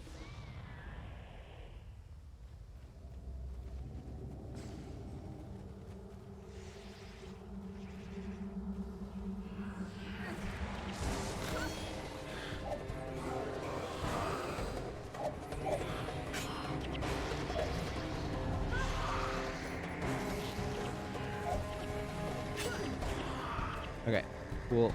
Portal closed.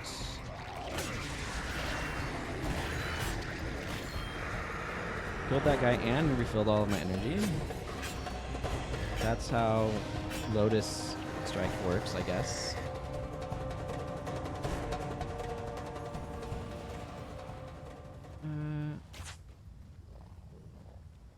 Can I interest you in a stern confrontation?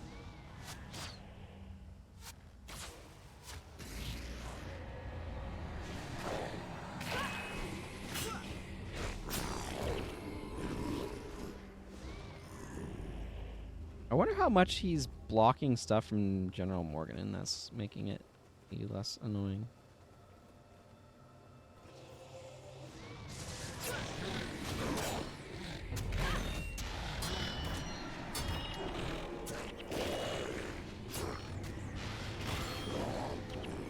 I'm not quite sure what's going on there.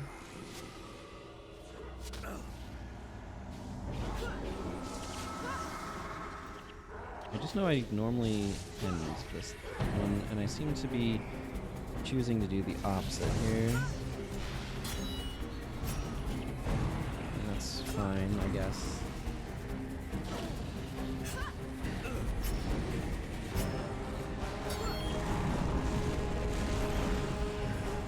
Don't need that going on.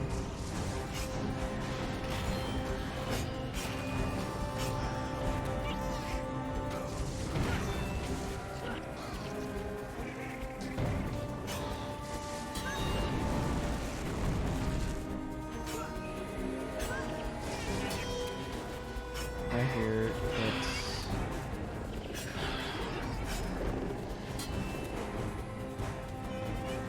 back there causing problems.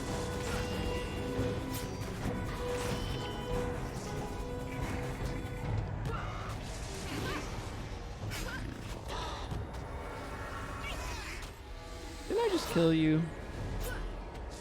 It's actually probably another spawn. The portals keep spawning enemies.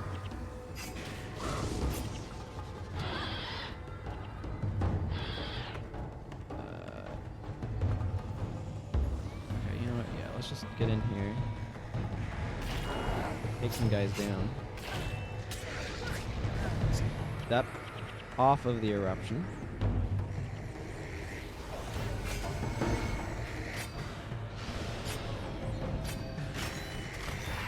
The eruption is very much so the bane of every melee attacker out there.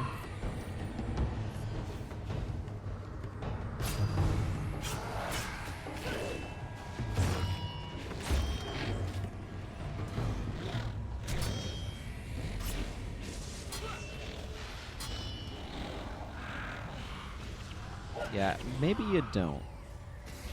Okay. Yeah, we can kill this. I'm okay with that. I'm just going to stand over here with my bow. If you're wondering why I'm getting 26 damage with my bow, it is because it is, in fact, a critical strikes bow. So I actually meet the attribute requirement for it. I usually don't take that rift out now, but normally I go after this rift a little bit earlier, as in second. Usually take that one out and then go this way. This will work for me.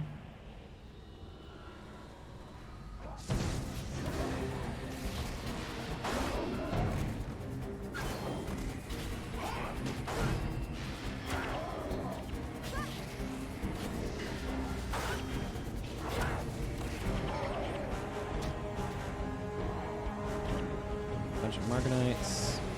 I think Ward Against Foes does a lot to help with mitigating melee damage in the backline, actually. Because it makes kiting a lot, not more effective, easier to actually accomplish, is the phrase that I think I want there.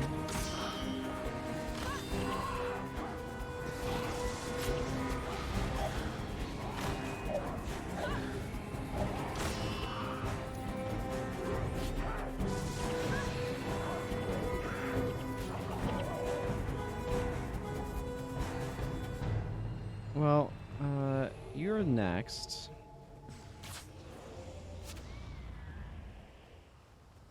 Random Armageddon Lord, unless you... Okay, apparently didn't really want to fight us.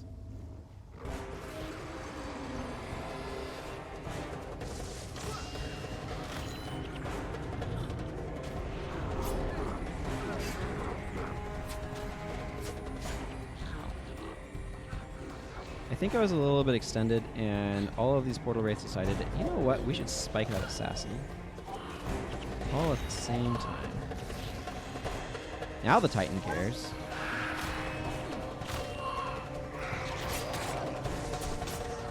I want to get this big ball of fire out of here.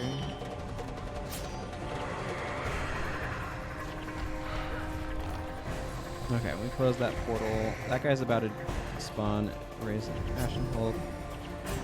All of their strip enchantment glory. We're gonna remember that being a pain in the rear end on a... Alright. The Titans.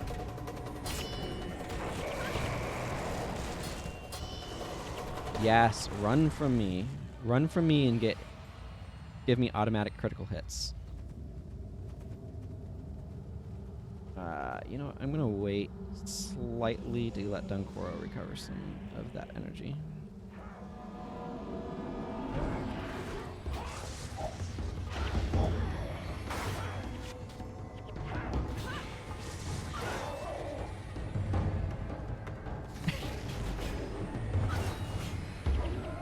Okay, that cleared that small group out. Now we just need to contend with the reinforcements.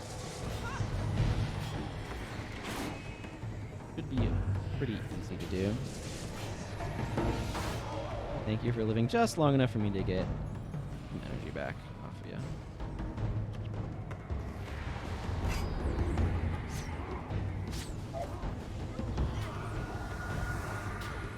One of the things that's absolutely brutal about Eruption is its blind lasts for some ludicrous reason 10 seconds.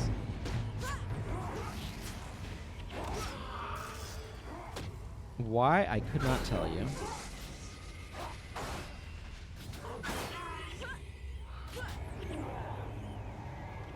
Oh, did we clear all of them out? Excellent. Whew. Okay, that part is done. I'm going to celebrate by letting my party's energy recover. That includes Zed Shadowhoof to an extent. But also Dunkoro for sure.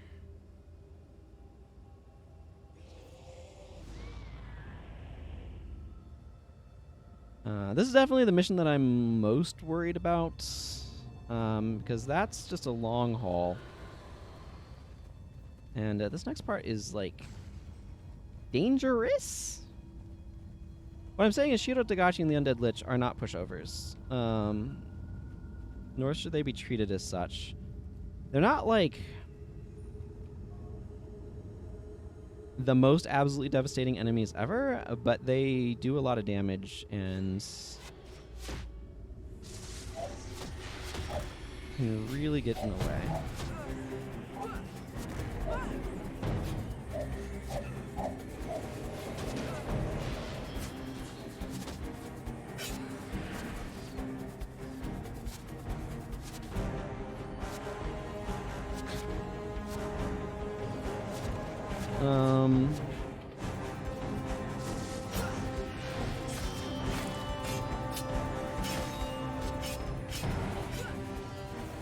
I don't mind killing Shido early if we can. I mean, we should be able to, right?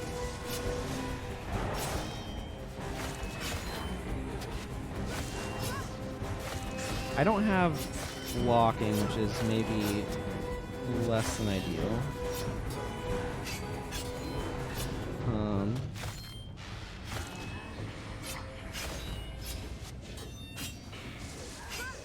Impossible odds is where he gets threatening.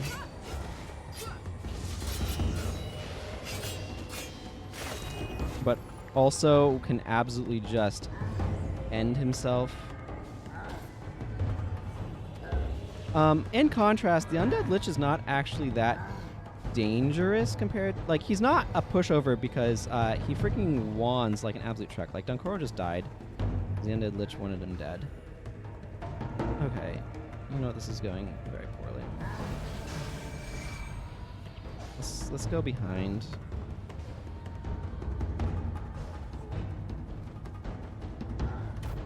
What I'm trying to do is get everyone behind here, so that way we can get some reses going. Where the Lich can't wand us. The Lich literally wands for like 200 damage. It's pretty crazy. But I'd also like to get masters here.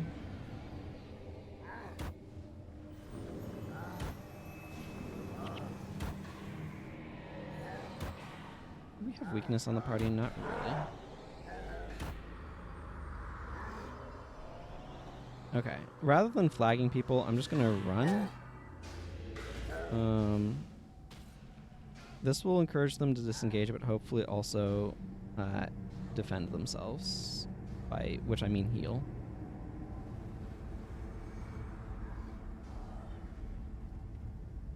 Okay, could we maybe keep Zed Shadowhoof alive?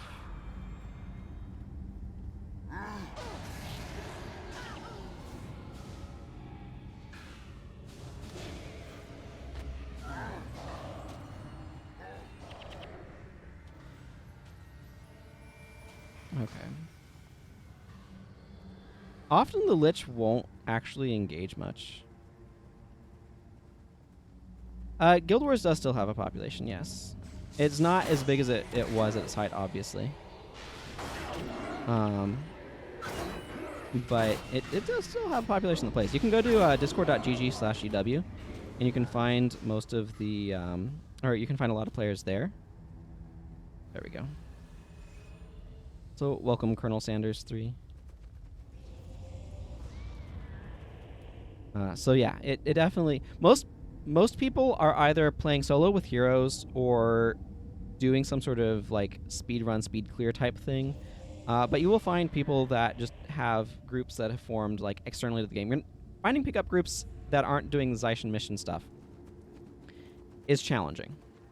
But you can absolutely find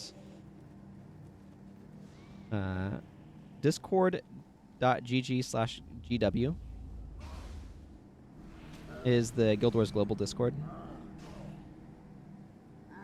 If you're looking for people to play with, that is a good place to go. Or if you're looking for more information about the game, that is also a good place to go. Although you are free to ask questions here, of course. And welcome to do so.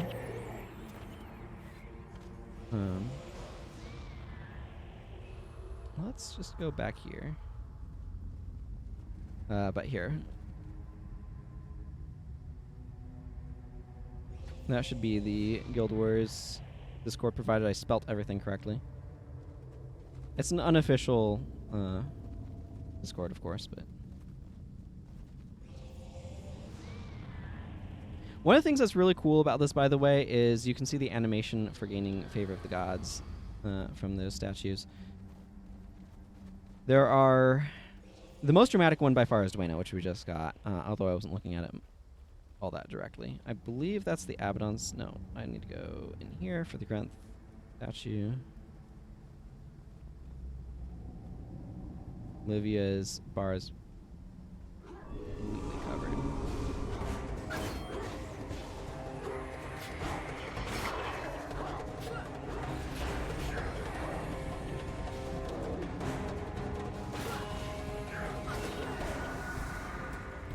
But that's the Guild Wars Global Discord. Every now and then people go there thinking it's giveaways for some reason. I don't know why. Very, very rare, but I have seen it. They've mentioned it's a thing that occurs from time to time.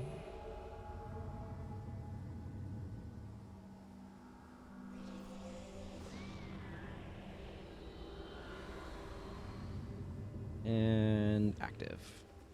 Okay, now just to go get the last one. The Lissa Shrine.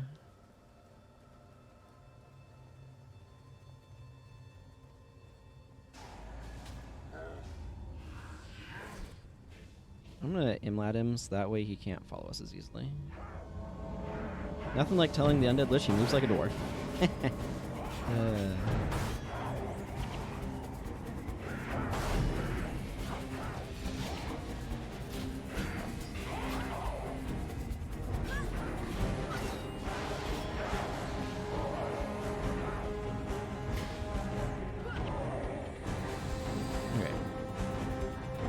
Back here, please. Let's get this shrine going. Get these thorns off of the Lissa statue. That seems good.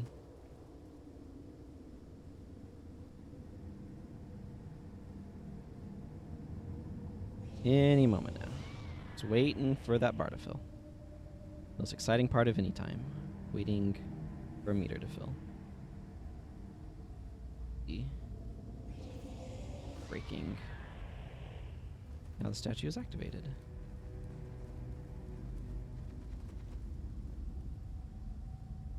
In all of her in Tartarus glory. Okay, time to kill the Undead Lich, because we have done what we needed to do with rallying the avatars. He's pretty fragile, as I recall. Wow. I was not expecting to get such huge damage hits off the Shattering Assault, but I just hit him for like 180, almost 190. That's impressive. Okay, well, I don't feel like watching that cutscene. Well, here we are. We have come to the end, as they may say, the end of all things, or at least the end of this. There's a lot more to do elsewhere, but Haste and Deep Wound. I don't remember if that's the valuable one. I feel like it's the one that helps protect you against crippled and weakness? Or blind and something? There's one of these anti-condition major category runes that helps with something.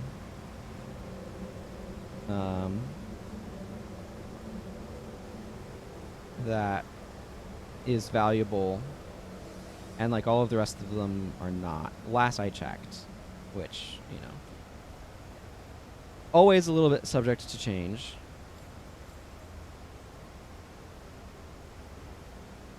All right, let's see.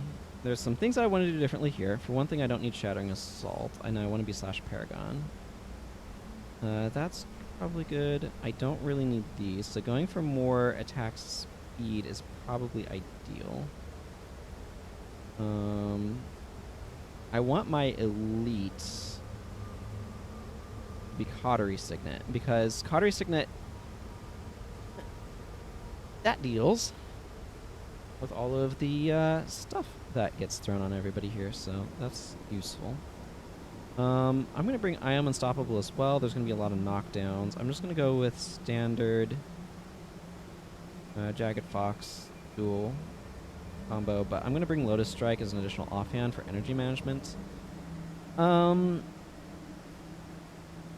can get one more PvE only skill in here. I might do that. What would it be, though? I could just slot on dodge this for additional damage. I think I'm going to. That seems fine. Not, like, exciting, but fine. Okay, let's go talk to the dude, Keeper Sharish, and see about busting this down. Now, my party will be somewhat weaker against Abaddon specifically, just from the standpoint that we have like a couple of Punisher skills that Abaddon himself does not trigger. Splinter Weapon is maybe... It's probably fine here, but it's probably not the most exciting thing I could have in that slot. But overall, I think we should do fine. Barbs will definitely help me, and General Morgan do more damage. So, I think I'm just going to see this scene through. We are going to face Abaddon. We are ready. I am not dancing.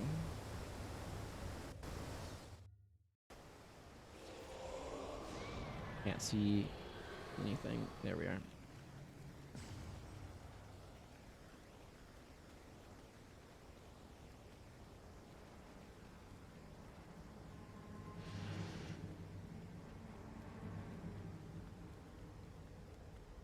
And of course, there's a Marganite Soul Bridge here for some reason. Or not Marganite, Mersat Soul Bridge. I don't think there's anything significant about it. I think they just look cool. And, like, their reasoning for putting it there is that they think they look cool, so.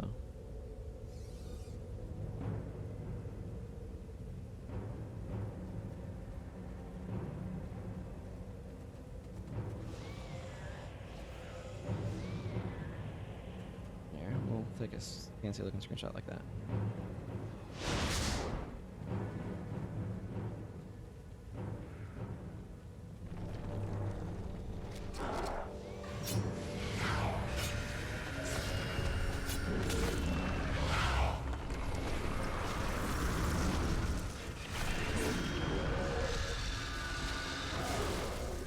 Very important to keep an eye on Torment Claws. They will absolutely wreck your party if you're not careful.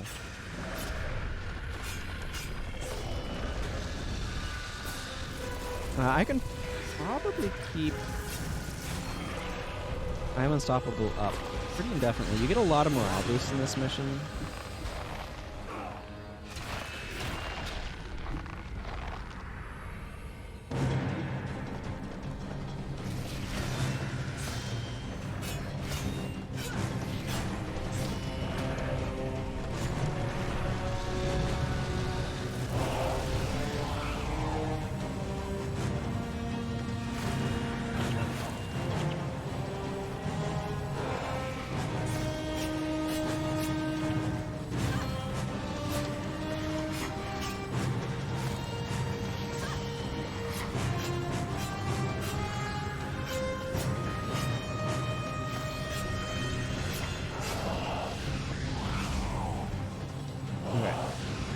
Back.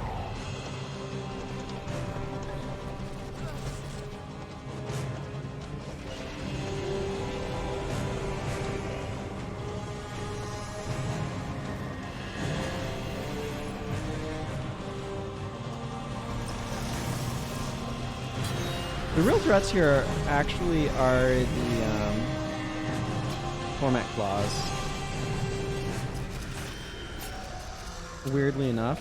Torment Claws just hit extremely hard, and it's very easy to, like, underestimate them and let them kind of get away from you and absolutely end your party.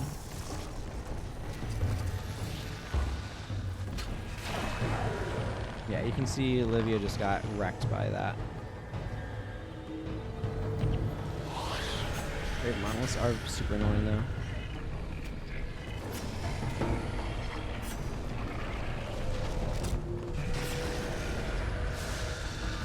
Morale boosts.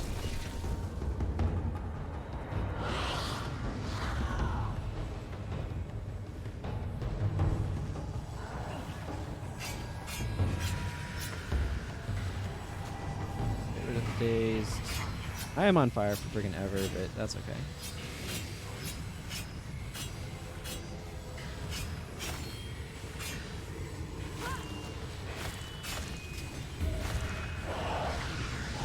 Alright. Pull back.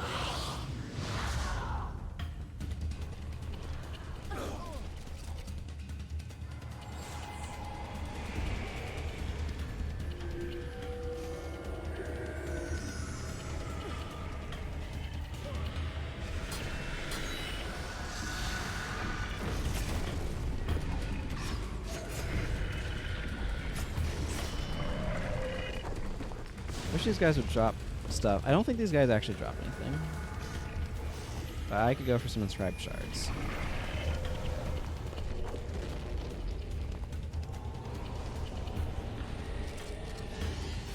Man, one of the things that makes it a bit rough around here is that they have a lot of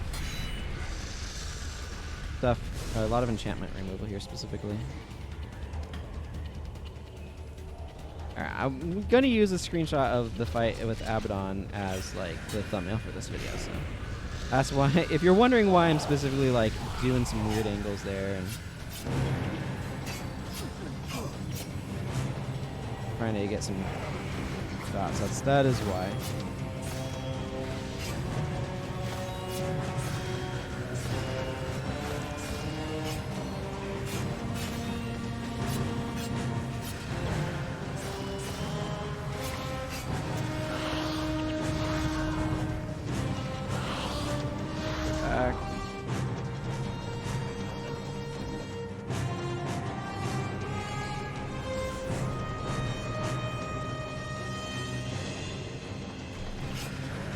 The thing is, if you destroy these ones near his mouth, face, head, whatever, it's Andros. If you destroy those ones first, the problem that you run into is they respawn.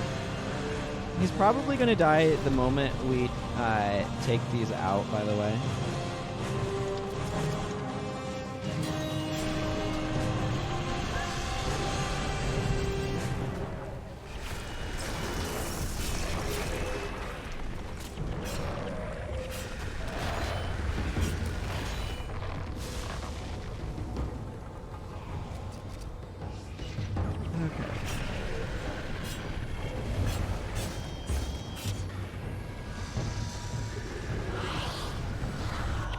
There he goes. Victory. I know I didn't watch the cutscene. Didn't feel like it. I've seen it many, many times before. Cool. Well, that means that I have officially finished the Skill Booster League. This character, I will double check, but this character has beaten Nightfall, Eye of the North, Prophecies and Factions now. The evidence of that with this Reaper. I wonder if there's a Margaret. I'm gonna grab these Rangers.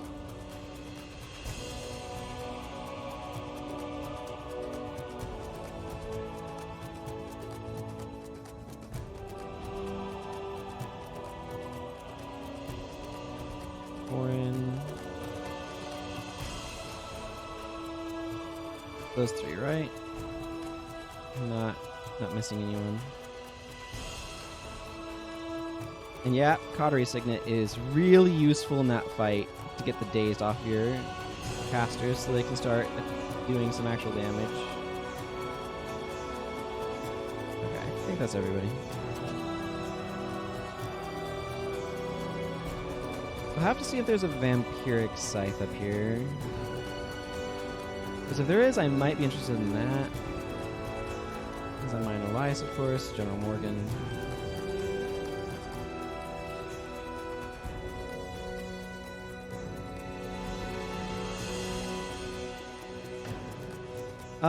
Mesmer is generally considered the strongest offensive profession.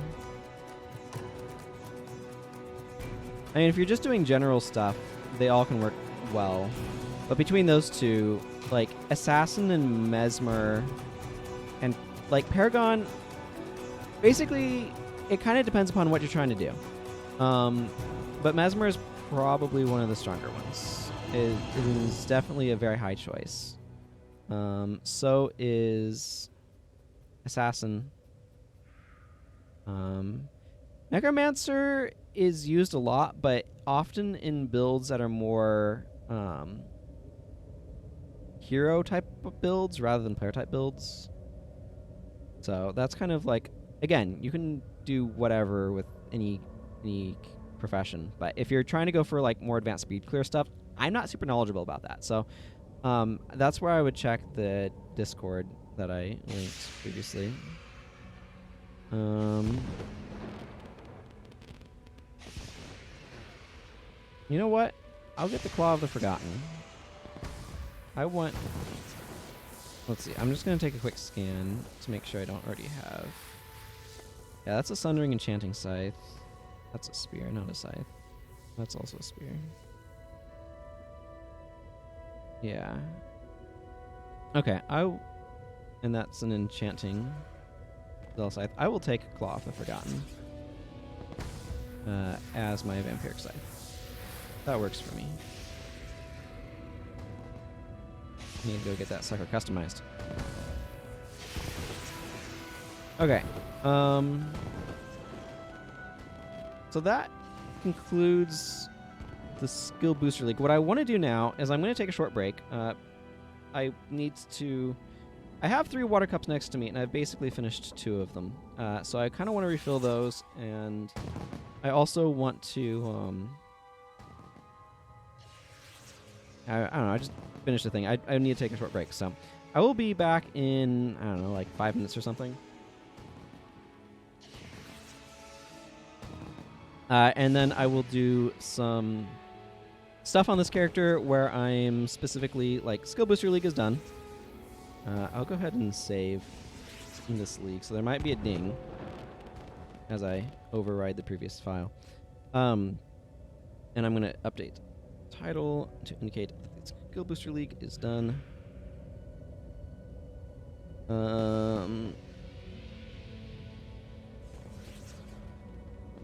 Random adventures.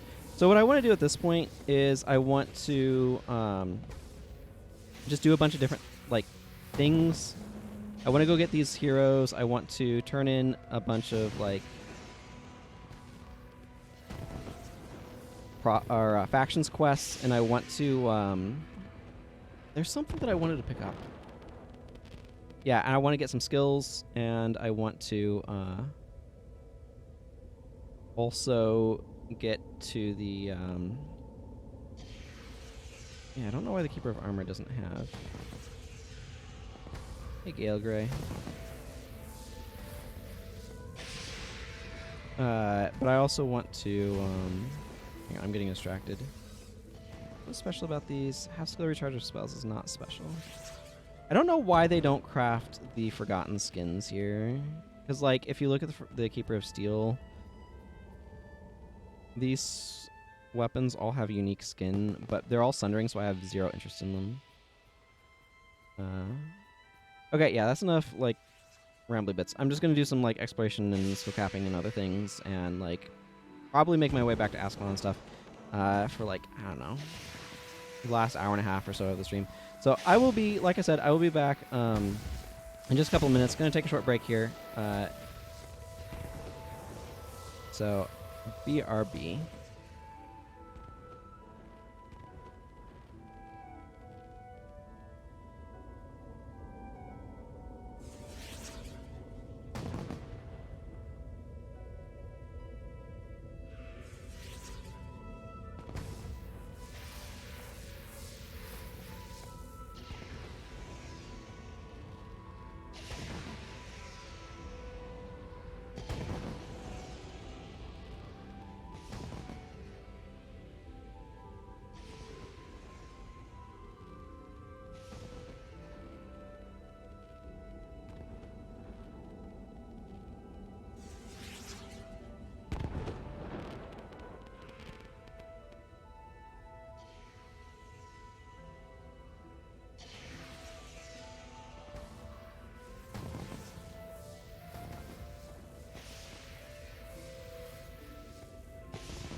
I have returned. The credits are still going.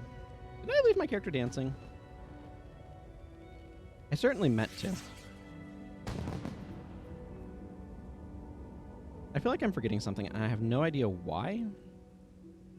Ever have that experience? Where did my Lightbringer end up? Yeah, that's kind of what I thought. Brave Lightbringer. I feel like that's pretty typical. You get a lot of Lightbringer points from some of those final quests. Okay. That does not actually do anything. Just want to state for the record that this portal is a lie.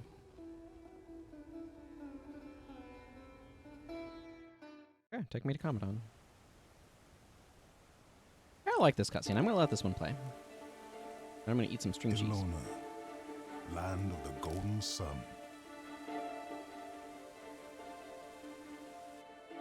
A land of wealth and bounty.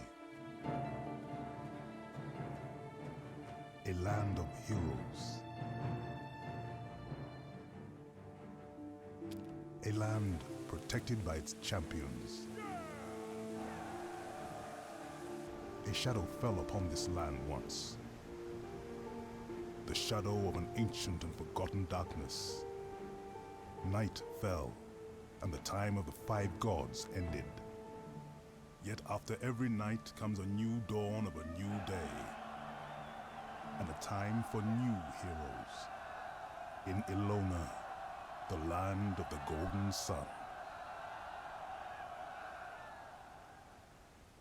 I like how that cutscene mirrors the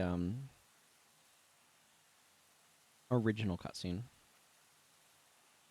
That kind of opens up or introduces you to Ilona, Land of the Golden Sun. Okay. So there's a couple things that I want to do now. I'm going to start by getting the quest for Raza. I'm not going to grab Raza just yet, but I'm going to grab the quest to get him. Which is over through here.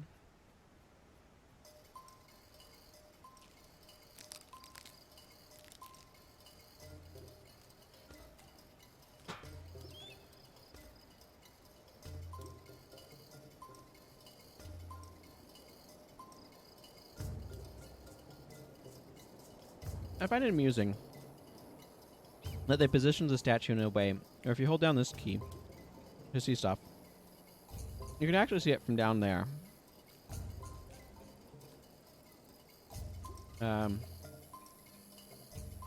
Feels like an oversight. Because you could totally like be spoiled on that if you're looking around.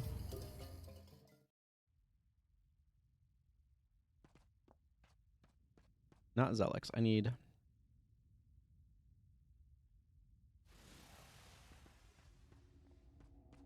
I think the chaplain.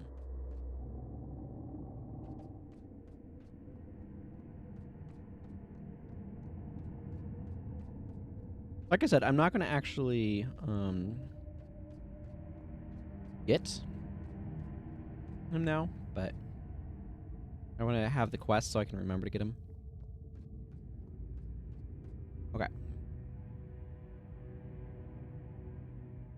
I also want to remember to go grab the Lightbringer Signet. I'm going to go do that now while it's on my brain. That's also in the Chantry of Secrets. You Lightbringer ranks. Yes, thank you. Okay, now I want to do the quest to obtain various heroes.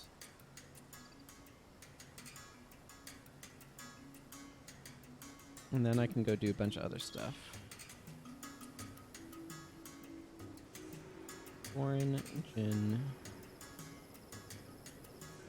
Margaret. Okay, Gorin is pretty straightforward.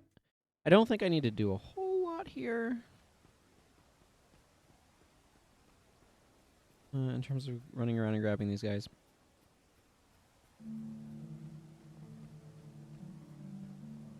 But I think this is the only one that requires me to go out into a zone. I don't expect any danger in the zone, to be clear.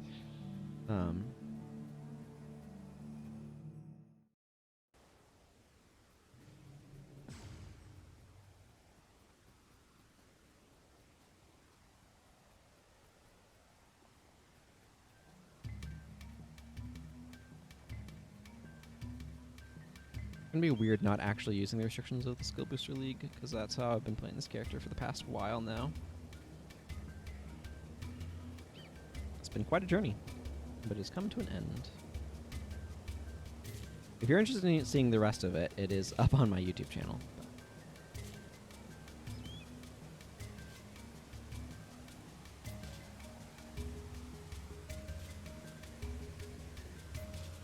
This is such a long run.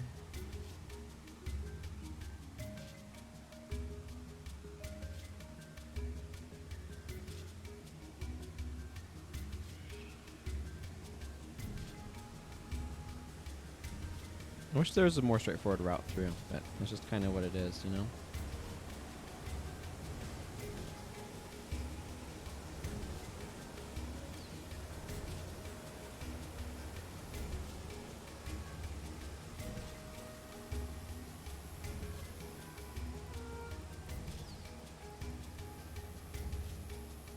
Brian Chow.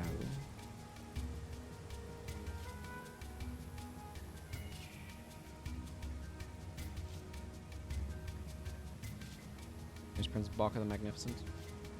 I have more stringed cheese, by the way. I like it. It's delicious. Thank you for Doran. Okay. Jin is going to be down through Commodon. I believe Margaret is in Nundu Bay.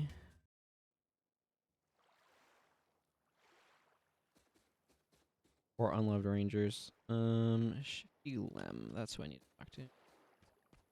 I don't know how you think you're going to get Shifty Lem to talk to him by going down that way. This is a very interesting pathing option that the auto pather took, but it is what it chose to do.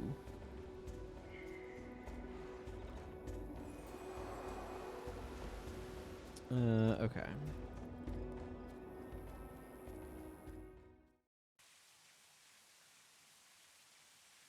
Ramadan.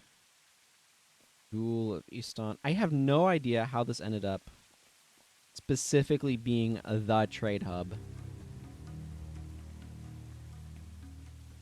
I have a bunch of several... Okay. I think the Primeval Armor Remnants are the Domain of Anguish ones, right? Hello. I assume your name is French. Eclat de Feu? I don't know how to pronounce that properly. I apologize. But welcome. Thank you for dropping by. I appreciate it. Okay, Acolyte Jin. I should have been adding the other people there to get whatever. Decisions were made. Let's start by turning in Forgotten Retribution.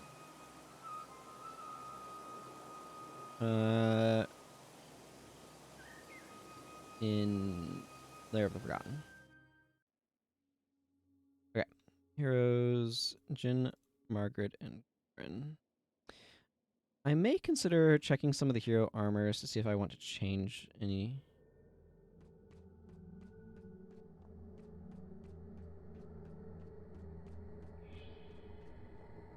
Because that might possibly be the case.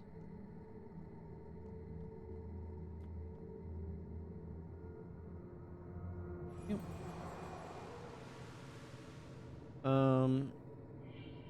You want to switch to Slack Rear as well. Okay, let's go.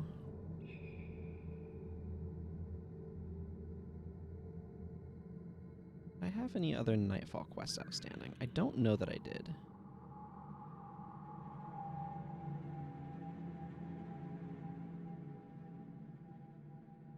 Okay. Seems reasonable. I do have Grand Court of Sibelka. I really want to do this again, such that I unlock more coins from it.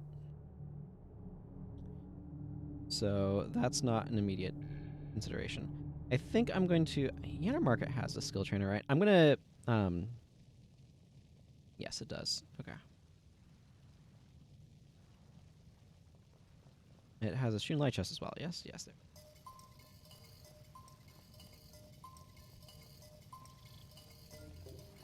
I Make these guys a little bit less aggressively positioned.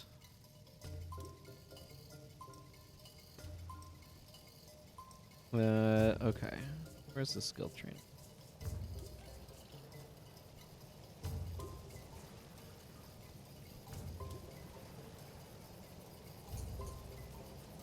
These both seem good. I'm just kind of grabbing stuff to some extent, and I will admit that. I'll leave some of those as skills I am not particularly excited about. Okay, that is not how I switch my secondary. There are a bunch of Paragon skills here that I might want to... help me, I don't know. Yeah, let's target other ally. I don't really have much.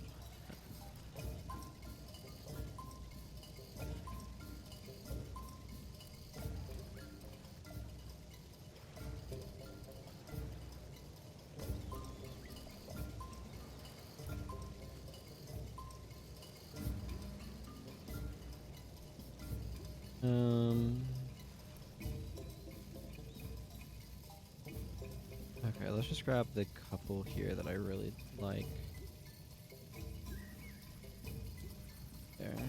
That's probably good.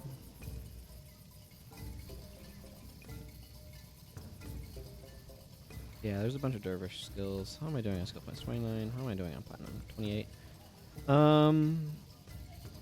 I want to make sure to save some for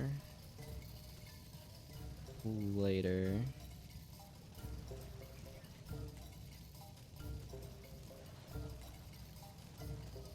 Grab those. Mystic regen is really good, and I should definitely be good. Okay, that's probably good. I'm going to save the rest. I mean, I don't have to spend the rest. But I am going to go over to... I'm going to go over to Kaineng Center first.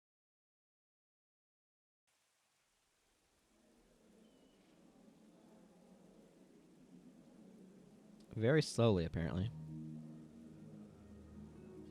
Because I have several things to turn in here.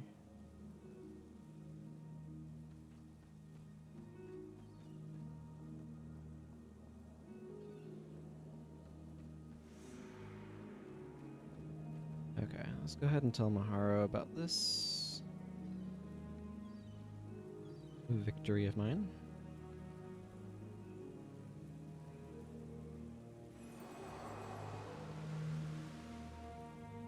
And see how well the AI gets me over to meet Chico.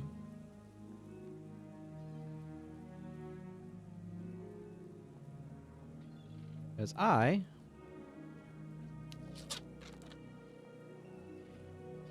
would like buy some skills.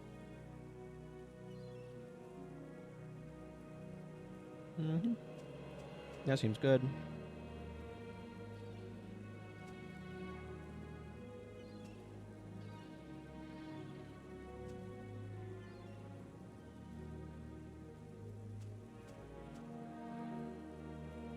You know what, we'll go to Jai Sanju as well.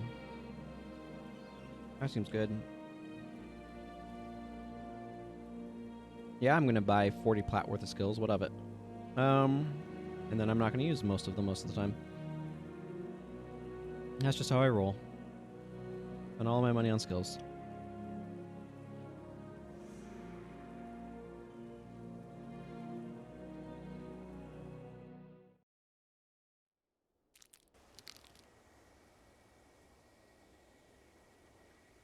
I mean, when I love the build craft in this game as much as I do, it makes sense.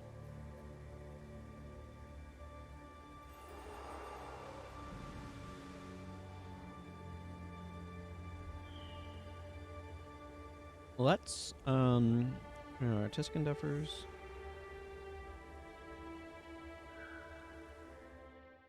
I've just gotten several things and just kind of had them lying around.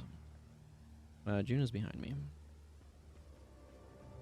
This is actually the sister of one of the Xingje henchmen.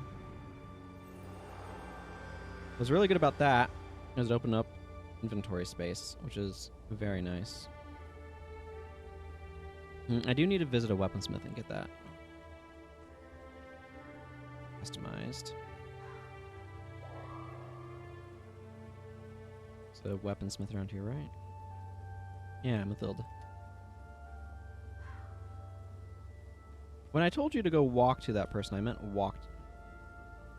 Apparently they don't know how to path in this map.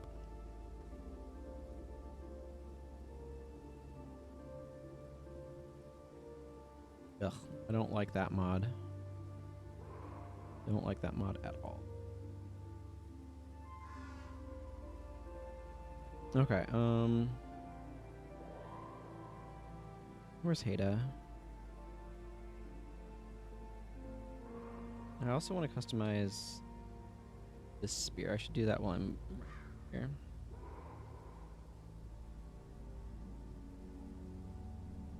I mean, it's slightly better than the one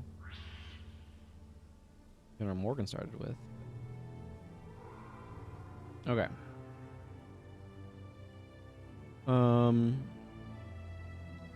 I know I have assassination attempt. I should go turn in. I need a sample of plague remedy as well. I'm gonna go do some of these kind of quests, I think.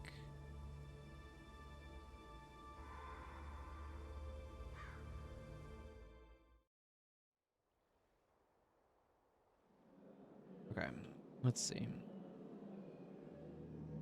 I should drop several things off over here.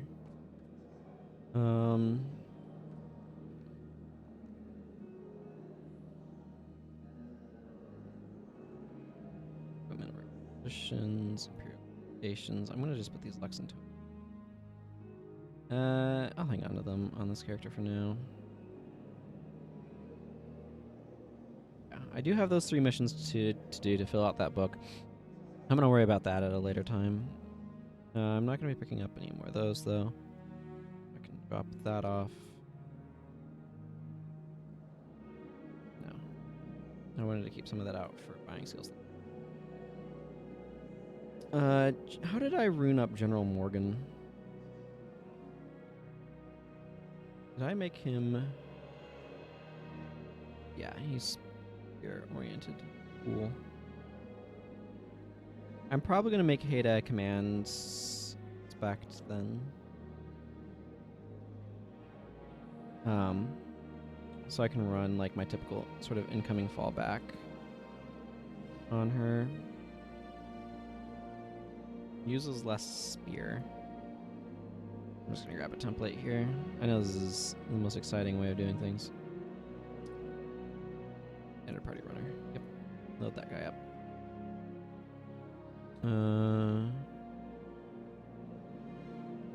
Cool. I can probably modify that some, but we'll worry about that later. Actually, I can go to the guild hall and take care of some of this stuff. It's inventory management time, everyone.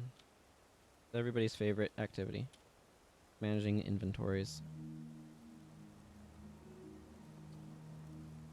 But this is a good opportunity to take care of some of this other random stuff that I ended up with. Paragon. Centurion is worth a bundle. Yep. That does not surprise me. I don't think the major strength is worth anything. Yep, nope. Stalwart, I don't think is worth anything. Yeah, it's not. Recovery, okay, recovery is one of the ones that also is not worth anything.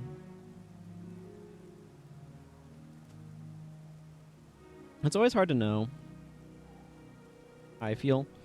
It's clarity. Yeah, this is blind and weakness. Restoration, I think, is actually kind of useful. You know. Okay. Finer spear. Motivation. Leadership. And superior command.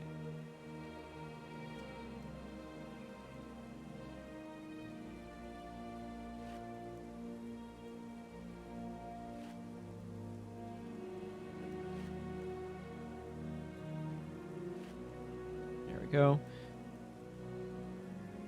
Let's sell these two things I don't need.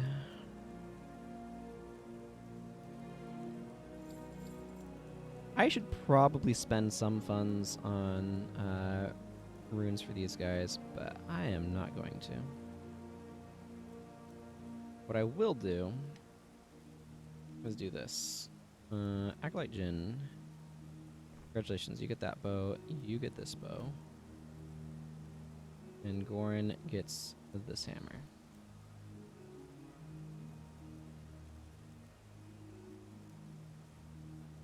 There we go. Seems good.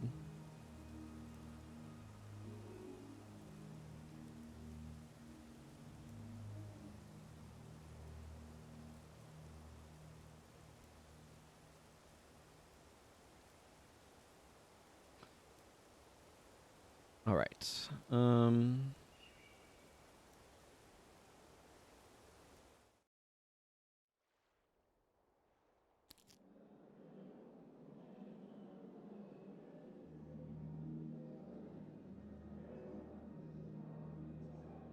It's actually not a bad set of skills.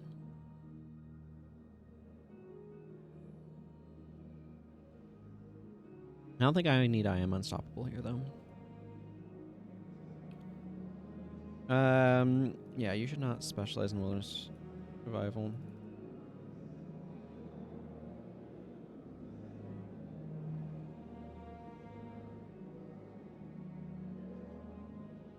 Let's add Livia.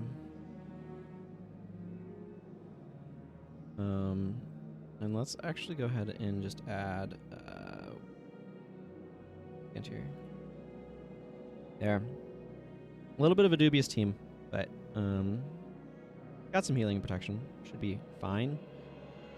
I really... we're going to find some way of inflicting cracked armor because I want body shot. Go ahead and give her barrage, antidote signet, savage shot, and utility of some kind. Try to work onto a bar.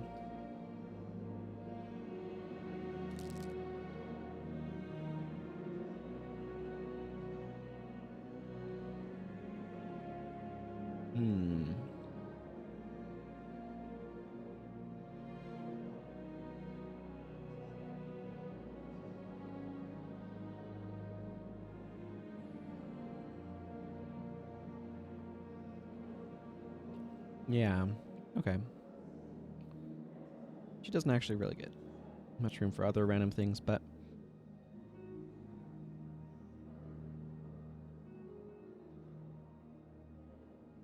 This is an absolutely terrible idea, and I just want to state for the record that giving Frenzy to your level 12 Ranger is a bad idea and shouldn't be done. That said, that is exactly what I am doing. There, I'll give her dodge as a cancel stance. Will the AI be smart enough to do that? I don't know. We'll find out. Okay. Margaret. I'm actually going to go... I don't know what this split is.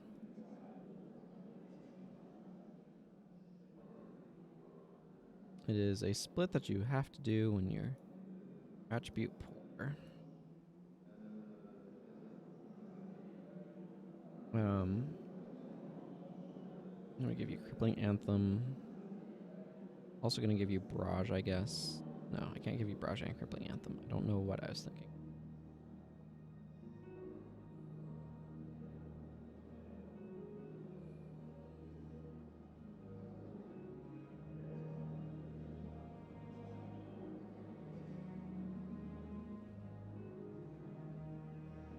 Envy. Give you Volley and Body Shot. There. That seems reasonable. We'll go with reasonable. Gorin, you're also underleveled.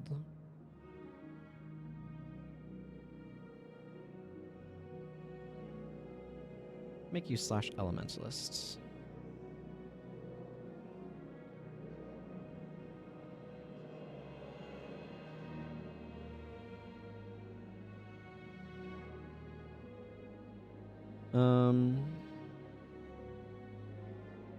Hey, Dream Parts. Yeah. I mean, he's competing with Norgu, so he's going to have a real hard time doing that effectively.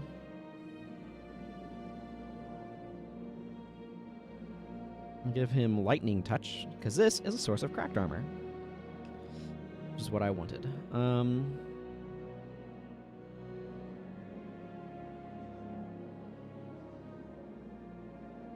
Otherwise, let's give him... Where's Forceful? There it is. Forceful Blow. Fierce is a nice follow-up to have on that. Sprint, because run speed buffs are good. Do I want to give him anything else from Air Magic? He can definitely afford something. Auspicious Blow has a lot of energy. I mean, Conjure Lightning would be kind of fun, but I don't think that's where I'm going to go.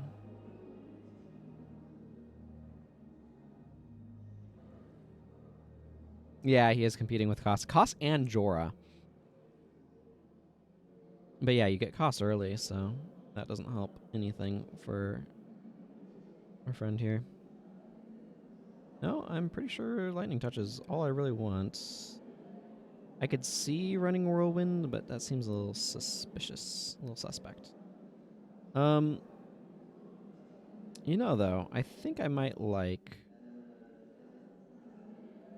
Yeah, where is... Strike? Yeah. Also, that means she's really tall.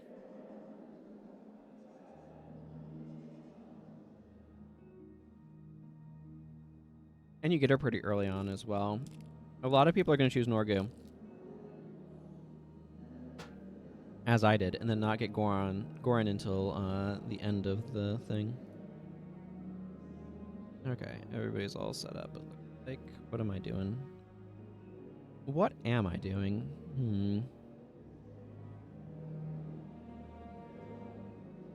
Good question.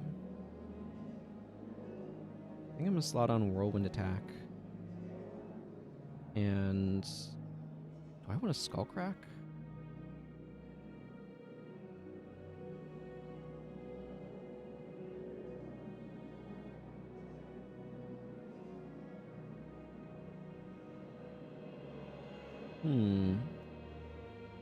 Yeah, I think I'm gonna Skullcrack. Skullcrack might be actually how to kind of build up to. Yes, that would certainly hold. given that one. There's Aura of Displacement. I don't think I want Aura of Displacement. I don't actually like Aura of Displacement all that much.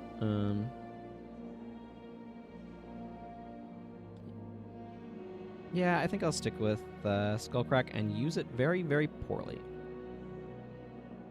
Yes, I think that's what we're going to do. All right. Let's go Saito for my reward. Get some more levels on these guys.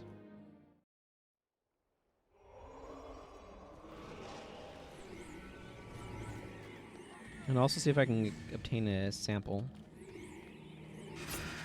of this supposed gear that's going around.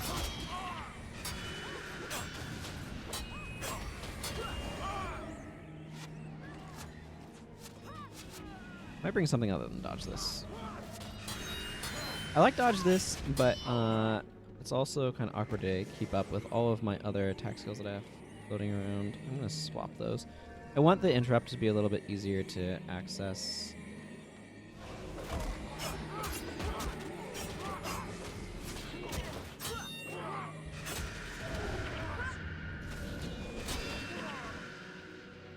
I mean, we're doing okay for damage right now. Could be worse. Got a piece of cheese hiding in my cheek. If anybody's wondering what my tongue is doing for some reason.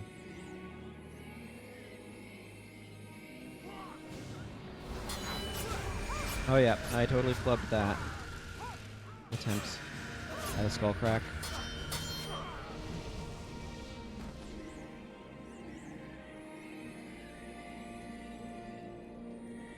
Save yourselves would actually not be a terrible idea either. Hmm.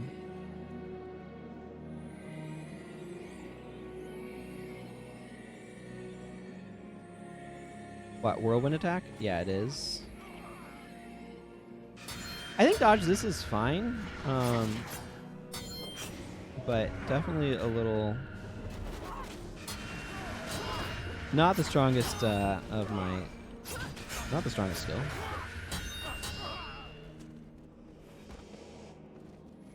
Okay. Do I have enough for this? I do. Wait. I need Naga pelts. Oh, those are Naga pelts, not Naga hides. Okay, never mind. I have absolutely no need for these. I get those two confused all the time. For this specific quest in particular. Man, I was carrying these friggin' things around.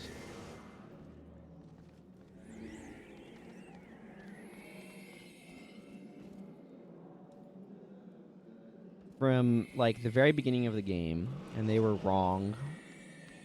Now I feel silly. Not that silly.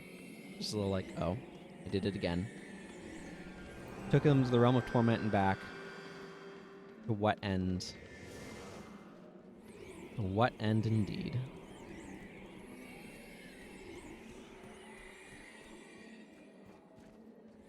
Where is this?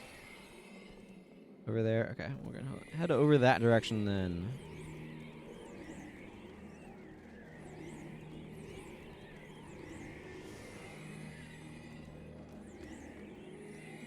What might I like in that slot? I'd have Deldrimmer is fun. Finish him would be good. What? Oh, yeah, that's, that quest, sure. Do I need to go down or up? I wish there was a little bit of an indication about elevation when it came to these quests.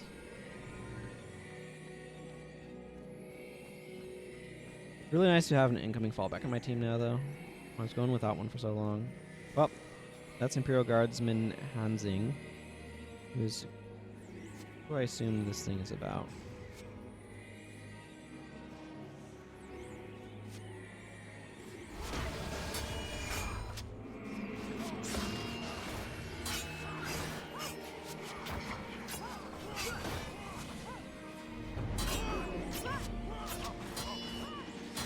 Got a skull crack.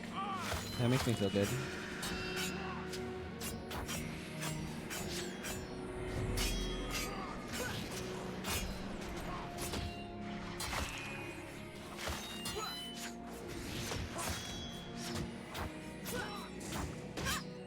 I would like to be less blinded, please.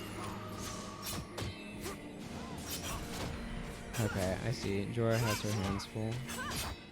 Or Livia has her hands full.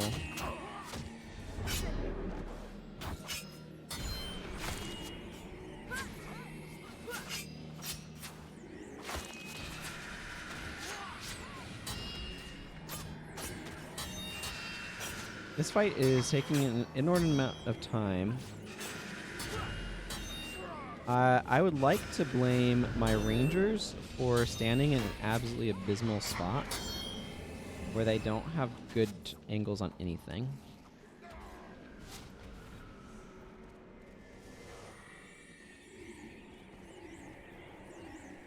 Okay, that finishes that quest. Going home, I need to talk to Brian, who's in Buckdeck Byway. Naga oil, raise the roost. Being in the Undercity. Formant cousin. Where's this? That's in Buckdeck Byway. This is right near the entrance.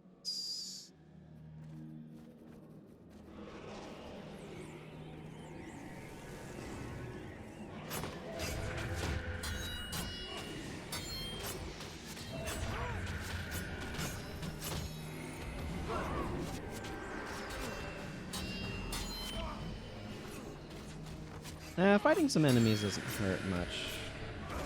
Or rather, it helps with... Why did Skullcrack get through? I just randomly threw it out there for no good reason, but it connected and failed the guy.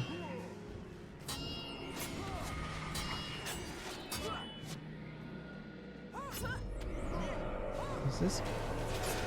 Yeah, it interrupts any action. That's not bad.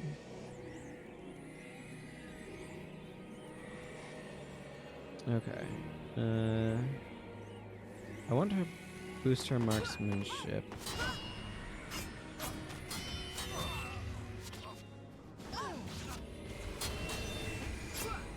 I'm gonna save Goins for the moment.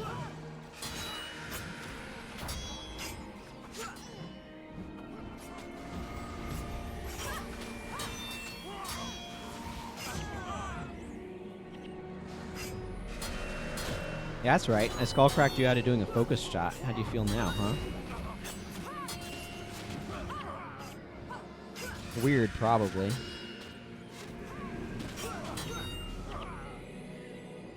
I'll have to admit, skullcracking a skull feast did feel good.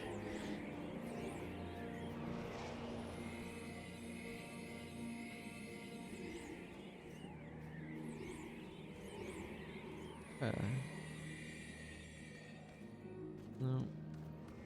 Yes, there is. Just over here, it's a little bit further to the path that goes around than I realized. That's all.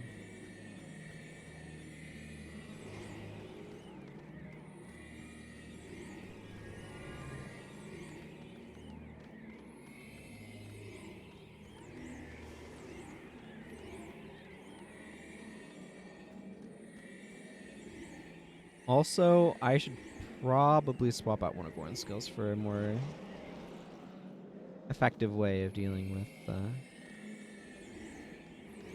those stances. Or I could swap out dodge this for that, actually.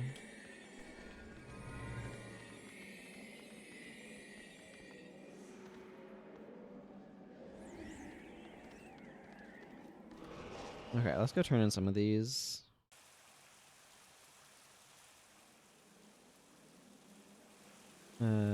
Guildmaster Lewin is there. Start by visiting him.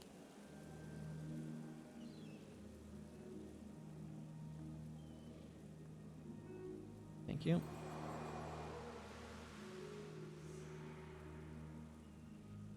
I'm gonna just swap that out for finish him. What's your other? Oh, okay. Sure. Captured. Imperial's Hand. I can do... Let's see, that's these docks. It's very confusing. The Kainang docks are not off of Kainang Center, they're off of the marketplace. Which is really not what I would expect. I feel like it's somewhat unexpected. Is all I'm saying.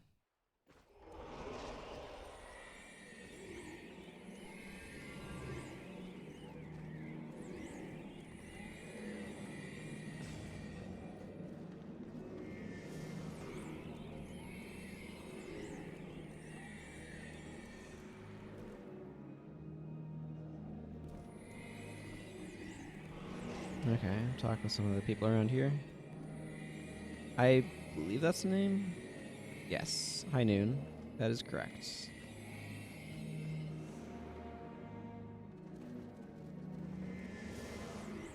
I like him.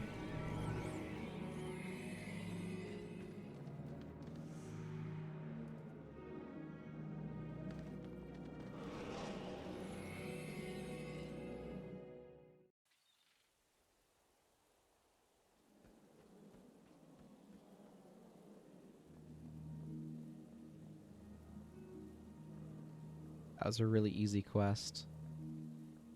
I want to point out that that quest was extremely easy and is worth 2.5k experience and 175 gold, which means that it is more experience than Althea's Ashes. Just throwing that out there. Okay, we need to go to the Undercity and deal with some dudes. Thankfully, I have Vision Square local quarter because I am a local character. Yep. For sure. I remember back in the day, people would farm those ashes and sell them to people. I remember, I think the very first time I did that quest, hey, Jester Almighty, how am I doing? I am doing decently well. Working on moving my sleep schedule around and whatnot, which is like leading factor in why I'm currently awake. Actually, that's not leading factor in why I'm currently awake. It will be a leading factor in why I'm currently awake in the future. But I've just been going to bed at like 4 a.m. lately, which is why I'm moving my sleep schedule around. It turns out, though, I can't move my sleep schedule back. I have to push it forward. But yeah, I definitely remember buying Althea's Ashes from people. And I think that's the first time I did. The very first time I did that quest was from doing that. Yep. Sleep absorption was 100k. Just permanently in the trader for 100k. I have no idea why. My understanding is that people said it stacked. Like you could have multiples of them and it would absorb more and more damage. I have no idea if that's true or not or exactly what was going on. But it made no sense to me.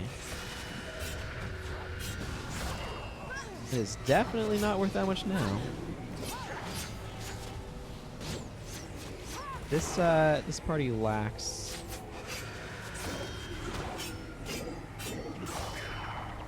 in nope.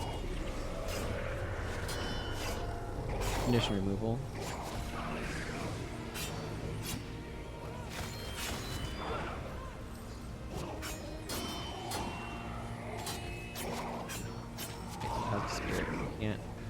Can't. Whatever. I'm not sure what words I'm looking for.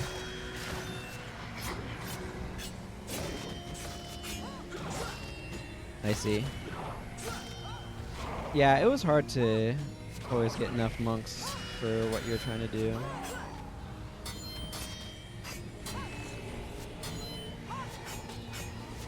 I remember that. You know, though, I legitimately miss Thunderhead Keep being as difficult as it was back then.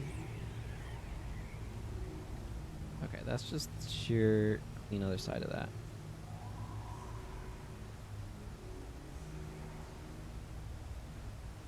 What? Oh, that's the quest I'm trying to do. This one's back up this way. Because, like, these days, Thunderhead Keep is, like, mostly a snooze fest. I hate doing it because, it's like, you can't not pay attention. But there's so... Like, it's also really, really boring at the same time. And back in the day, it felt like it was legitimately difficult. It was... It really, really... separated people. There is a friggin' word that I used to use all the freaking time to describe things like the old Thunderhead Keep. That were like, this is what separates people sort of thing. And like, I use it for a class in college as well. And I have no idea where that word went. I just don't know it anymore. It just evaporated from my memory. I have no idea how that happened. I'm very perplexed by it. I would like to get the word back.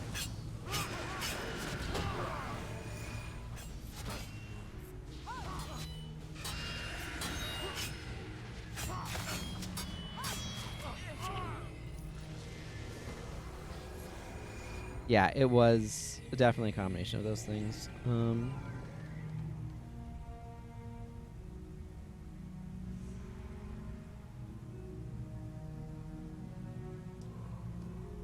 my defense, I wasn't paying attention to what was required of that.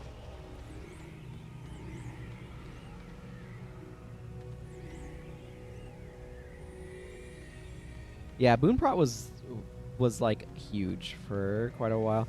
But, like, Divine Boon also affected,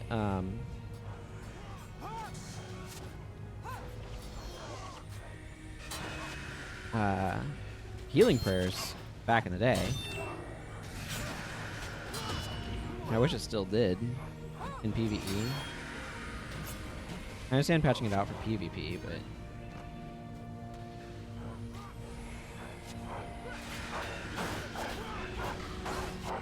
Y'all enjoy that. I'm out of it.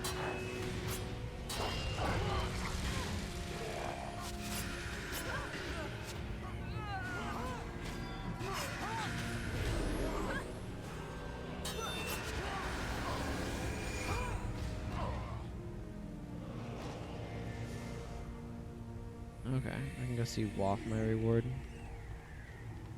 But yeah, I remember back in the day, like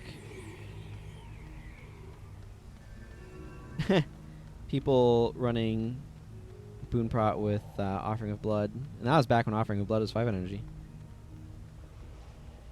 Build Twist does so much more for preventing damage. Builds are just a lot stronger now. Like back in the day, you didn't have Ritualists, so.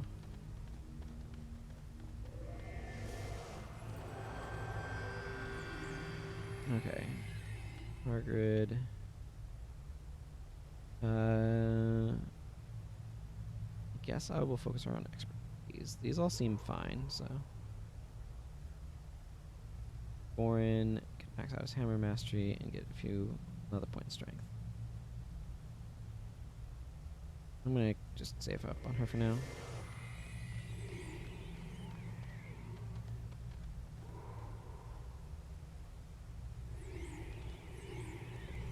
Huh? What do you mean by that? Like, use mesmerize to heal? Or... I'm a little confused by what you're trying to communicate. I bet you could do a normal monk with just mesmerize. Oh, mesmerize to shut down a monk? Yeah.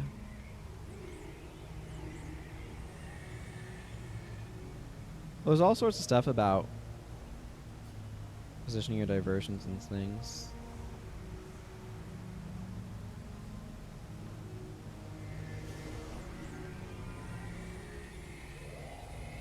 Oh, so that way you don't need... Oh, I see what you're saying. If you had enough shutdown, you could probably just use regular monks, not needing ST support because the mesmers are able to mitigate damage enough with shutdown. I think is what you're saying. Looks like Acolyte Jin died. In her defense, I did give her Frenzy.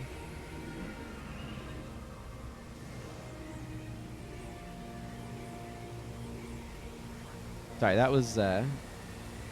took me a bit to figure out what you're saying there.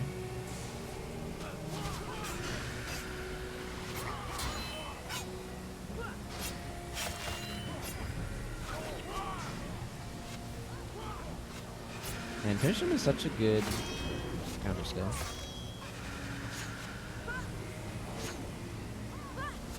We got there in the end. That's the important thing. I think I can travel through here, right? The good news is Acolyte Jin is gaining experience points very quickly because she's super under-leveled, so she will recover from death penalty quite smoothly. Oh yeah, here's where Mina Shatterstorm is. I think Shatterstorm is one of those skills that I tend to have a hard time understanding. I think it's actually pretty decent enchantment removal, all things considered. Because if you remove one enchantment with it, it has a short 7-second recharge. And if you remove 2, at 14 seconds, it's still less than the standard 15-second cooldown that most enchantment removal has. Is a little bit expensive if I recall correctly, because I think it is 10 energy.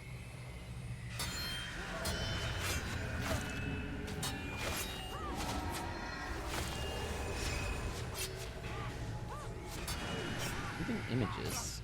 Well, that's just rude. Oh, I totally flubbed the timing on that Ether Feast. You better believe it. And by flub that timing on the Ether Feast, I mean flub the timing on the interrupt for the Ether Feast.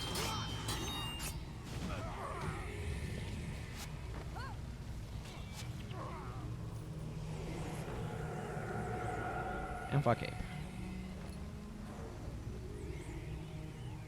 I agree. I don't think Izzy was very good at balancing.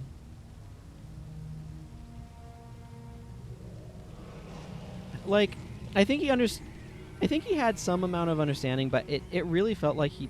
Yeah, I agree. I don't know... I want to be very careful about trying to guess what was in his head when he was doing stuff, because obviously I can't know that. from what I see, it feels like he didn't know how to balance the sort of game Guild Wars 1 was.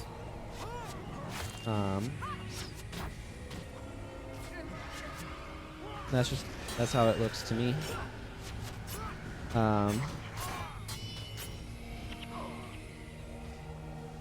Guild Wars needs to be balanced in it. I think, like, if I were being put in charge of balancing Guild Wars and I didn't know what I was doing, I'd be looking for an analog, and I'd be reading all sorts of articles about how to balance trading card games like Magic the Gathering, and like trying to get suggestions from people and stuff.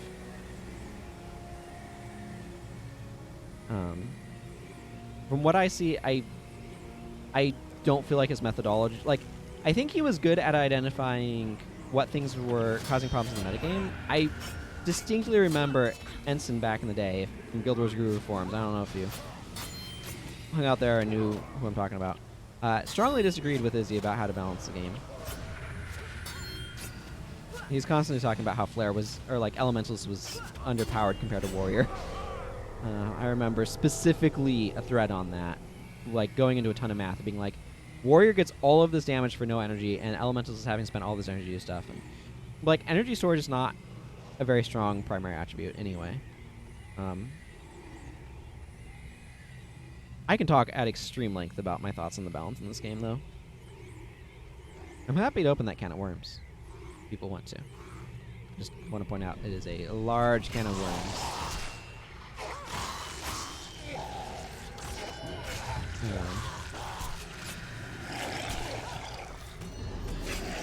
Woo. Yeah, it's interesting. A lot of that derives from like so many other conflating or like complicating factors in terms of how the balance works. Okay, let's reset this quest.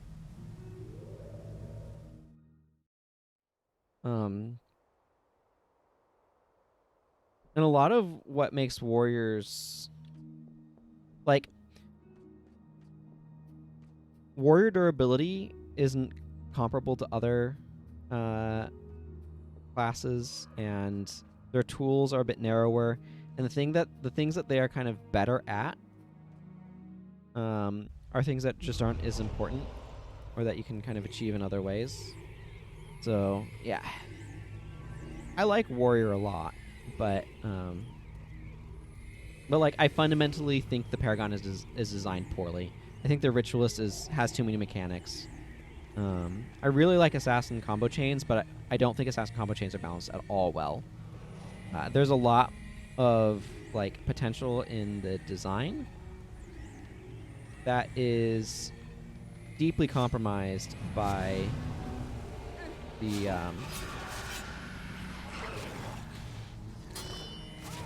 like, I feel like there's a lack of care put to making the skills interact with each other like neatly.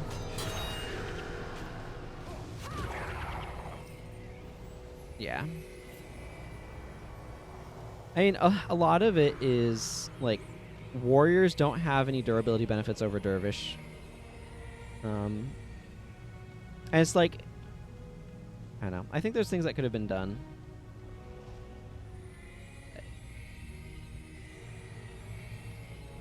Okay, I'm supposed to like eavesdrop on their meeting.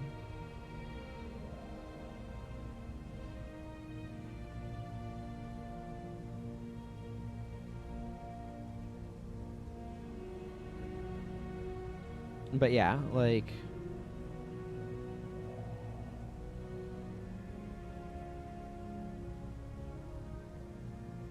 I don't know. Part of what you've got going on too. Yeah. Dervish, I remember Dervish feeling overpowered as well. Like, but I also remember Ritualist and Assassin feeling underpowered when factions released. And I think it's preferable for the new professions that everybody is going to make and play to be overpowered on release than underpowered. I remember with factions release, like everybody, this is an exaggeration, but everybody made an assassin named after a character from Naruto. And then they shadow stepped into Afflicted maybe killed one, got destroyed, and then yelled at their healers when they'd overextend beyond the range of the healers. And I remember that happening a bunch.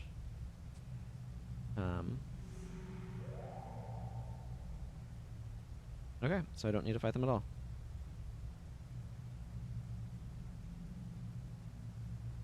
But yeah, Paragon was super broken. And part of what the Paragon's problem is that leadership is just really badly designed. It encourages the design of shouts and chants that affect all party members, and skills that support all party members are inherently extremely powerful. And so you can't have every single skill in a profession affect all party members and things. And yeah. Well, it was especially bad when Avatar of Melandria made you immune to all conditions. Like, talk about, yeah. And then, how often... Another example of why I feel like Izzy didn't know how to balance skills is divert hexes and withdraw hexes. If you look at... if you look at divert hexes, it was added in Nightfall. Withdraw hexes is a faction skill, and it's absolutely terrible.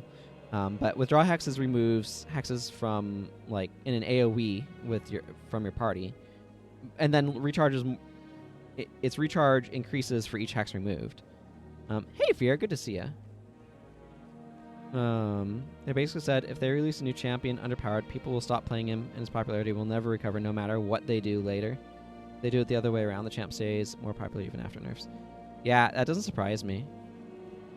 But like withdraw hexes, I think could have been made so that way it had a longish recharge that decreased for each hex removed. So that way it became more powerful against hexway, and could like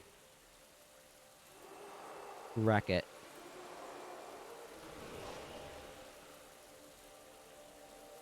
But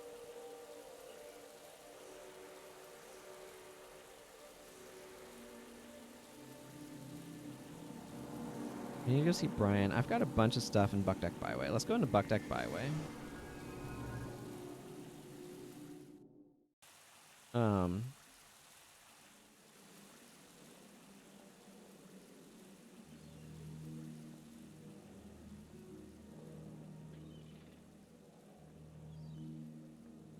But I don't know why the response to Hexway was we need to make a new spell that like removes up to 3 hexes and heals and removes a condition for each one, instead of saying, hey, here's a skill that's absolute garbage, let's rework it to be extremely good at dealing with hexway.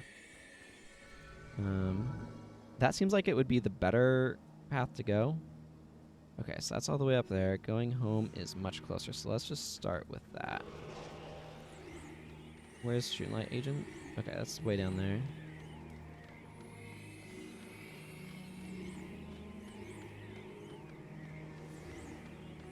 But yeah, it wouldn't surprise me that Riot would do research on that. That seems like some information that would be really important for them to know.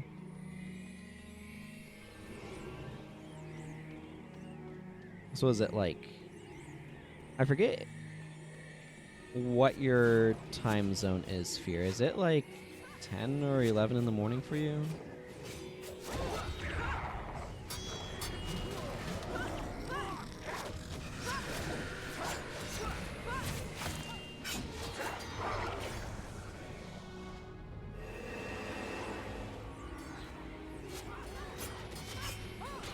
I don't know.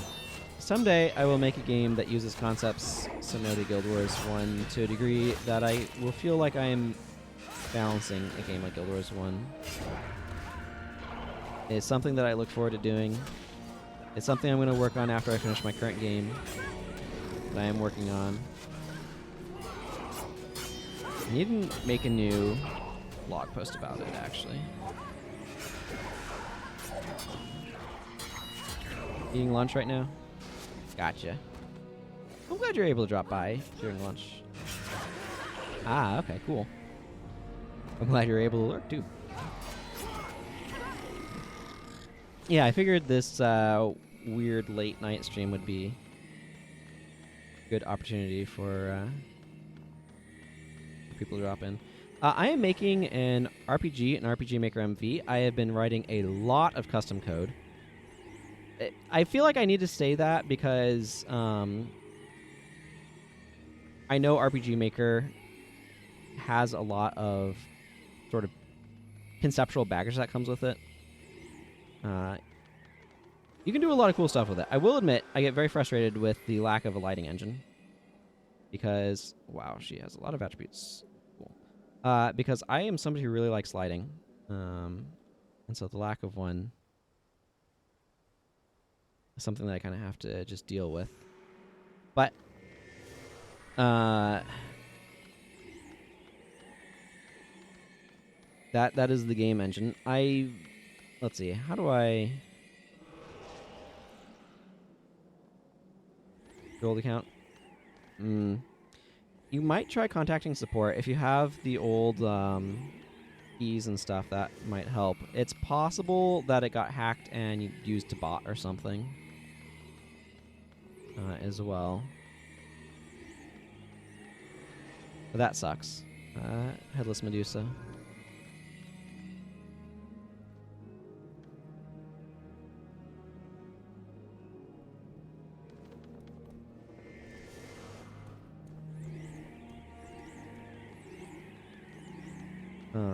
I actually have an article on my blog at santio.com that introduces the game. It's the game I'm working on. Its code name, its development name, that is the proper term, is Psychopomps Are Missing.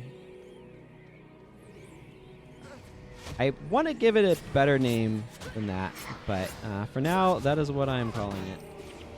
It has the benefit of having a nice, easy-to-pronounce abbreviation of PAM.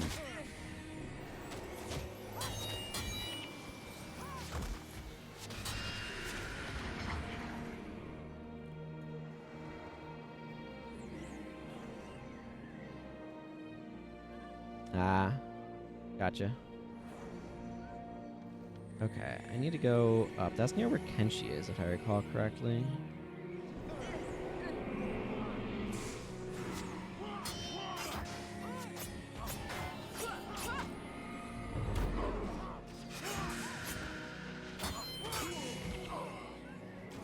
Well...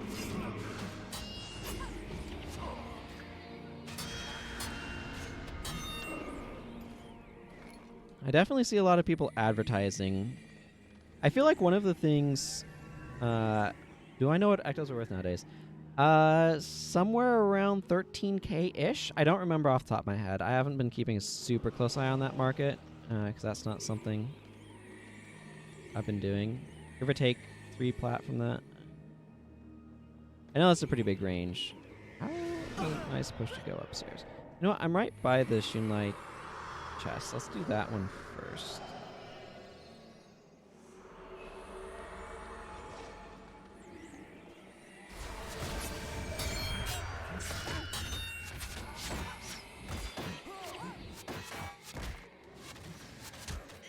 Ow.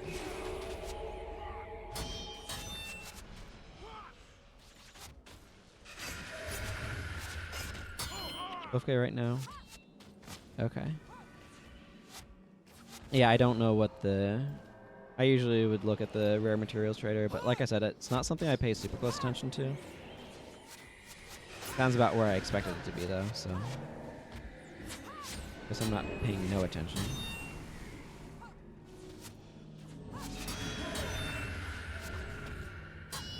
Man, those guys are annoying.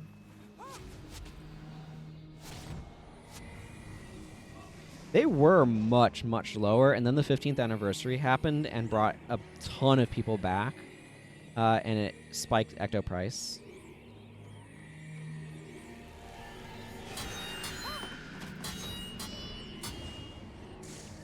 It was pretty incredible, actually.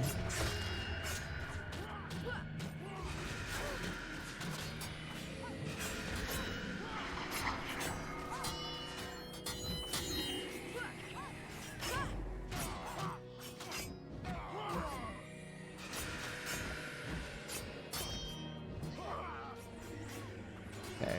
Time to try to take care of all these Ampha assassins with a ridiculous block. Yeah.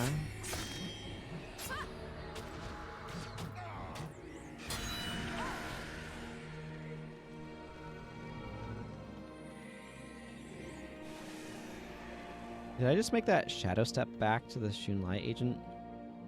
That's interesting. Oh, wow. There's a lot of people who are doing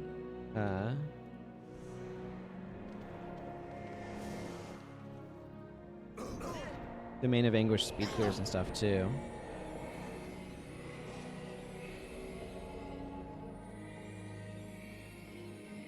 Or at least, I don't know a lot, but there are definitely plenty of people who are, because I hear about it being a thing.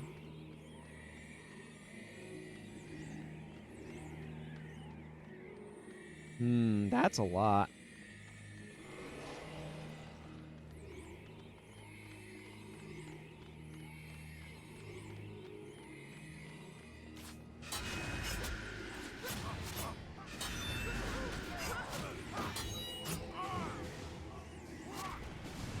This guy uses Shinko's Tennyson. I am getting wrecked.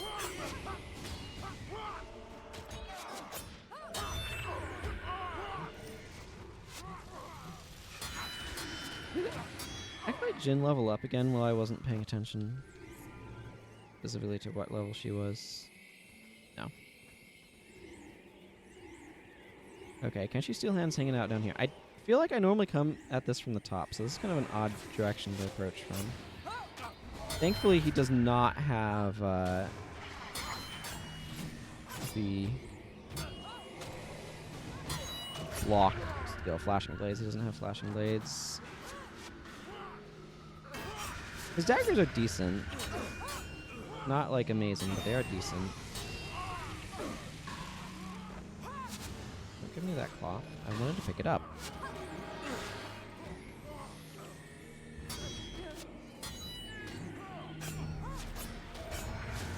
Tranquil's Tennyson, I believe, does it straight up counteract the, I don't know, it does something. That goes up to Vizuna Square 4 1/4, but I don't think I can enter. Right? I don't know. I'm going to walk up that way and see what happens. Because I feel like it.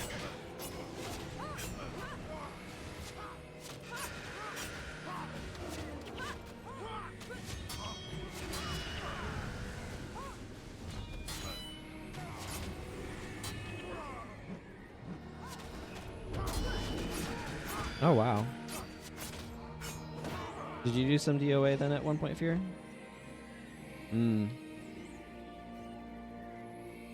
Or you just, like, traded for them?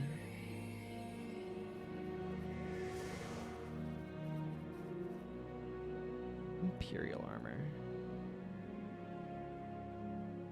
I think I like aspects of the skin, but... okay, let's continue up this way. Oh, wow. I don't know that I've ever had that much Ecto. I think the most Ecto I've ever had at a time was actually fairly early on when I started streaming. And I was given the materials to make obsidian armor for one of my characters. Gotcha.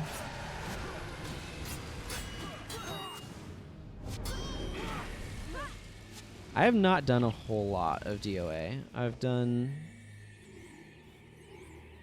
it once, and then almost a second time. We were doing it as a group. I have a group that I usually play with on Sundays.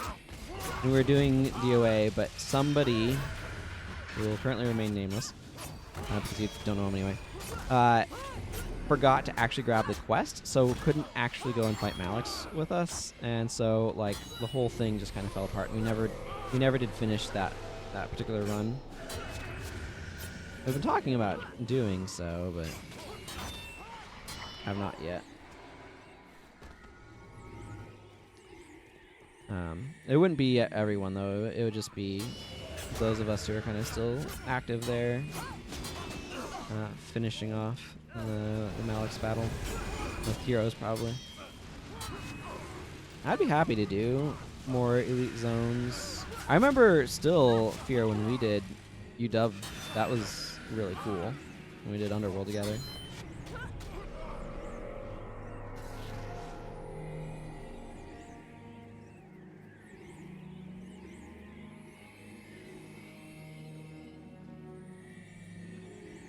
I'd also like to do the Deep. I remember doing it long ago. Is this actually open? Can I actually walk in here? Huh. I don't think I've ever gotten Vizuna Square 4 1/4 on a character like this before. That's really cool. Don't know why they let me in now. But sweet. Now I have that on my map. Probably kind of important for cartography now that I think about it. Probably just the Eternal Grove. Yeah, the Eternal Grove is very, very rough. I think Yala Hatchery at this point, like, Eternal Grove, I think is just a much harder mission to get Masters on than Yala Hatchery at this point in my playing experiences. You can have this. And I need to talk to Pinepo. We should be happier now about something.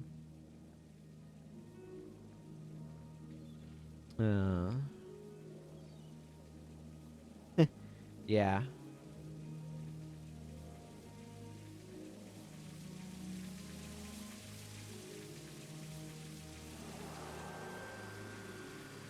Let's see.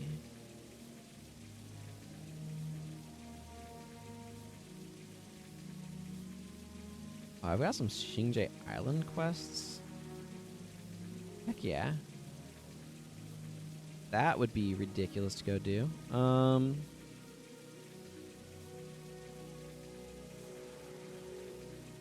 Wow, these are still so many experience points. Oh yeah, I see what you're saying. Yeah, ST. I can see ST helping a lot in Eternal Grove. That's a good point. Okay. I am going to kick Orin and Margaret the Sly. I want Haida for the move speeds. At this point, this is probably a little too much healing, but whatever. We'll roll with it. And I'm going to go to Hydro Lagoon.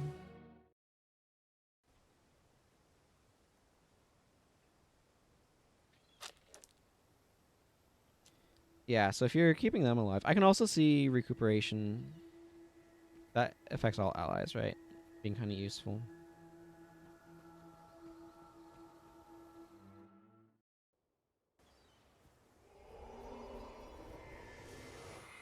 You know what? No. I've done enough of these random quests for now. Let's... okay, you know what? You know what? No. I want to go to Lion's Arch. Yeah, life could be a good way of healing them.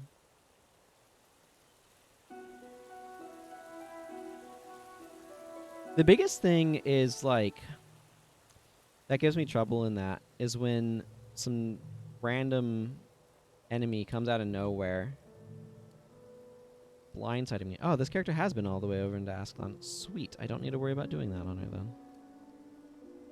Excellent.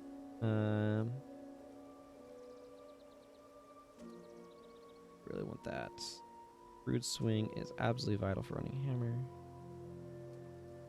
Slash is great to have. Wary Stance has its uses, but Nice Defense has its uses. I want those. I don't know how much I'm going to use them on this character, but... I'll leave Belly Smash alone. You know, I'm going to get Rush. I don't know if it's good or not on... What is this? Primary Assassin? But I'm curious now.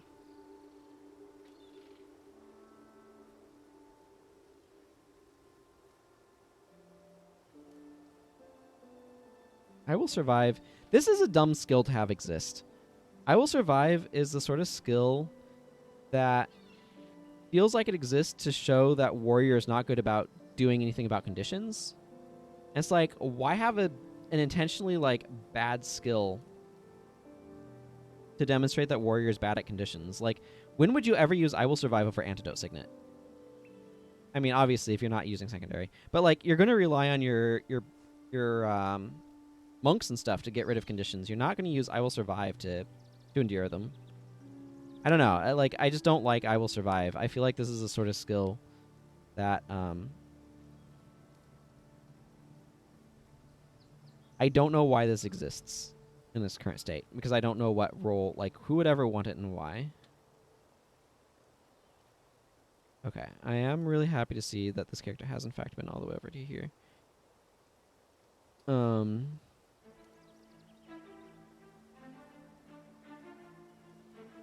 could continue doing some factions quests. Is that really what I want to do? Not really. Abaddon's Mouth's bonus is a pain in the rear end.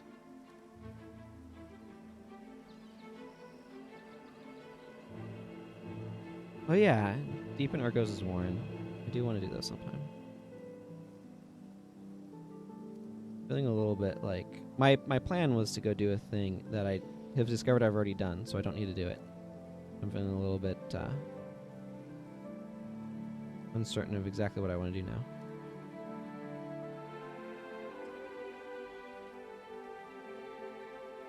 Let's leave the party and add Acolyte back in. Gives plus reg and armor.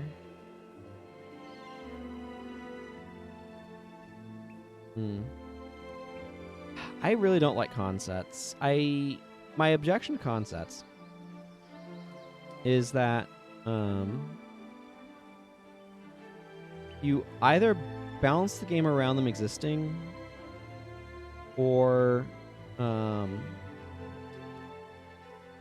if you don't balance the game around them existing, it's too easy with them. Or you balance the game around them existing, and then you kind of force players to use them, and I don't like that. I don't like that design at all.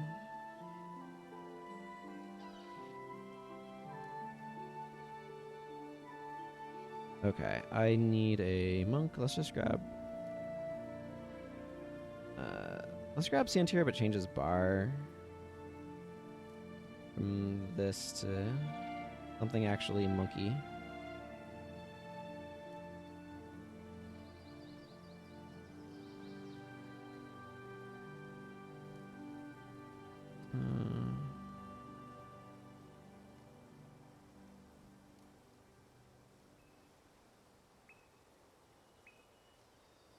And a little bit of protection perks.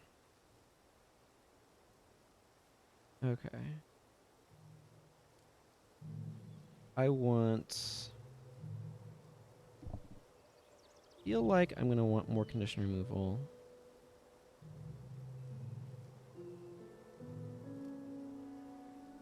I like Blessed Light because it's extremely versatile and does all sorts of things.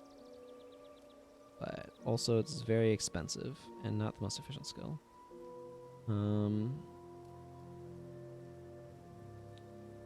There was a Boon Signet bar I ran the other day that I really liked. I saved a template of it. I can't fully load it on this guy, but I can load this much of it. That is going to be completely unnecessary here. Okay.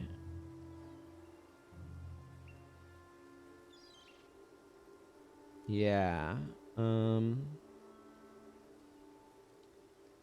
What do I want? I could put on Watchful Healing. I definitely want Hex removal here, so I'm going to slot in Remove Hex.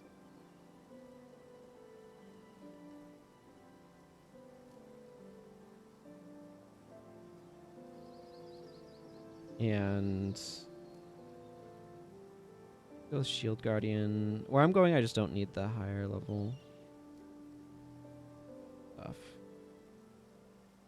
Go with Shielding Hands.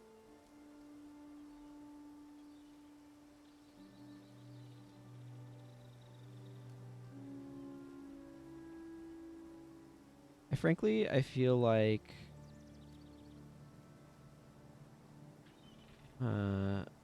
watchful healing might be decent here. Wait, I think I'm gonna just slot this in and go like this. That's probably sufficient healing.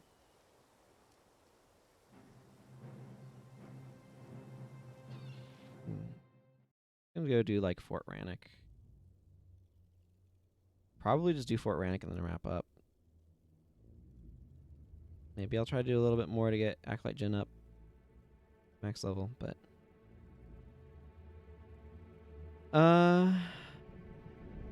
getting kind of towards bedtime is what's going on now.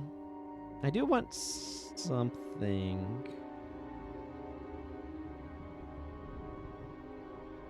More Healy, I feel.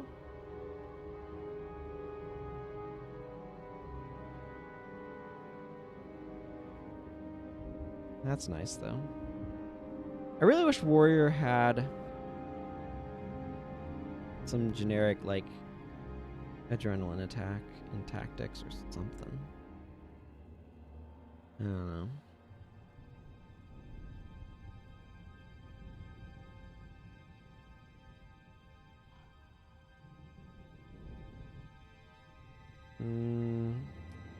Most of this stuff is just, like, pointless. Use Golden Skull Strike if I wanted to, but that requires enchantments to function. This is kind of a bit pointless. I'm just gonna slot on Breath of the Great Dwarf, and I get an elite. What seems like a fun elite to use here?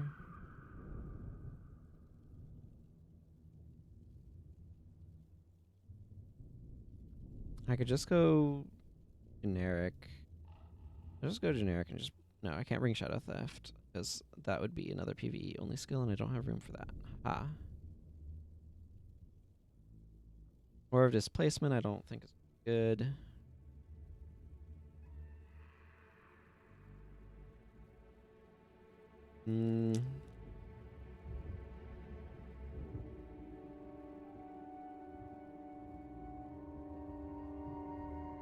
Wacial's Collapse will disable Whirlwind Attack.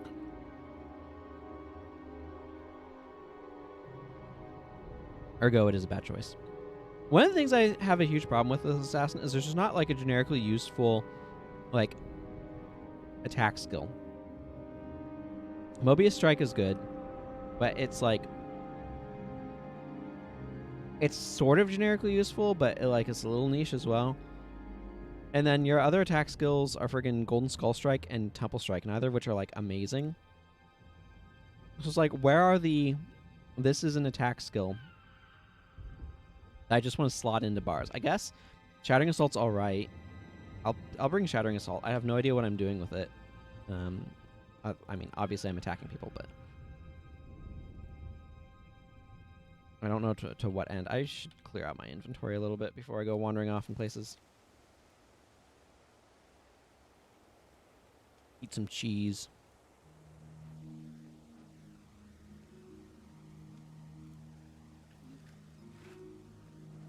I'm gonna need a new salvage kit. I got 8 Imperial Commendations, by the way, from questing here. That's a lot of additional Imperial Commendations.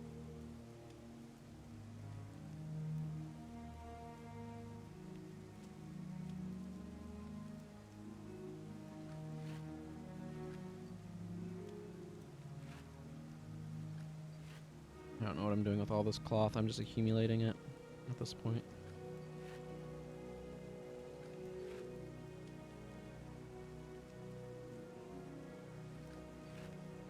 I need a new ID kit as well.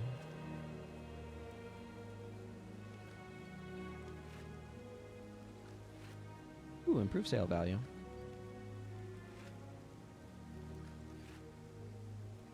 I don't need a fiery bowstring, but that's nice. I also don't need this Naga hides, apparently.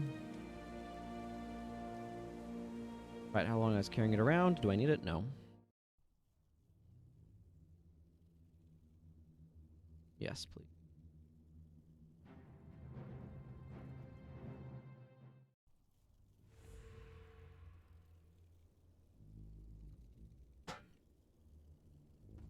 Mmm.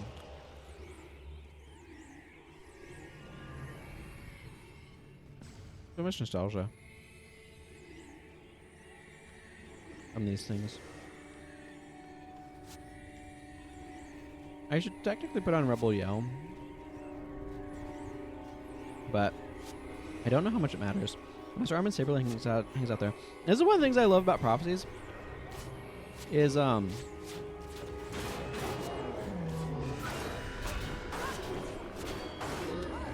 just a guy, Gurn Blanston, hanging out over there. Who'll be like, "Hey, could you go check out how my wife's doing? Let her know. You know, give her a report on me." Back there's a friggin' quest in the middle of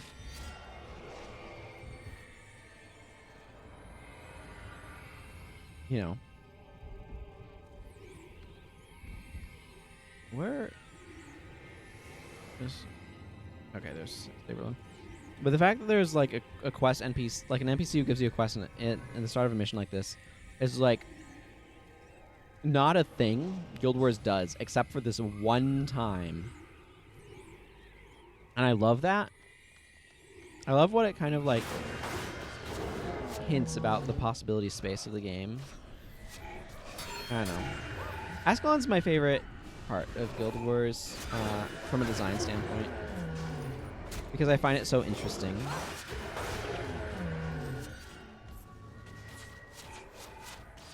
Because it does so much like weird stuff. Like, there's a lot that I love about Prophecies just because of how strange it is in places.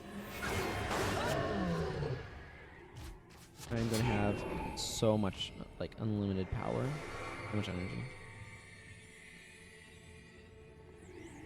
Hey, friend, I'm Gordon Blanston. I've been stationed out here on the wall a long time. What's on your mind? Nothing, because I can't get a quest from you, but...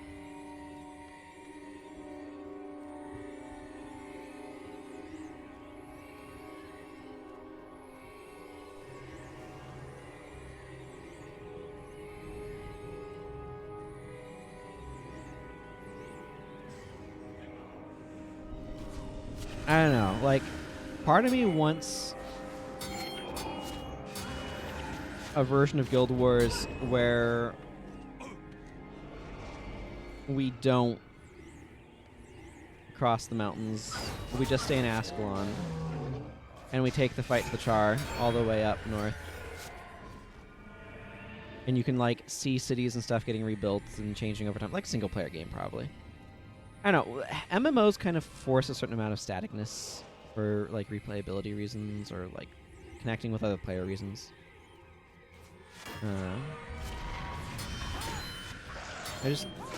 ArenaNet did too good of a job of making me fall in love with Ascalon, is really what I'm saying here.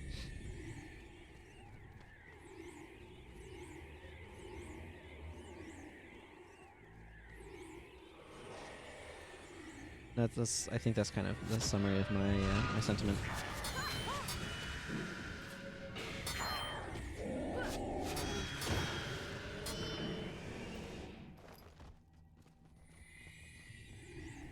Here we are.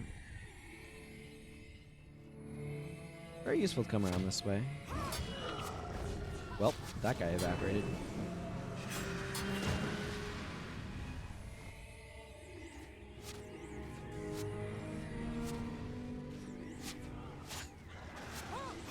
Oh, man. My flatbow can get over there.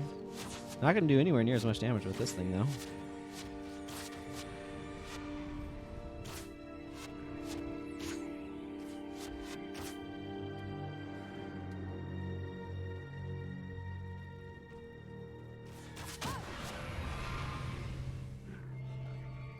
My critical strike short bow. Just doing all sorts of damage there.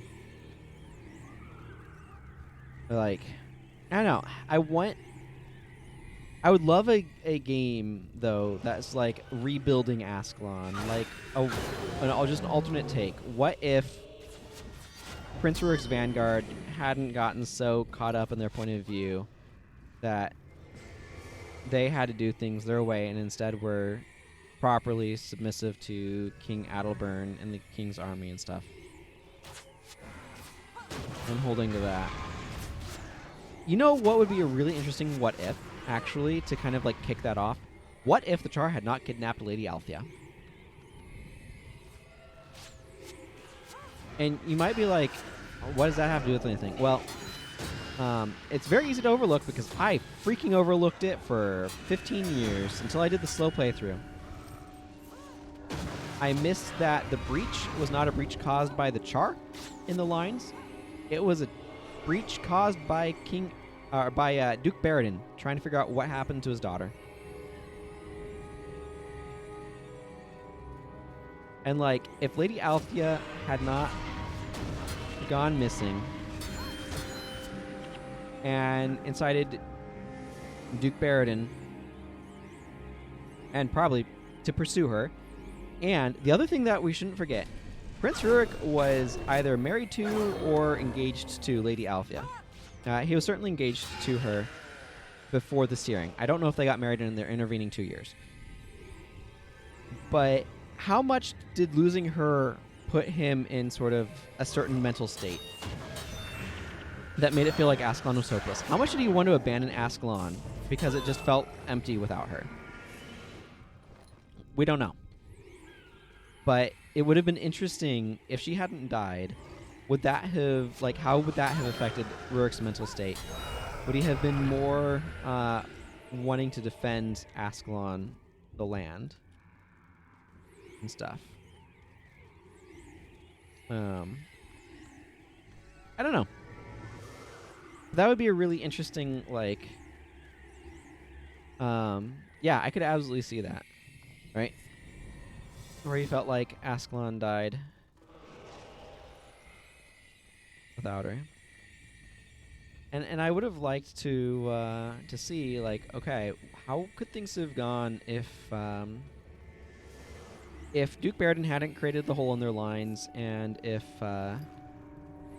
Lady Althea, like, if Lady Althea hadn't been kidnapped, that would have meant Duke Baradin probably would not have created the hole in the line, and like fractured their defensive position.